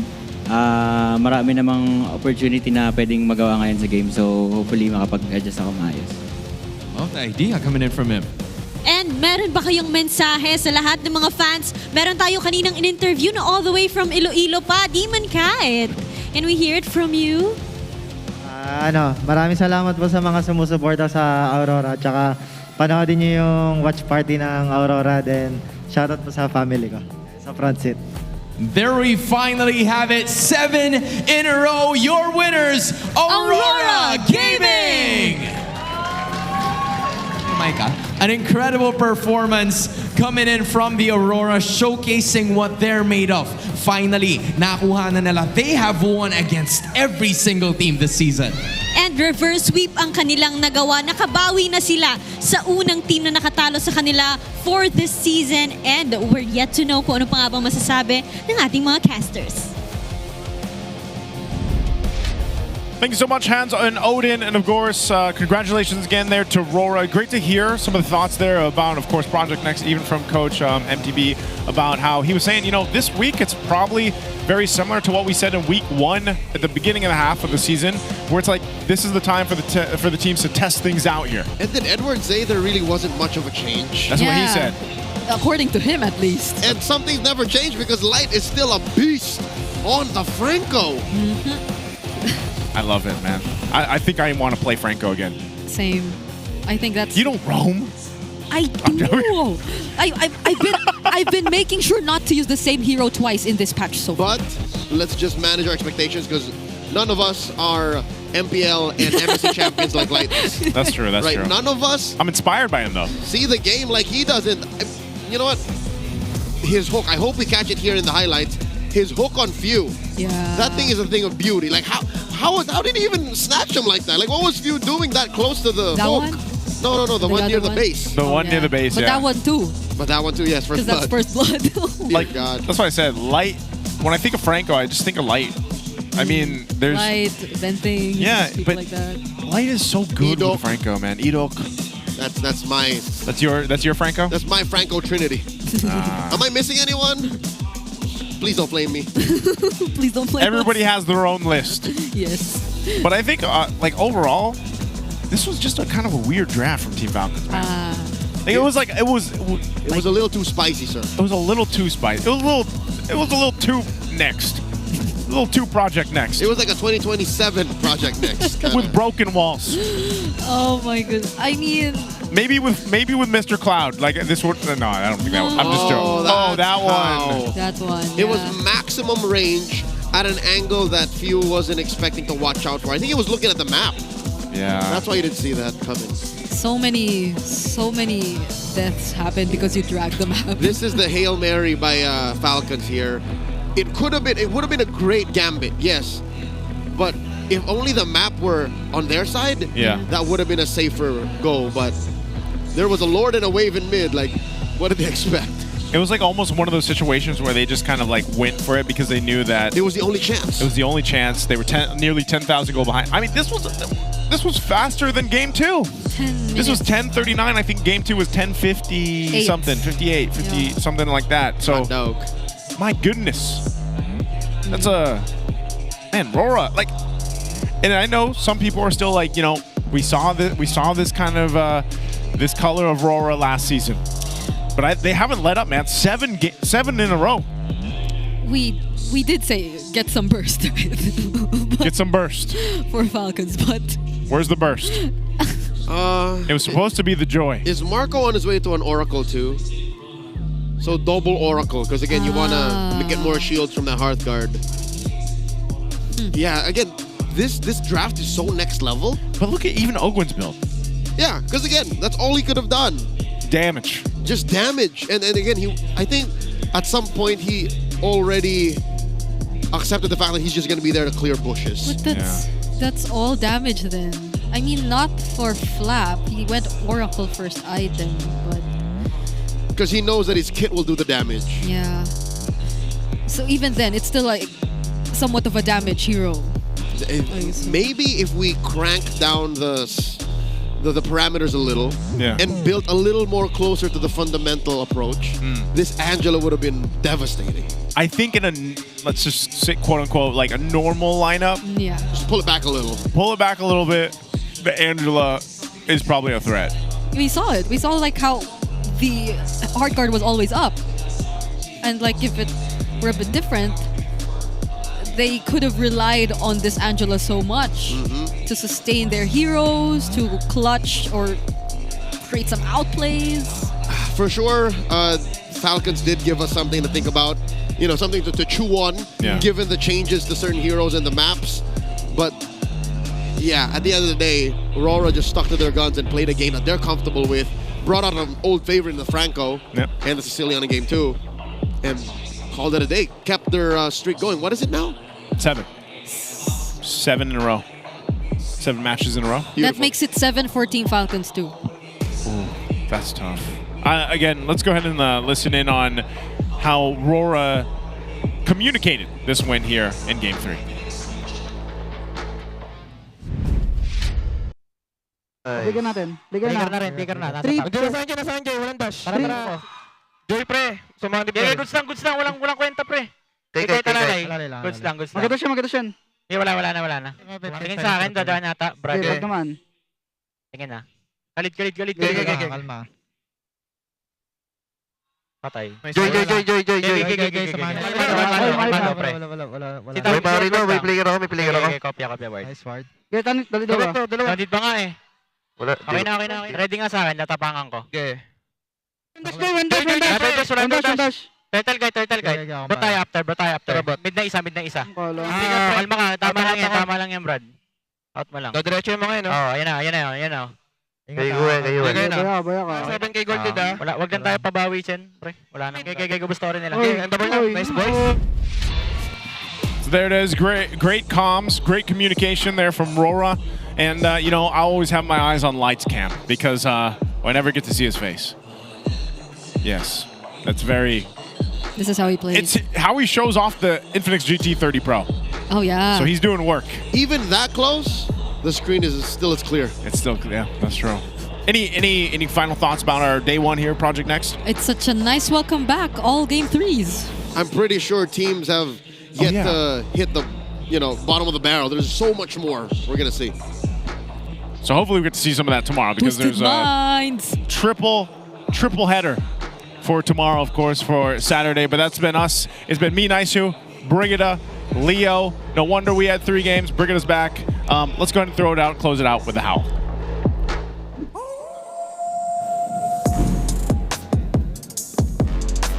Napakaganda ng nakita natin mula sa RORA, pero mas maganda yung narinig ko mula doon kay MTB.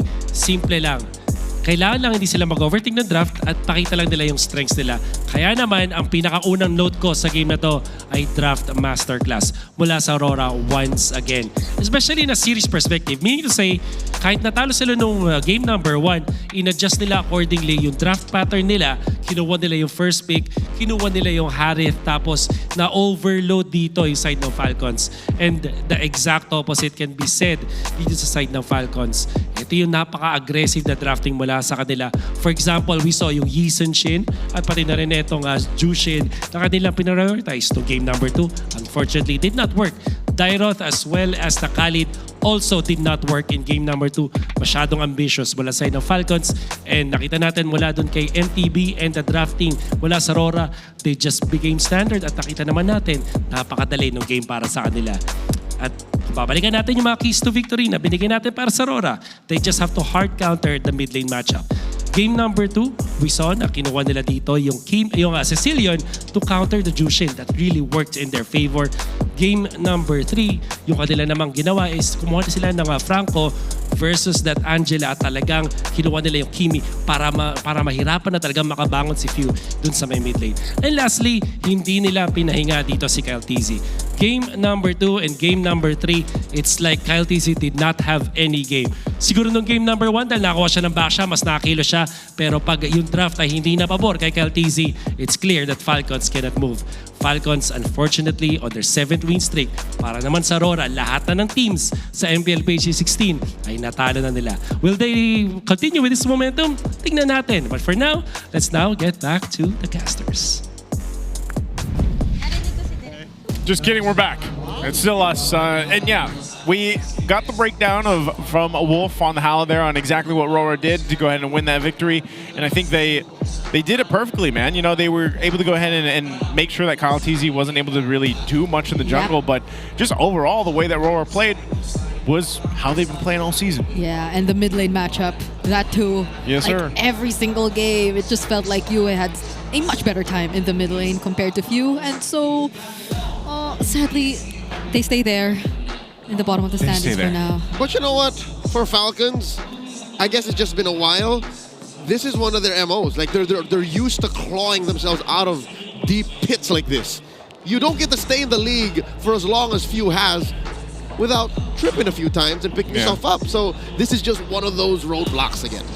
I'm sure they'll be okay. You know what? They're still just a point away and a couple from TNC and Omega and AP Bren.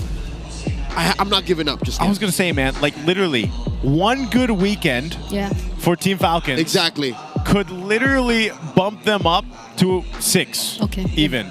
Like if they just have a weekend where they win 2 matches. Yeah. I think start tomorrow. Start tomorrow. Do they have are they playing tomorrow? I think that's a good question. We'll have to look. But here's right now, this is our Fantasy Globin update. It's still the Mines up top, sitting at 7-0 right now currently. And of course, got the Cavalry there, the Phoenix Army, Auroras, Sonics, Green Falcons, Kabarungai, and the Bees. Kabarungai.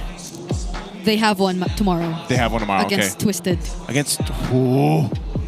That's still a challenge, man. Hey, at least it's a wake-up call, especially against Twisted, who plays so tight. Again, maybe only second to Aurora, who is so mechanically, you know, just locked in, and it's one of their main strengths. Draft closer to the chest. Like that's what I learned here today. That in Project Next, don't let this whole new patch dictate your playstyle. You still have to stay true to yourself. Keep it real. Like Edward said. Yeah. Not much changed for Mr. Consistent. He's keeping it real, I'd say. Keep it real. If you're from the streets, never forget. Never forget, Brigida. Never forget. Keep it real. That's not very convincing, but for the streets. Keep it real. Never forget. There you go. All right. That'll get you in the next paper edition. The adjustment period is gonna happen anyway. Like eventually, people will adjust if needed, but maybe not. Why are we giving advice? They have no choice. Yeah, give advice. People need to be inspired, Brigida. But maybe if you know who you are, say who you are. Are we still talking about MLBB? I don't know. I was trying to be inspired by Brigida. You know what? That's it for us. Nice with Brigida. Leo, we'll see you guys here tomorrow. Let's go ahead and throw it over to the hosts. We finally got a taste of what Project Next is actually like. Kahit nasabihin natin na yung ibang mga teams ay nagsisimula pa lang mag-adjust, I'm sure that a lot of changes are gonna be coming here in the MPL Arena. You're right about that at nakita natin na dalawang matches natin ay umabot ng Game 3. Sa ating yung unang serye ay nasaksihan natin ang TNC Pro Team versus Smart Omega wherein Super Yoshi took advantage of the dangerous grass. And as a roamer, nakita natin na isa sila sa pinaka-apektado pero they made a way to win this match. At hindi lang yan, meron pang mga bagong coaches na pumasok sa ating liga. And you know, aside from the new coaches, new strategies, there were also some new variations of the map na nakita natin sa ikalawang serye with the Rising Clouds and of course the Broken Walls that have managed to make their debut in Season 16. At doon, nakatulong palalo sa strategiya ng Aurora to get the reverse sweep kontra sa Team Falcons. Second half of the season, marami tayong pagbabago na nakita at marami pa tayong aabangan. And speaking of that, ano bang paborito mong mapa? I wish I hope to see more Broken Walls very soon. Isa pa lang kasi nakita natin ngayon. How about you? For me, Rising Clouds dahil mabilis yung movement ng mga heroes.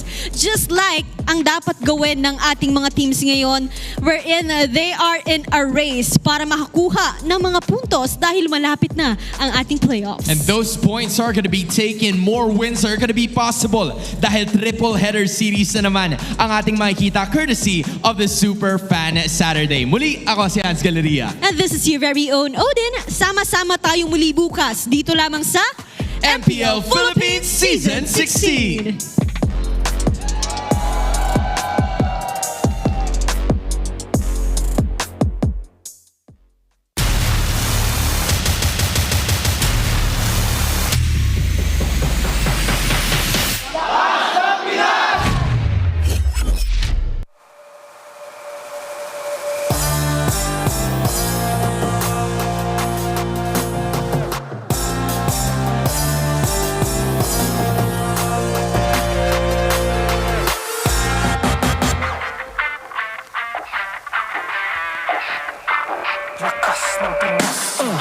Malakas, Pilipinas, malakas, kahit anong lane, we become the monsters.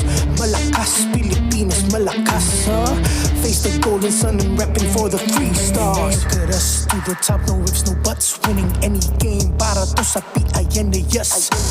Di mo matitinag aming boses sa new level. Nasa kalye man o mobile, you know I become a legend. Listen, open fire, we unite, we winners. But with pressure, like diamonds are made of. Switching the lane na parang gera, HP racing made a setup. Kakatang buhat ni Hilda, full dome SS parang Laila. Susundan ko ang wakas, kasama pataas, tagumpay natin to dahil tayo'y malakas para sa Pinas. Nasa amin ang alas, hindi dito atas, kinikilala sa taas kasi kami ang malakas.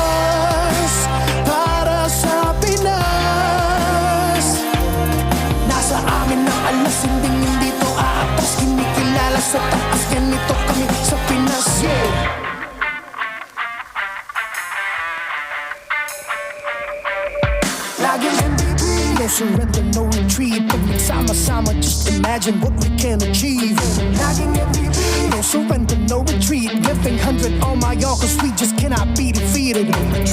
We are unstoppable, immune and invulnerable. Ready ang equipment, lahat frozen, mala, crowd control. Pakita on the jab. Beast to the southeast. Taas ang matawag, proud and loud, cause every enemy we devour. Susundan ko ang iyong bakas. Kasama pataas, tagumpay natin to dahil